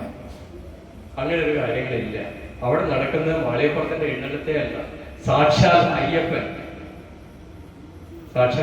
തന്നെയാണ് എഴുന്നള്ളപ്പായിട്ട് വരുന്നത്. അതായത് മകരവിളക്ക് ഉത്സവം എന്ന് പറയുന്നത് മകരജ്യോതി കാണുന്നത് മാത്രമല്ല മകരവിളക്ക് ഉത്സവം. പണ്ട് മുതൽ നടക്കുന്ന മകരവിളക്ക് ഉത്സവം എന്ന് പറയുന്നത് മകരം 1-ാം തീയതി മുതൽ 5-ാം തീയതി വരെ നടക്കുന്ന ആ ഉത്സവത്തിനെയാണ് മകരവിളക്ക് ഉത്സവം എന്ന് പറയുന്നത്. നമ്മൾ മകരജ്യോതി കാണുന്ന മകരം 1-ാം തീയതി ഉണ്ടല്ലോ, അത് മുതൽ തുടങ്ങുന്ന 5 ദിവസത്തെ ഉത്സവം. ഈവൻ തിരുവാഭരണം വരുന്നത് പന്തളം കൊട്ടാരത്തിന് കൊടുത്തേക്കുന്ന തിരുവാഭരണത്തിൽ ഒരു പെട്ടി മാത്രമാണ് ഭഗവാന്റെ സന്നിധിയിലേക്ക് 18-ാം പടി കയറി പോകുന്നുള്ളൂ, ഭഗവാനുള്ള 6 ആഭരണങ്ങൾ. പിന്നെ 2 പെട്ടി പോകുന്നത് മാളികപ്പുറത്തേക്ക്. അപ്പൊ എല്ലാവരും എന്താ വിചാരിച്ചു, മാളികപ്പുറത്തേക്കുള്ള കാര്യങ്ങളാണ്. അത് മാളികപ്പുറത്തിന്റെ അല്ല, അത് അയ്യപ്പന്റെ തിടമ്പാണ്.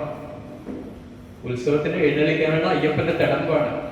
അതില് ആര്യൻ എന്ന് പറയുന്ന അയ്യപ്പസ്വാമി കേരളത്തിന്, അതായത് പന്തളത്ത് രാജാവിന്റെ യോദ്ധാവായിരുന്ന അയ്യപ്പൻ, ആ യോദ്ധാവിന്റെ രൂപത്തിൽ നല്ല കട്ടി മീശ, അങ്ങനെ തിരിച്ചു വെച്ച മീശ, നല്ല ഇത് ഗാംഭീര്യത്തോടു കൂടിയിട്ടുള്ള ഒരു സേനാധിപന്റേതായിട്ടുള്ള എല്ലാ ഗൗരവത്തോടു കൂടിയിട്ടുള്ള മുഖം, ആ മുഖത്തോടു കൂടിയിട്ടുള്ളതാണ് ആ തിടമ്പ്.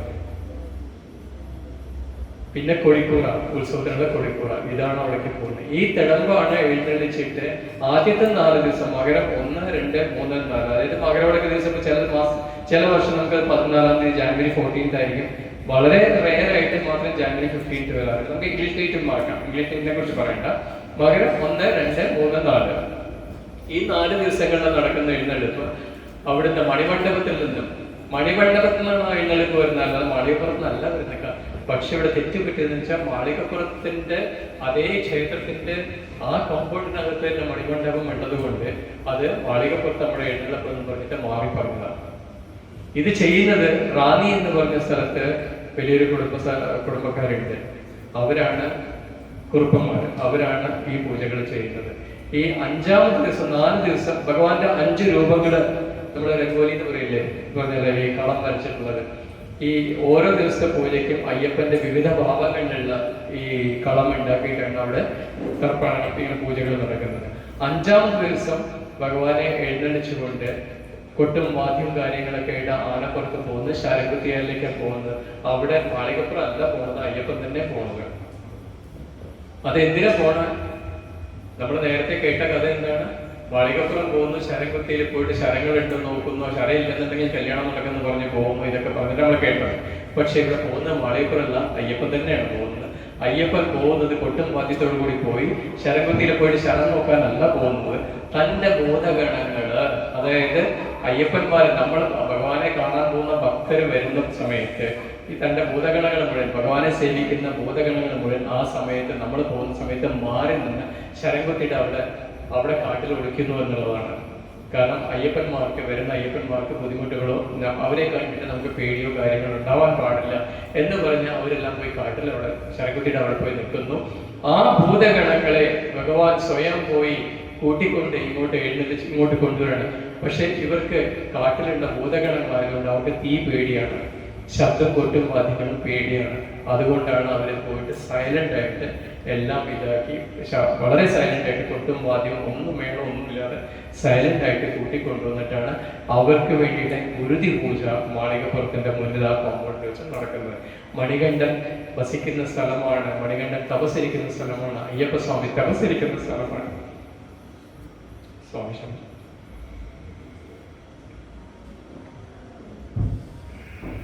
മണിമണ്ഡപം,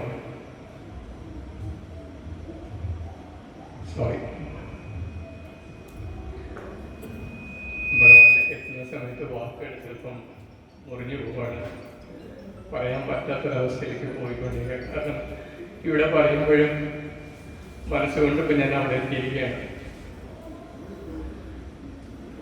അതുകൊണ്ടുള്ള സംസാരിക്കാനുള്ള ചെറിയ ബുദ്ധിമുട്ട് വരുന്നുണ്ട്, ക്ഷമിക്കണം.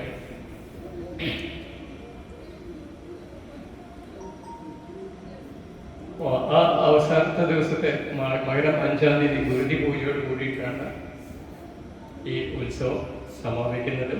പിന്നീട് പന്തള രാജാവിന് ചാവി കൈമാറ ഒരു കീഴ്പ്പണം കൊടുക്കുക എന്നുള്ള ചടങ്ങുകളൊക്കെ ഉണ്ട്. അതിനെക്കുറിച്ച് കൂടുതലായിട്ട് ഇപ്പം ഞാൻ പറയാൻ നിൽക്കുന്നില്ല, കാരണം ഓൾറെഡി അതിക്രമിച്ച സമയം, എല്ലാവർക്കും പോകേണ്ടതുമാണ്. പൂജകളും ഹരിദാസനത്തിന് വേണ്ടിയിട്ട് ഭഗവാനെ ഉറക്കേണ്ട സമയമായി. അതിനും ഞാൻ കാരണം ഭഗവാനെ ഉറക്കേണ്ട സമയം കളയുന്നില്ല. അപ്പൊ നമുക്ക് ശരണവിളിയോട് കൂടിയിട്ട് നിർത്താം. ഇനി എന്തെങ്കിലും കൂടുതലായിട്ട് അറിയണമെന്നുണ്ടെങ്കിൽ എൻ്റെ നമ്പർ പറയാം, ഒന്ന് നോട്ട് ചെയ്തോളൂ ആവശ്യമുണ്ടെങ്കിൽ. അല്ലെങ്കിൽ ഇവിടെ പ്രസാദ്ജിയോട് ഇവിടെ അമ്പലത്തിൽ ചോദിച്ചു കഴിഞ്ഞാൽ നമ്പർ കിട്ടും. എന്ത് സംശയങ്ങളും ശബരിമലയുമായി ബന്ധപ്പെട്ടതോ അല്ലെങ്കിൽ നമ്മുടെ ആചാര അനുഷ്ഠാനങ്ങളെ കുറിച്ചോ ക്ഷേത്രപരമായിട്ടുള്ള കാര്യങ്ങളെക്കുറിച്ചോ എന്ത് സംശയങ്ങളുണ്ടെങ്കിലും എനിക്ക് മെസ്സേജ് അയക്കാം, വാട്സപ്പിൽ കൂടെ മെസ്സേജ് അയക്കാം, എന്നോട് വിളിച്ച് ചോദിക്കാം. എനിക്ക് ഫ്രീ ആയിട്ട് കിട്ടുന്ന സമയമാണെന്നുണ്ടെങ്കിൽ അതിൽ അനുഭവമുള്ള ഒരു ചേച്ചിയാണ് ഇരിക്കുന്നത്, സുമതി ചേച്ചി. ചേച്ചിക്ക് പല സംശയങ്ങളും വരാറുണ്ട്. ചേച്ചി എനിക്ക് വിളിച്ച് ചോദിക്കാറുണ്ട്, കണ്ണാന്ന് പറഞ്ഞ് വിളിച്ച് എനിക്ക് വളരെ സ്നേഹത്തോടു കൂടിയിട്ട് മെസ്സേജ് അയക്കും. അപ്പോൾ കണ്ണൻ പറഞ്ഞു കൊടുക്കും, കണ്ണിൻ്റെ സമയത്തിനനുസരിച്ചിട്ട്. ഞാൻ പറഞ്ഞില്ല ഞാനൊരു പണ്ഡിതനോ വലിയൊരു ഇതൊന്നും അല്ല, പക്ഷെ അറിയാവുന്ന കാര്യങ്ങൾ എല്ലാവരുമായിട്ട് പങ്കുവയ്ക്കാൻ തയ്യാറാണ്. ഒന്നും പ്രതിഫലം ഇച്ഛിച്ചിട്ടല്ല, ഒന്നും ആഗ്രഹിച്ചിട്ടല്ല, ഭഗവാന്റെ സേവകനായിട്ട് ഈ ജീവിതത്തെ കൊണ്ട് കൊണ്ടുപോകാനുള്ള താല്പര്യം, ഭഗവാന്റെ സേവകനായിട്ടും ഭഗവാന്റെ ഭക്തരുടെ സേവകനായിട്ടും ദാസനായിട്ടും ഈ ജീവിതം അങ്ങോട്ട് കൊണ്ടുപോയിട്ട് എന്നുള്ള ആഗ്രഹം. ആ ആഗ്രഹം ഒന്നുകൊണ്ട് മാത്രമാണ് ഇന്നും ഇതിനെക്കുറിച്ച് പഠിച്ചുകൊണ്ടിരിക്കുന്നത്. ശരിക്കും പറഞ്ഞു PhD അല്ല ചെയ്യേണ്ടത്, ഞാൻ റിസർച്ച് ഇപ്പോഴും ഞാൻ ചെയ്തുകൊണ്ടിരിക്കുകയാണ്. നമ്മുടെ ഓരോ കാര്യങ്ങളെക്കുറിച്ചും ഓരോതിനെക്കുറിച്ചും ഇന്നും ഞാൻ പഠിച്ചുകൊണ്ടിരിക്കുകയാണ്. എൻ്റെ ജീവിതം അവസാനം വരെ ഈ പറഞ്ഞുണ്ടാവും. കാരണം പഠിപ്പ് എന്ന് പറയുന്നത് അതിനൊരു നവർ ഇന്ത്യ ഒരിക്കലും അതിനൊരു എൻഡില്ല. കാരണം ഈ ഒരു ഇത് ഒരിക്കലും ഒരു അവസാനം ഇല്ലാത്തതാണ്, അതിലേക്കാണ് പോയിക്കൊണ്ടിരിക്കുന്നത്. അപ്പം ആവശ്യം എന്തുണ്ടെങ്കിലും എന്നെ വിളിക്കണം, ചോദിക്കാം, എനിക്കറിയാവുന്ന കാര്യങ്ങൾ ഞാൻ പറഞ്ഞു തരാം.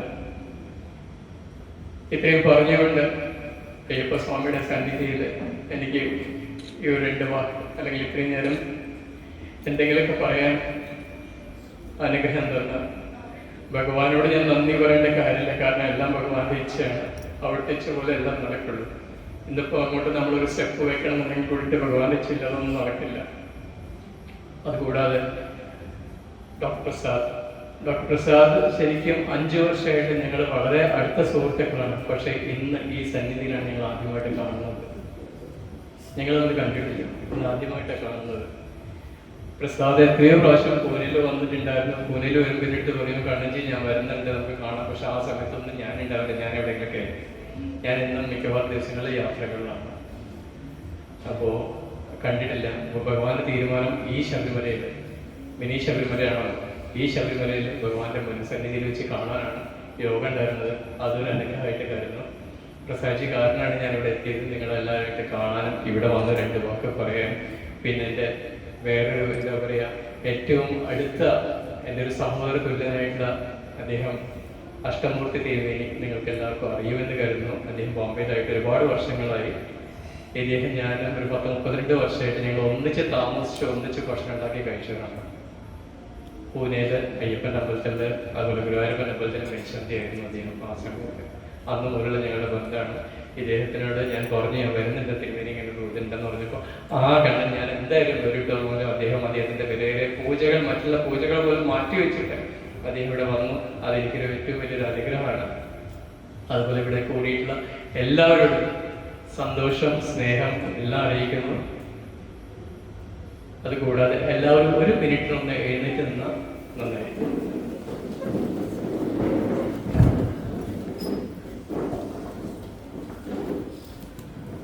കണ്ണടച്ചിട്ട് ഞാനൊന്ന് കൂടുതലായിട്ട് ശരണം വിളിക്കുന്നില്ല, ഒന്ന് ശരണം വിളിച്ച് സ്വാമിയേ ശരണമയ്യപ്പ, സ്വാമിയേ ശരണമയ്യപ്പ, സ്വാമിയേ ശരണമയ്യപ്പ, ഹരിഹരസുതൻ ആനന്ദചിത്തൻ അയ്യനയ്യപ്പ, സ്വാമിയേ ശരണമയ്യപ്പ. ഒരു കാര്യം കൂടി പറഞ്ഞോട്ടെ. ഇവിടെ സന്നിധിയിലെത്തിയിട്ടുള്ള എല്ലാവരും ഭഗവാന്റെ ഭക്തർ എന്ന് പറയുമ്പോൾ, ഭഗവാന്റെ ഭക്തർ എന്ന് പറഞ്ഞാൽ ഭഗവാൻ തുല്യാണ്. അതിനാണ് ഞാൻ നിങ്ങളോട് എല്ലാവരോടും ഒന്ന് 1 മിനിറ്റ് നിൽക്കാൻ വേണ്ടി പറഞ്ഞത്. പ്രായം നോക്കിയിട്ടല്ല, എല്ലാവരുടെയും മുന്നിൽ സാഷ്ടാംഗം പ്രാർത്ഥിക്കും.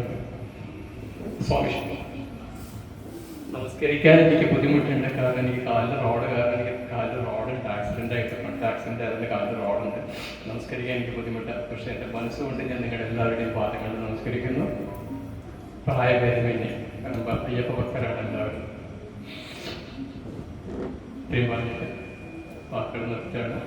ശരണമയ്യപ്പ. ഇനിയൊരു അവസരം ഭഗവാൻ തരികയാണെന്നുണ്ടെങ്കിൽ വീണ്ടും കാണാം. വേറെ എന്തെങ്കിലും സബ്ജക്റ്റായിട്ട് നമുക്ക് വരാം, കാണാം.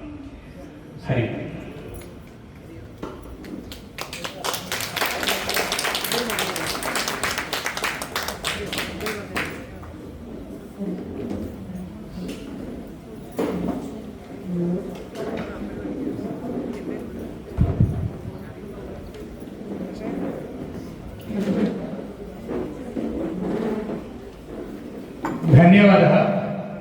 ഇത്രയും നേരം നമ്മളുടെ കൂടെ സംസാരിച്ച് ശബരിമല ആചാരങ്ങൾ, തെറ്റിദ്ധാരണകൾ ഇതൊക്കെ നമ്മളെ പറഞ്ഞ് മനസ്സിലാക്കാൻ നമുക്ക് വേണ്ടി സമയം ചെലവഴിച്ച കണ്ണൻ സ്വാമിയുടെ നന്ദി എന്നുള്ള വാക്കിലേക്കേ ഉള്ളൂ. അതുകൂടാതെ ഇവിടെ ഇത്രയും നേരം അക്ഷമരായി ഇരുന്ന് ഏതാണ്ട് 100ഓളം പേര് ഇവിടെ ഇരുന്ന് കേട്ടു. പിന്നെ പല തെറ്റിദ്ധാരണകൾ, ബാബരി സ്വാമി, ഇതൊക്കെ നമ്മൾ അറിഞ്ഞിരിക്കേണ്ട കാര്യം തന്നെയാണ്. നമ്മുടെ ഈ അമ്പലത്തിൽ തന്നെ അവിടെ കാണുന്ന ആ ലൈറ്റ് എന്താ, ആ വെളിച്ചം എന്താ, നമ്മൾ 1948 കണ്ടു ഇവിടെ നമ്മളും ബാബരി സ്വാമി പ്രതിഷ്ഠിച്ചിരിക്കുക. അത് മാറ്റി ഞാൻ പ്രസിഡന്റിനോട് പറഞ്ഞിട്ടുണ്ട്, പ്രത്യേകിച്ച് അത് മാറ്റി നമുക്കത് ബാബുര സ്വാമി ആക്കണം. ഈ ബാബുര സ്വാമി മാറ്റി നമുക്കത് ബാബുര സ്വാമി ആക്കണം. അതിനുവേണ്ടി ഞാൻ കമ്മിറ്റിയിൽ പറഞ്ഞോളാം അത്. അപ്പൊ എന്തായാലും കമ്മിറ്റി പ്രസിഡന്റ്, വൈസ് പ്രസിഡന്റ്, ട്രഷററൊക്കെ ഇവിടെ ഉണ്ട്. അപ്പൊ അവരോട് ഞാൻ എന്തായാലും പറഞ്ഞു ഈ ബാബുരയൊക്കെ മാറ്റി നമുക്ക് അവിടെ ബാബുര സ്വാമി പ്രതിഷ്ഠിക്കാം. ഞാൻ പറഞ്ഞിട്ടുണ്ട്, പ്രസിഡന്റ് സമ്മതിച്ചിട്ടുണ്ട്. എന്തായാലും അടുത്തത് ഇനി കണ്ണൻ സ്വാമിക്ക് അമ്പലത്തിൽ നേതിച്ച പ്രസാദം ദക്ഷിണ കൊടുക്കേണ്ട ചടങ്ങാണ്. ഞാൻ അതിനായിട്ട് നമ്മുടെ അമ്പലത്തിന്റെ പ്രസിഡന്റ് PMP സാറിനെ വേദിയിൽ ക്ഷണിക്കുന്നു. സ്വാമി ശരണം. ഒരു കാര്യം കൂടി പറഞ്ഞോളൂ സാജി. പൊന്നാട അർപ്പിക്കാം. പ്രസാദം സ്വീകരിക്കാം, ദക്ഷിണ ഇല്ല. ഇന്നുവരെ ഏതെല്ലാം സ്ഥലത്ത് പോയിട്ടുണ്ടോ, എവിടെല്ലാം എന്തെല്ലാം ചെയ്തിട്ടുണ്ടോ? ഞാൻ പറഞ്ഞു, ഇപ്പൊ അവസാനമായിട്ട് ഞാനൊരു വാക്ക് പറഞ്ഞു, ഞാൻ ഭഗവാന്റെ സേവകനും ബാക്കിയുള്ളവരുടെ ദാസനാണെന്ന് പറഞ്ഞു. സേവകനാവുന്ന ഒരു വ്യക്തിക്ക് ദക്ഷിണ വാങ്ങിക്കാൻ പറ്റില്ല. അതുകൊണ്ട് അത് ഞാൻ പറയാം. അതായത് എല്ലാ വീക്കിലും ഒരു ദിവസം അല്ലെ, എവറി സൺഡേ പൂനെയിൽ മാത്രമാണല്ല, പൂനെയിൽ മാത്രം വളരെയധികം പാവങ്ങൾക്ക് ഇദ്ദേഹം നേതൃത്വം എടുത്ത് അവിടെ സൗജന്യ ഭക്ഷണ വിതരണം ചെയ്യുന്നത് എനിക്കറിയാം. അപ്പൊ ഈ ദക്ഷിണ അമ്പലത്തിന്റെ വകയായിട്ട് അതിനുള്ളൊരു കോൺട്രിബ്യൂഷൻ ആയിട്ട് ഞങ്ങൾ സമർപ്പിക്കുന്നുള്ളൂ.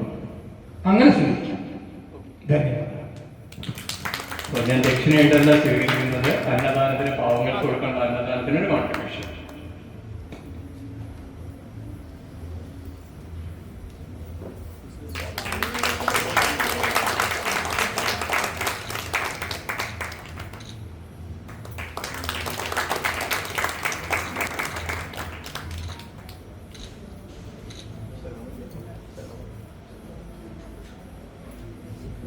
കാലമായിട്ട് സ്വാമിക്ക് ഭഗവാന്റെ പ്രത്യേകമായ ഇതൊന്നും തന്നെ തുടങ്ങിയതല്ല, കുറേ കാലമായിട്ടുള്ളതാണ്. വളരെ കാലമായിട്ട് തന്നെ കണ്ണൻ സ്വാമിക്ക് ഭഗവാന്റെ പ്രത്യേകമായ അനുഗ്രഹങ്ങൾ നിങ്ങളുടെയൊക്കെ അനുഭവത്തിലുള്ളതാണ്. അതാണ് ഇത് പറയാൻ കിട്ടിയ അവസരം പറയാതിരിക്കുന്നതാണ് കേട്ടോ. സാംശം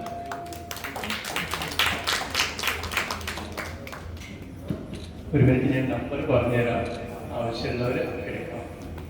എനിക്ക് വിളിക്കുക അല്ലെങ്കിൽ മെസ്സേജ് അയക്കുകയോ ചെയ്യുകയാണെങ്കിൽ അതിൽ എന്നോടൊന്ന് പറയണം ആരാണ് എവിടെ നിന്നാണെന്നും കൂടി.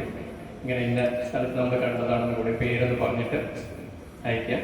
എന്നാലും എന്നിട്ട് എന്താണെങ്കിലും ചോദിച്ചു കഴിഞ്ഞാൽ എന്നുള്ള മറുപടി എത്രയും വേഗം ഫ്രീ ആയിരിക്കുന്ന സമയത്ത്. ചിലപ്പോൾ ഇന്ന് രാവിലെ മെസ്സേജ് അയച്ച് ഇന്ന് തന്നെ ചിലപ്പം ഉടനെ റിപ്ലൈ കിട്ടിയെന്ന് വരില്ല, പക്ഷെ തീർച്ചയായിട്ടും മറുപടി കിട്ടിയിരിക്കും.